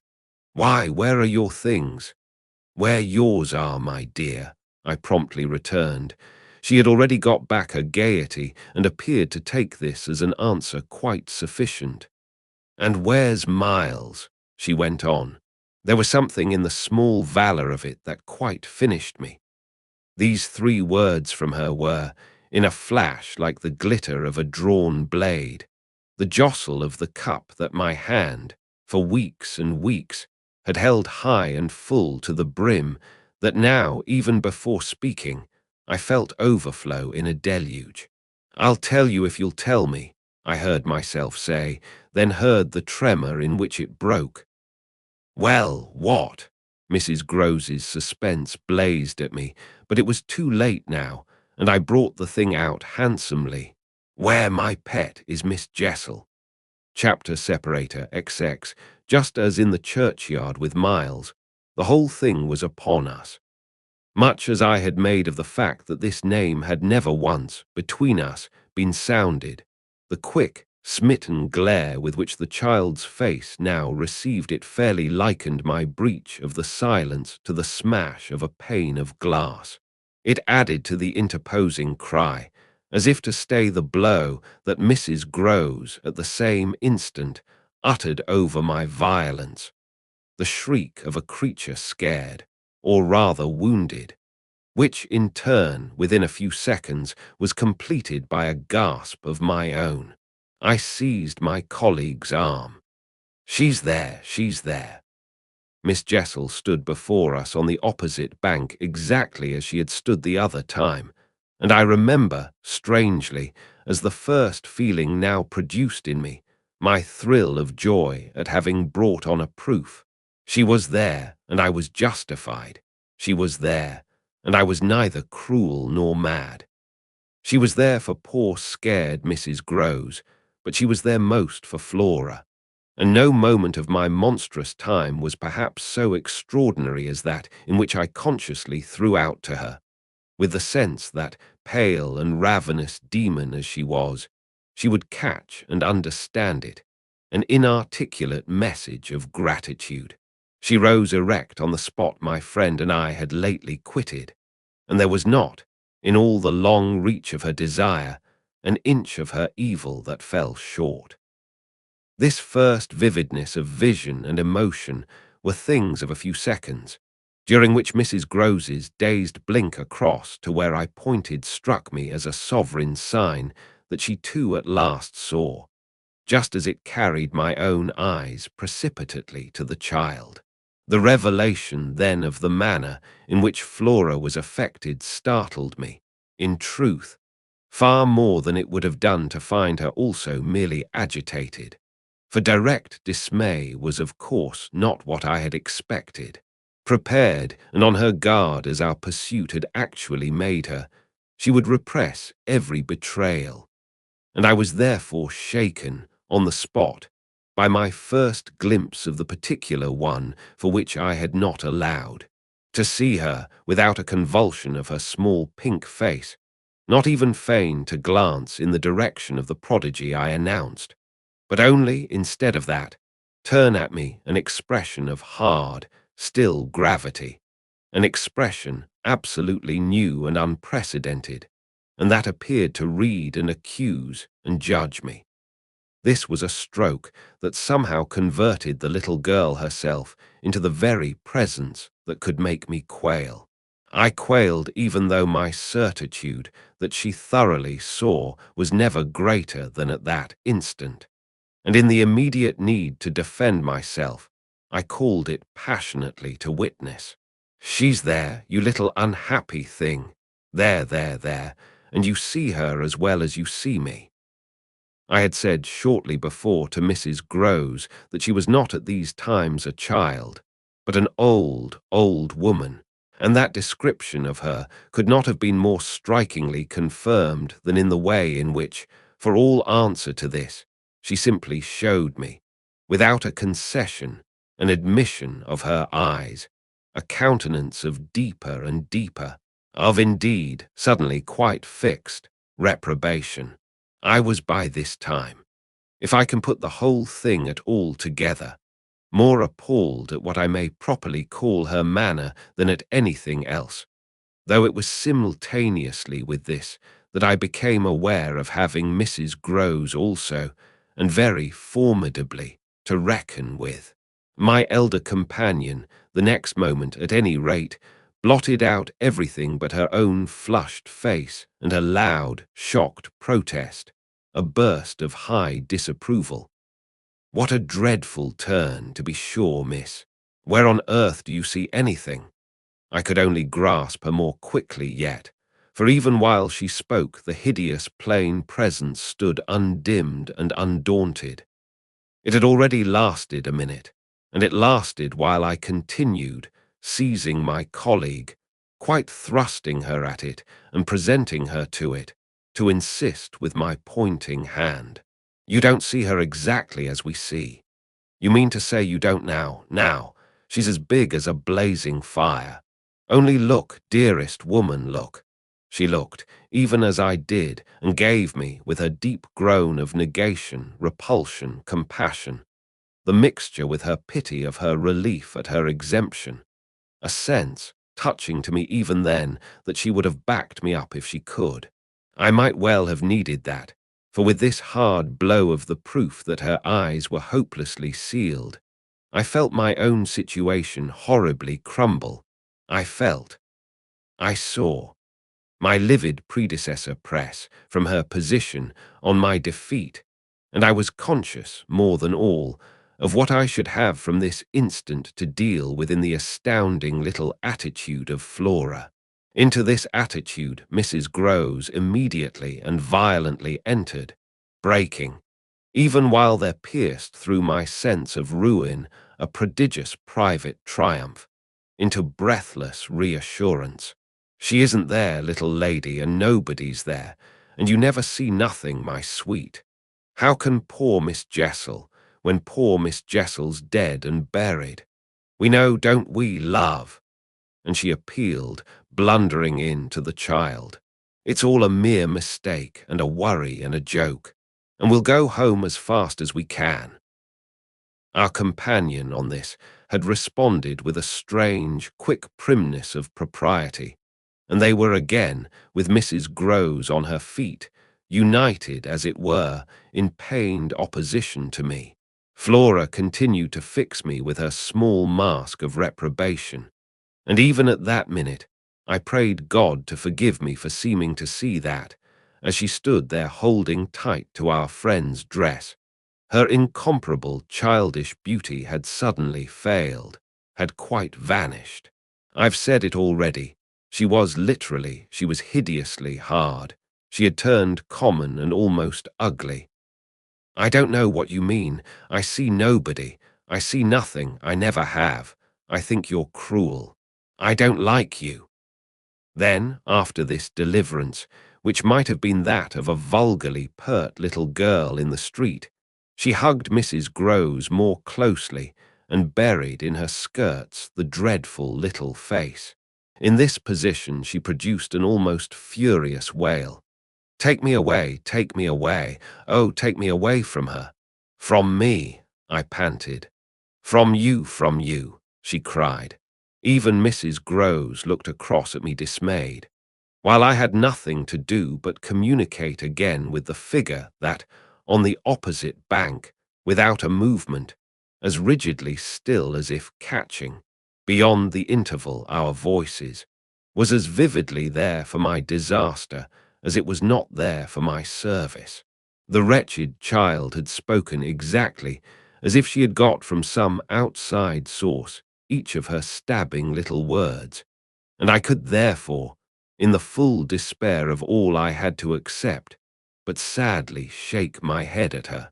If I had ever doubted, all my doubt would at present have gone. I've been living with the miserable truth, and now it has only too much closed round me. Of course I've lost you. I've interfered, and you've seen, under her dictation, with which I faced over the pool again our infernal witness, the easy and perfect way to meet it. I've done my best, but I've lost you. Goodbye. For Mrs. Groves I had an imperative, an almost frantic go. Before which, in infinite distress, but mutely possessed of the little girl and clearly convinced, in spite of her blindness, that something awful had occurred and some collapse engulfed us, she retreated by the way we had come as fast as she could move. Of what first happened when I was left alone, I had no subsequent memory. I only knew that at the end of, I suppose, a quarter of an hour, an odorous dampness and roughness, chilling and piercing my trouble, had made me understand that I must have thrown myself, on my face, on the ground, and given way to a wildness of grief. I must have lain there long and cried and sobbed, for when I raised my head the day was almost done. I got up and looked a moment through the twilight at the grey pool and its blank, haunted edge, and then I took, back to the house, my dreary and difficult course. When I reached the gate in the fence, the boat, to my surprise, was gone, so that I had a fresh reflection to make on Flora's extraordinary command of the situation. She passed that night by the most tacit, and I should add, were not the words so grotesque a false note, the happiest of arrangements with Mrs. Groves. I saw neither of them on my return, but on the other hand, as by an ambiguous compensation, I saw a great deal of Miles. I can use no other phrase, so much of him that it was as if it were more than it had ever been. No evening I had passed at Bly had the portentous quality of this one, in spite of which, and in spite also of the deeper depths of consternation that had opened beneath my feet, there was literally, in the ebbing actual, an extraordinarily sweet sadness. On reaching the house I had never so much as looked for the boy. I had simply gone straight to my room to change what I was wearing and to take in, at a glance, much material testimony to Flora's rupture. Her little belongings had all been removed. When later, by the schoolroom fire, I was served with tea by the usual maid, I indulged, on the article of my other pupil, in no inquiry whatever. He had his freedom now. He might have it to the end.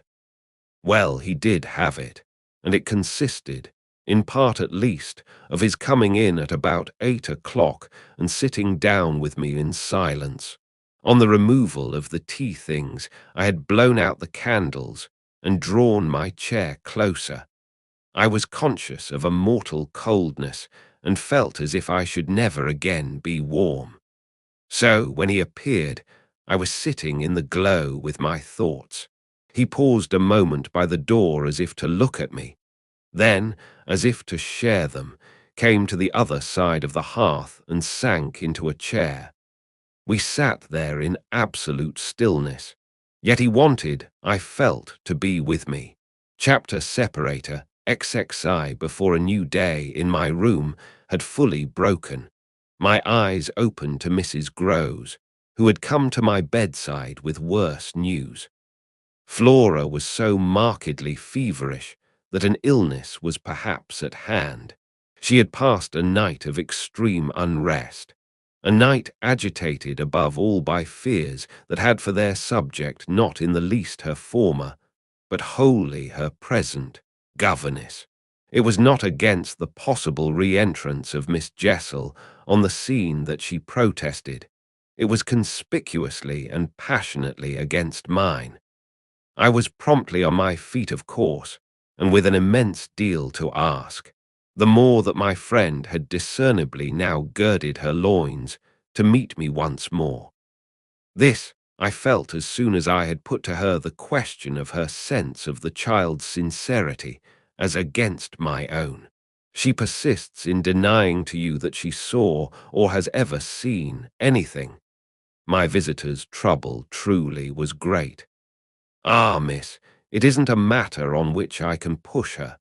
Yet it isn't either, I must say, as if I much needed to. It has made her, every inch of her, quite old. Oh, I see her perfectly from here. She resents, for all the world like some high little personage, the imputation on her truthfulness and, as it were, her respectability. Miss Jessel, indeed, she's respectable, the chit. The impression she gave me there yesterday was, I assure you, the very strangest of all. It was quite beyond any of the others. I did put my foot in it. She'll never speak to me again. Hideous and obscure as it all was, it held Mrs. Groves briefly silent. Then she granted my point with a frankness which, I made sure, had more behind it. I think indeed, miss, she never will. She do have a grand manner about it, and that manner, I summed it up, is practically what's the matter with her now. Oh, that manner I could see in my visitor's face, and not a little else besides. She asks me every 3 minutes if I think you're coming in. I see, I see. I too, on my side, had so much more than worked it out. Has she said to you since yesterday, except to repudiate her familiarity with anything so dreadful, a single other word about Miss Jessel? Not one, miss. And of course, you know, my friend added, I took it from her by the lake that just then and there at least there was nobody. Rather, and naturally you take it from her still. I don't contradict her. What else can I do?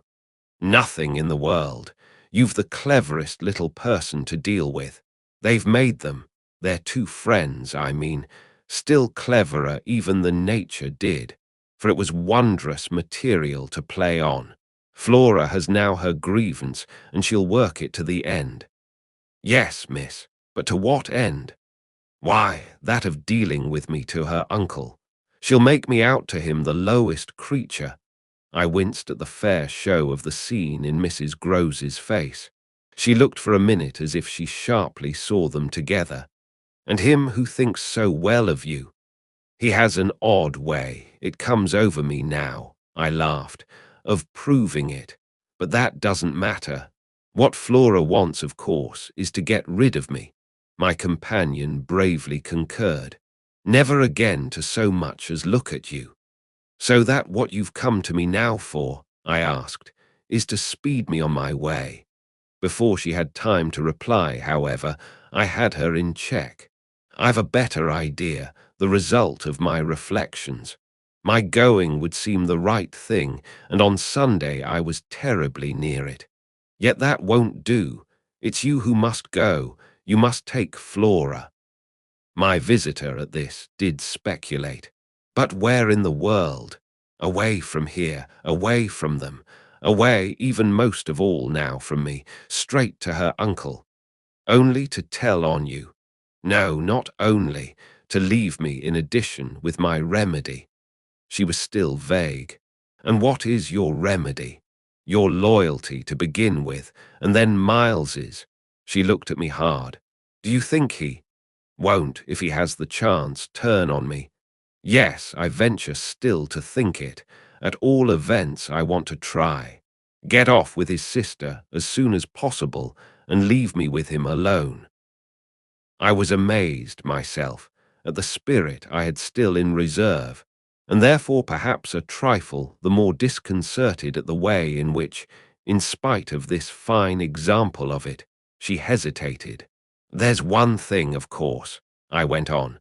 They mustn't, before she goes, see each other for 3 seconds. Then it came over me that, in spite of Flora's presumable sequestration from the instant of her return from the pool, it might already be too late. Do you mean, I anxiously asked, that they have met? At this she quite flushed. Ah, miss, I'm not such a fool as that. If I've been obliged to leave her 3 or 4 times, it has been each time with one of the maids, and at present, though she's alone, she's locked in safe. And yet, there were too many things. And yet what? Well, are you so sure of the little gentleman? I'm not sure of anything but you, but I have, since last evening, a new hope. I think he wants to give me an opening. I do believe that, poor little exquisite wretch. He wants to speak. Last evening, in the firelight and the silence, he sat with me for 2 hours as if it were just coming. Mrs. Groves looked hard through the window at the grey, gathering day. And did it come?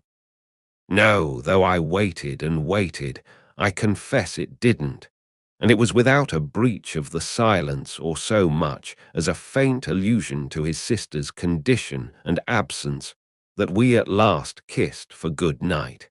All the same, I continued, I can't, if her uncle sees her, consent to his seeing her brother without my having given the boy, and most of all because things have got so bad. A little more time. My friend appeared on this ground more reluctant than I could quite understand. What do you mean by more time?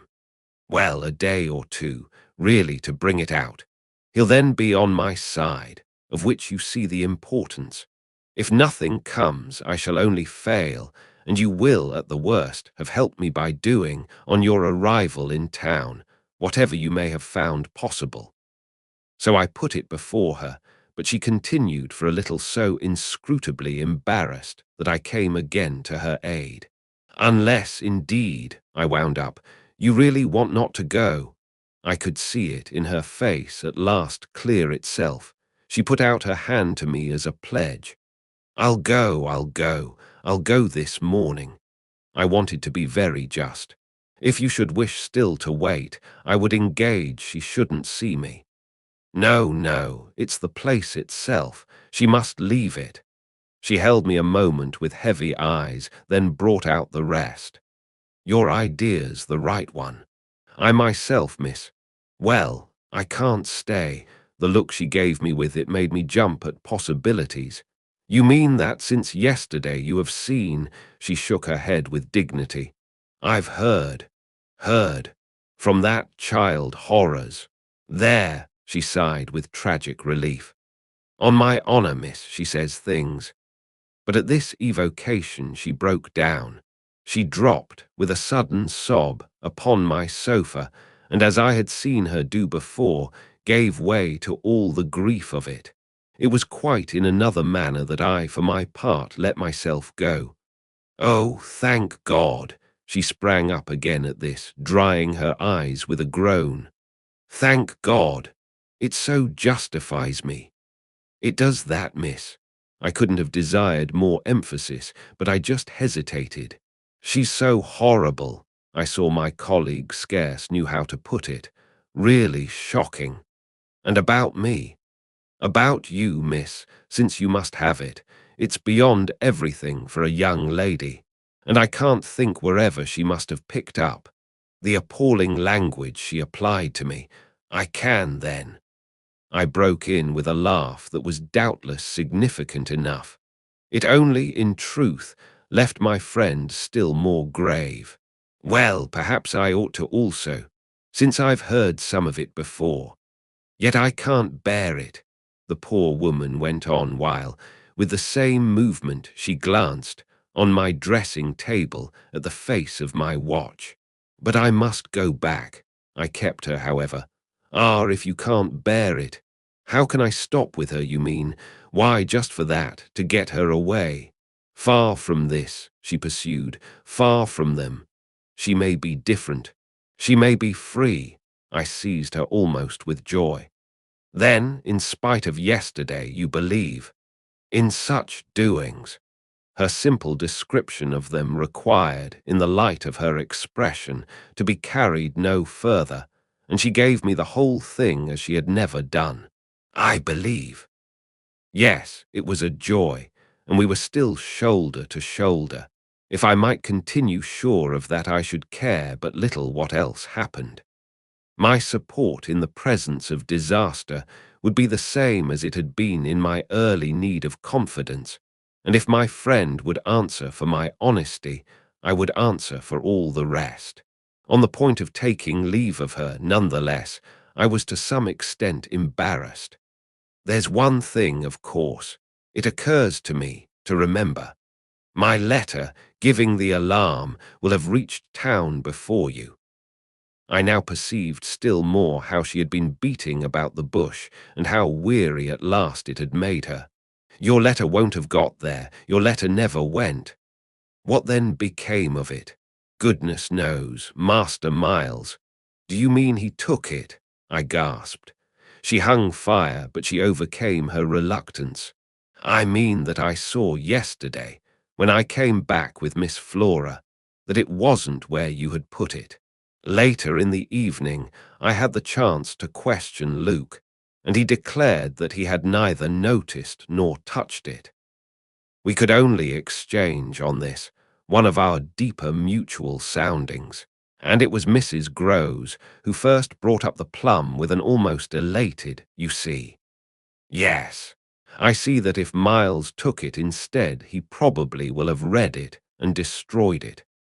And don't you see anything else? I faced her a moment with a sad smile. It strikes me that by this time your eyes are open even wider than mine. They proved to be so indeed, but she could still blush, almost to show it. I make out now what he must have done at school. And she gave, in her simple sharpness, an almost droll, disillusioned nod. He stole. I turned it over. I tried to be more judicial. Well, perhaps. She looked as if she found me unexpectedly calm. He stole letters. She couldn't know my reasons for a calmness after all pretty shallow. So I showed them off as I might. I hope, then, it was to more purpose than in this case. The note, at any rate, that I put on the table yesterday, I pursued, will have given him so scant an advantage, for it contained only the bare demand for an interview, that he is already much ashamed of having gone so far for so little, and that what he had on his mind last evening was precisely the need of confession.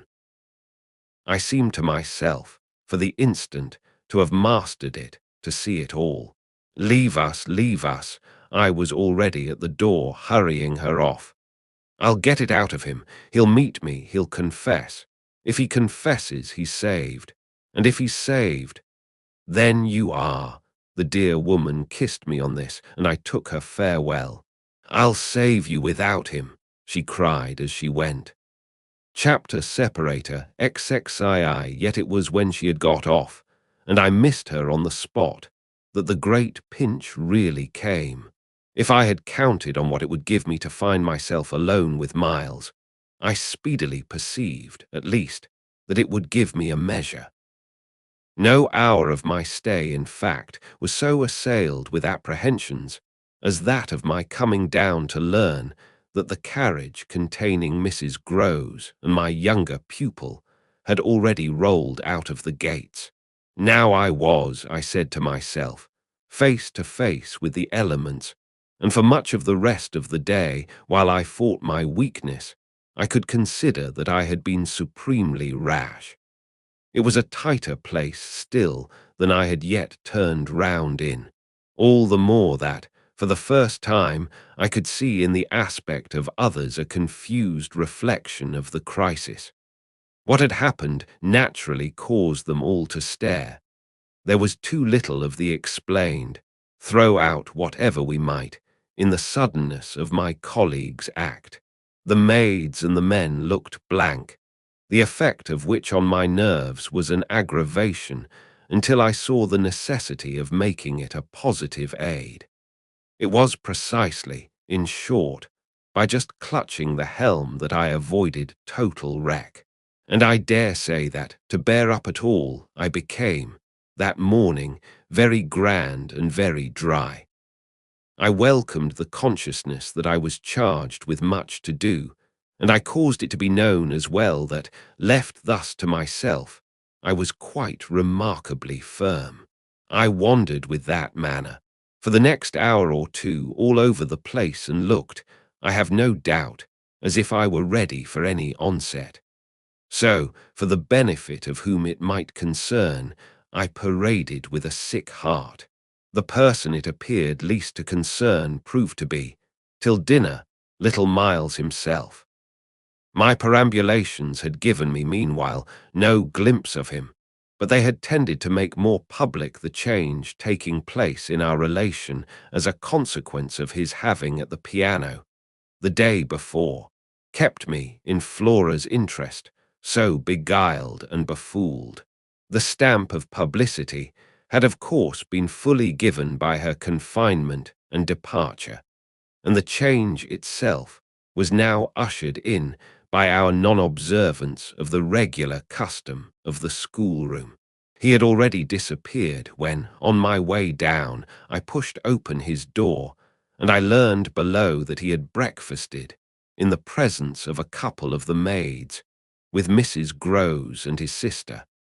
He had then gone out, as he said, for a stroll, than which nothing, I reflected, could better have expressed his frank view of the abrupt transformation of my office. What he would not permit this office to consist of was yet to be settled. There was a queer relief, at all events, I mean for myself in especial, in the renouncement of one pretension. If so much had sprung to the surface, I scarce put it too strongly in saying that what had perhaps sprung highest was the absurdity of our prolonging the fiction that I had anything more to teach him. It sufficiently stuck out that, by tacit little tricks, in which even more than myself he carried out the care for my dignity, I had had to appeal to him to let me off straining to meet him on the ground of his true capacity. He had at any rate his freedom now. I was never to touch it again, as I had amply shown, moreover, when, on his joining me in the schoolroom the previous night, I had uttered, on the subject of the interval just concluded, neither challenge nor hint. I had too much, from this moment, my other ideas. Yet when he at last arrived, the difficulty of applying them, the accumulations of my problem, were brought straight home to me by the beautiful little presence on which what had occurred had as yet, for the eye, dropped neither stain nor shadow. To mark, for the house, the high state I cultivated, I decreed that my meals with the boy should be served, as we called it, downstairs, so that I had been awaiting him in the ponderous pomp of the room outside of the window of which I had had from Mrs. Groves, that first scared Sunday, my flash of something it would scarce have done to call light. Here at present I felt afresh, for I had felt it again and again, how my equilibrium depended on the success of my rigid will, the will to shut my eyes as tight as possible to the truth that what I had to deal with was, revoltingly, against nature. I could only get on at all by taking nature into my confidence and my account, by treating my monstrous ordeal as a push in a direction unusual, of course, and unpleasant. but demanding, after all, for a fair front, only another turn of the screw of ordinary human virtue. No attempt, nonetheless, could well require more tact than just this attempt to supply one's self all the nature.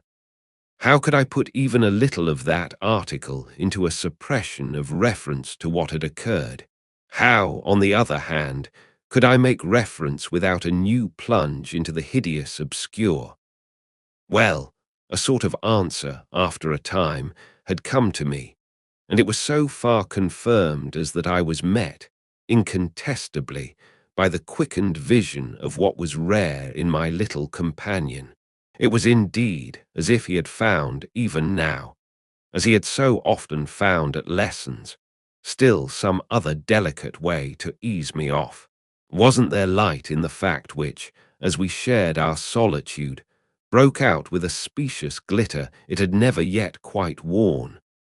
The fact that, opportunity aiding, precious opportunity which had now come, it would be preposterous, with a child so endowed, to forgo the help one might wrest from absolute intelligence. What had his intelligence been given him for but to save him? Mightn't one, to reach his mind, risk the stretch of an angular arm over his character? It was as if, when we were face to face in the dining room, he had literally shown me the way. The roast mutton was on the table, and I had dispensed with attendance. Miles, before he sat down, stood a moment with his hands in his pockets and looked at the joint, on which he seemed on the point of passing some humorous judgment. But what he presently produced was, "I say, my dear, is she really very awfully ill?" "Little Flora, not so bad but that she'll presently be better. London will set her up." Bligh had ceased to agree with her. "Come here and take your mutton." He alertly obeyed me, carried the plate carefully to his seat, and when he was established, went on. Did Bligh disagree with her so terribly suddenly? Not so suddenly as you might think. One had seen it coming on. Then why didn't you get her off before? Before what? Before she became too ill to travel. I found myself prompt.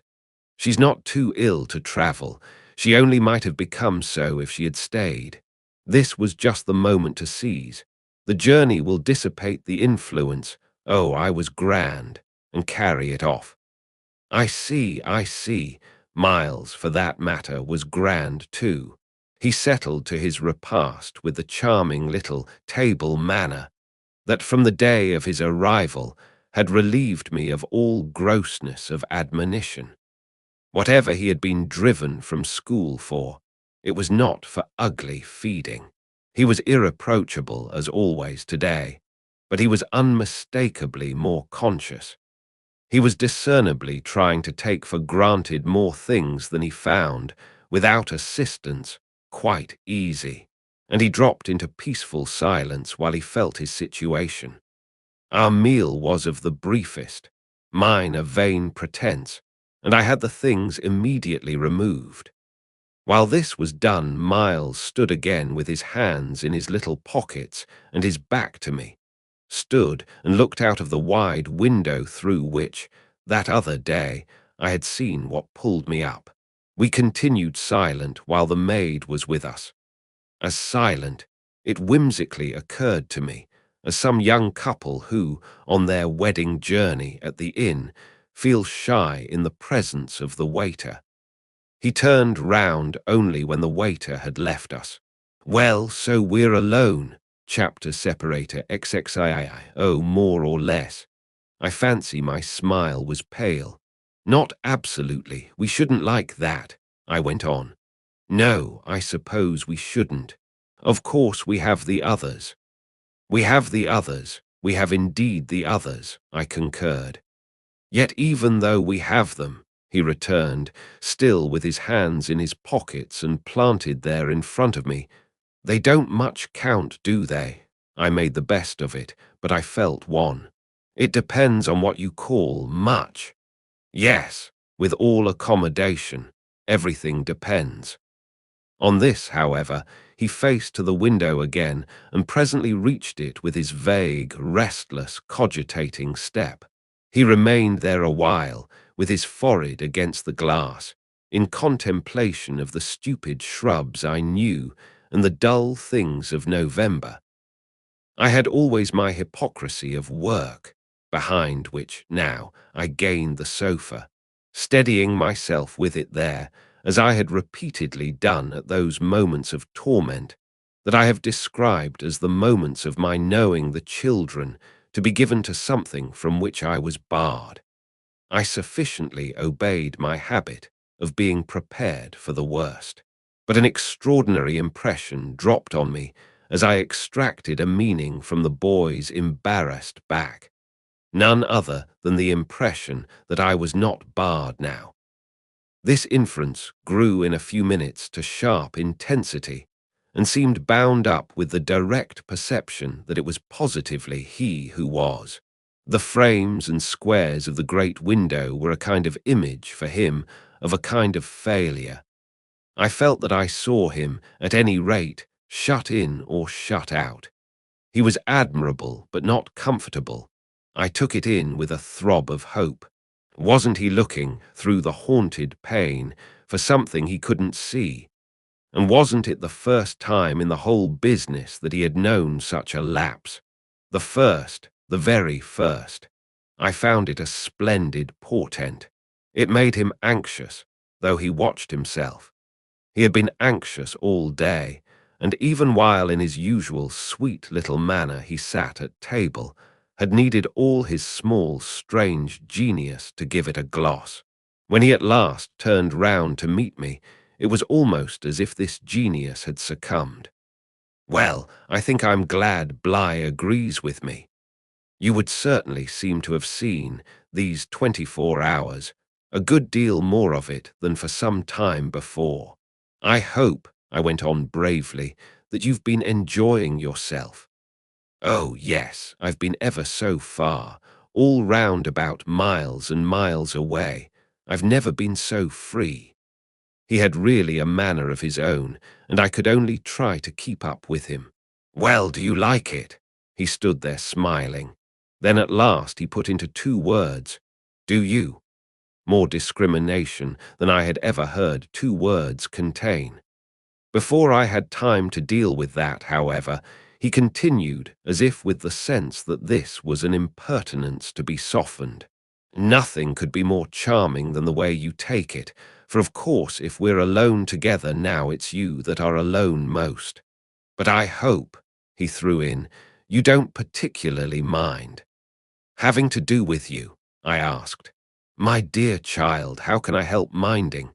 Though I've renounced all claim to your company, you're so beyond me. I at least greatly enjoy it. What else should I stay on for?" He looked at me more directly, and the expression of his face, graver now, struck me as the most beautiful I had ever found in it. "You stay on just for that?" "Certainly. I stay on as your friend, and from the tremendous interest I take in you, till something can be done for you that may be more worth your while. That needn't surprise you."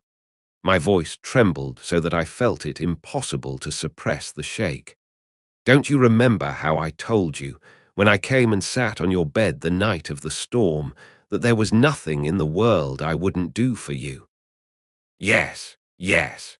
He, on his side, more and more visibly nervous, had a tone to master, but he was so much more successful than I that, laughing out through his gravity, he could pretend we were pleasantly jesting. "Only that, I think, was to get me to do something for you."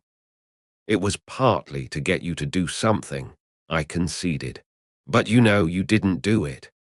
"Oh, yes," he said with the brightest superficial eagerness. "You wanted me to tell you something. That's it. Out, straight out. What you have on your mind, you know." "Ah, then, is that what you've stayed over for?" He spoke with a gaiety through which I could still catch the finest little quiver of resentful passion. But I can't begin to express the effect upon me of an implication of surrender, even so faint. It was as if what I had yearned for had come at last, only to astonish me. Well, yes, I may as well make a clean breast of it. It was precisely for that. He waited so long that I supposed it for the purpose of repudiating the assumption on which my action had been founded. But what he finally said was, "Do you mean now here? There couldn't be a better place or time." He looked round him uneasily, and I had the rare, oh, the queer, impression of the very first symptom I had seen in him of the approach of immediate fear. It was as if he were suddenly afraid of me, which struck me indeed as perhaps the best thing to make him. Yet in the very pang of the effort, I felt it vain to try sternness, and I heard myself the next instant so gentle as to be almost grotesque. "You want so to go out again?" "Awfully." He smiled at me heroically, and the touching little bravery of it was enhanced by his actually flushing with pain. He had picked up his hat, which he had brought in, and stood twirling it in a way that gave me, even as I was just nearly reaching port, a perverse horror of what I was doing.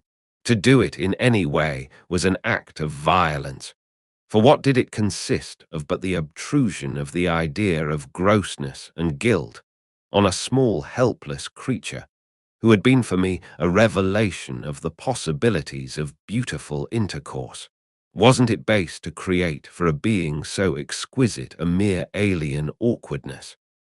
I suppose I now read into our situation a clearness it couldn't have had at the time, for I seemed to see our poor eyes already lighted with some spark of a prevision of the anguish that was to come. So we circled about, with terrors and scruples, like fighters not daring to close. But it was for each other we feared. That kept us a little longer suspended and unbruised. "I'll tell you everything," Miles said. "I mean, I'll tell you anything you like. You'll stay on with me, and we shall both be all right, and I will tell you I will. But not now." "Why not now?" My insistence turned him from me and kept him once more at his window in a silence during which, between us, you might have heard a pin drop. Then he was before me again with the air of a person for whom, outside, someone who had frankly to be reckoned with was waiting. "I have to see Luke." I had not yet reduced him to quite so vulgar a lie, and I felt proportionately ashamed. But horrible as it was, his lies made up my truth. I achieved thoughtfully a few loops of my knitting. "Well then, go to Luke, and I'll wait for what you promise. Only, in return for that, satisfy, before you leave me, one very much smaller request." He looked as if he felt he had succeeded enough to be able still a little to bargain. "Very much smaller. Yes, a mere fraction of the whole. Tell me." Oh, my work preoccupied me, and I was off-hand. "If yesterday afternoon, from the table in the hall you took, you know, my letter." Chapter separator. XXIV. My sense of how he received this suffered for a minute from something that I can describe only as a fierce split of my attention, a stroke that at first, as I sprang straight up, reduced me to the mere blind movement of getting hold of him, drawing him close, and while I just fell for support against the nearest piece of furniture, instinctively keeping him with his back to the window. The appearance was full upon us that I had already had to deal with here. Peter Quint had come into view like a sentinel before a prison. The next thing I saw was that, from outside, he had reached the window, and then I knew that, close to the glass and glaring in through it, he offered once more to the room his white face of damnation. It represents, but grossly, what took place within me at the sight, to say that on the second my decision was made. Yet I believe that no woman so overwhelmed ever in so short a time recovered her grasp of the act. It came to me in the very horror of the immediate presence that the act would be, seeing and facing what I saw and faced, to keep the boy himself unaware. The inspiration, I can call it by no other name, was that I felt how voluntarily, how transcendently I might. It was like fighting with a demon for a human soul, and when I had fairly so appraised it, I saw how the human soul, held out in the tremor of my hands at arm's length, had a perfect dew of sweat on a lovely, childish forehead. The face that was close to mine was as white as the face against the glass, and out of it presently came a sound, not low nor weak, but as if from much further away, that I drank like a waft of fragrance. Yes, I took it. At this, with a moan of joy, I enfolded, I drew him close, and while I held him to my breast, where I could feel in the sudden fever of his little body the tremendous pulse of his little heart, I kept my eyes on the thing at the window and saw it move and shift its posture. I have likened it to a sentinel, but its slow wheel for a moment was rather the prowl of a baffled beast. My present quickened courage, however, was such that, not too much to let it through, I had to shade, as it were, my flame. Meanwhile the glare of the face was again at the window, the scoundrel fixed as if to watch and wait. It was the very confidence that I might now defy him, as well as the positive certitude, by this time, of the child's unconsciousness, that made me go on. What did you take it for? To see what you said about me. You opened the letter. I opened it. My eyes were now, as I held him off a little again, on Miles's own face, in which the collapse of mockery showed me how complete was the ravage of uneasiness. What was prodigious was that at last, by my success, his sense was sealed and his communication stopped. He knew that he was in presence, but knew not of what, and knew still less that I also was, and that I did know. And what did this strain of trouble matter when my eyes went back to the window only to see that the air was clear again, and by my personal triumph, the influence quenched? There was nothing there. I felt that the cause was mine and that I should surely get all. And you found nothing. I let my elation out. He gave the most mournful, thoughtful little headshake. Nothing, nothing, nothing, I almost shouted in my joy. Nothing, nothing, he sadly repeated. I kissed his forehead. It was drenched. So what have you done with it? I've burned it. Burned it. It was now or never. Is that what you did at school? Oh, what this brought up. At school. Did you take letters, or other things? Other things. He appeared now to be thinking of something far off, and that reached him only through the pressure of his anxiety. Yet it did reach him. Did I steal? I felt myself redden to the roots of my hair, as well as wonder if it were more strange to put to a gentleman such a question, or to see him take it with allowances that gave the very distance of his fall in the world. Was it for that you mightn't go back? The only thing he felt was rather a dreary little surprise. Did you know I mightn't go back? I know everything. He gave me at this the longest and strangest look. Everything, everything. Therefore did you, but I couldn't say it again. Miles could very simply. No, I didn't steal. My face must have shown him I believed him utterly, yet my hands, but it was for pure tenderness, shook him as if to ask him why, if it was all for nothing, he had condemned me to months of torment. What then did you do? He looked in vague pain all round the top of the room and drew his breath 2 or 3 times over, as if with difficulty. He might have been standing at the bottom of the sea and raising his eyes to some faint green twilight. Well, I said things, only that. They thought it was enough. To turn you out for. Never truly had a person turned out shown so little to explain it as this little person. He appeared to weigh my question, but in a manner quite detached and almost helpless. Well, I suppose I oughtn't. But to whom did you say them? He evidently tried to remember, but it dropped. He had lost it. I don't know. He almost smiled at me in the desolation of his surrender, which was indeed practically, by this time, so complete that I ought to have left it there. But I was infatuated. I was blind with victory, though even then the very effect that was to have brought him so much nearer was already that of added separation. Was it to everyone? I asked. No, it was only two, but he gave a sick little headshake. I don't remember their names. Were they then so many? No, only a few, those I liked. Those he liked. I seemed to float not into clearness, but into a darker obscure, and within a minute there had come to me out of my very pity the appalling alarm of his being perhaps innocent. It was for the instant confounding and bottomless, for if he were innocent, what then on earth was I?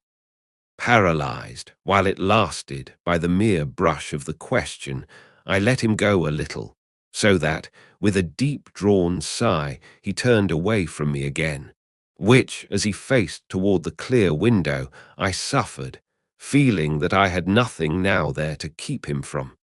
And did they repeat what you said? I went on after a moment. He was soon at some distance from me, still breathing hard and again with the air, though now without anger for it, of being confined against his will. Once more, as he had done before, he looked up at the dim day as if, of what had hitherto sustained him, nothing was left but an unspeakable anxiety. Oh, yes, he nevertheless replied. They must have repeated them to those they liked, he added. There was, somehow, less of it than I had expected, but I turned it over. And these things came round, to the masters. Oh, yes, he answered very simply, but I didn't know they'd tell. The masters, they didn't, they've never told. That's why I ask you. He turned to me again, his little, beautiful, fevered face. Yes, it was too bad. Too bad. What I suppose I sometimes said, to write home. I can't name the exquisite pathos of the contradiction given to such a speech by such a speaker. I only know that the next instant I heard myself throw off with homely force. Stuff and nonsense. But the next after that I must have sounded stern enough. What were these things? My sternness was all for his judge, his executioner, yet it made him avert himself again, and that movement made me, with a single bound and an irrepressible cry, spring straight upon him. For there again, against the glass, as if to blight his confession and stay his answer, was the hideous author of our woe, the white face of damnation. I felt a sick swim at the drop of my victory and all the return of my battle, so that the wildness of my veritable leap only served as a great betrayal. I saw him, from the midst of my act, meet it with a divination, and on the perception that even now he only guessed, and that the window was still to his own eyes free, I let the impulse flame up to convert the climax of his dismay into the very proof of his liberation. No more, no more, no more, I shrieked, as I tried to press him against me to my visitant.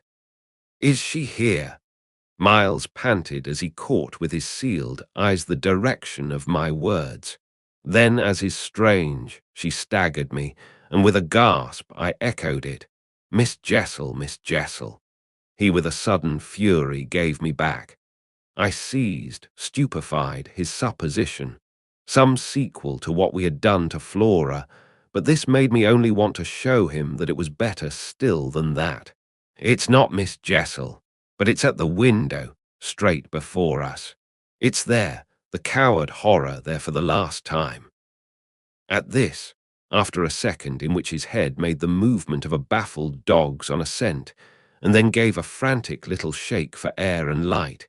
He was at me in a white rage, bewildered, glaring vainly over the place and missing wholly, though it now, to my sense, filled the room like the taste of poison, the wide, overwhelming presence.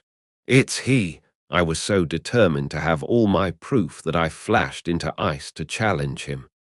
Whom do you mean by he? Peter Quint, you devil! His face gave again, round the room, its convulsed supplication. Where, they are in my ears still, his supreme surrender of the name and his tribute to my devotion. What does he matter now, my own? What will he ever matter? I have you, I launched at the beast, but he has lost you forever. Then, for the demonstration of my work, there, I said to Miles. But he had already jerked straight round, stared, glared again, and seen but the quiet day. With the stroke of the loss, I was so proud of he uttered the cry of a creature hurled over an abyss, and the grasp with which I recovered him might have been that of catching him in his fall. I caught him, yes, I held him. It may be imagined with what a passion. But at the end of a minute, I began to feel what it truly was that I held. We were alone with the quiet day, and his little heart, dispossessed, had stopped. And that concludes our reading of The Turn of the Screw. I hope you enjoyed it. If you did, please give this video a like, share your thoughts in the comments, and subscribe for more free audiobooks. Don't forget the bell. Thanks for listening.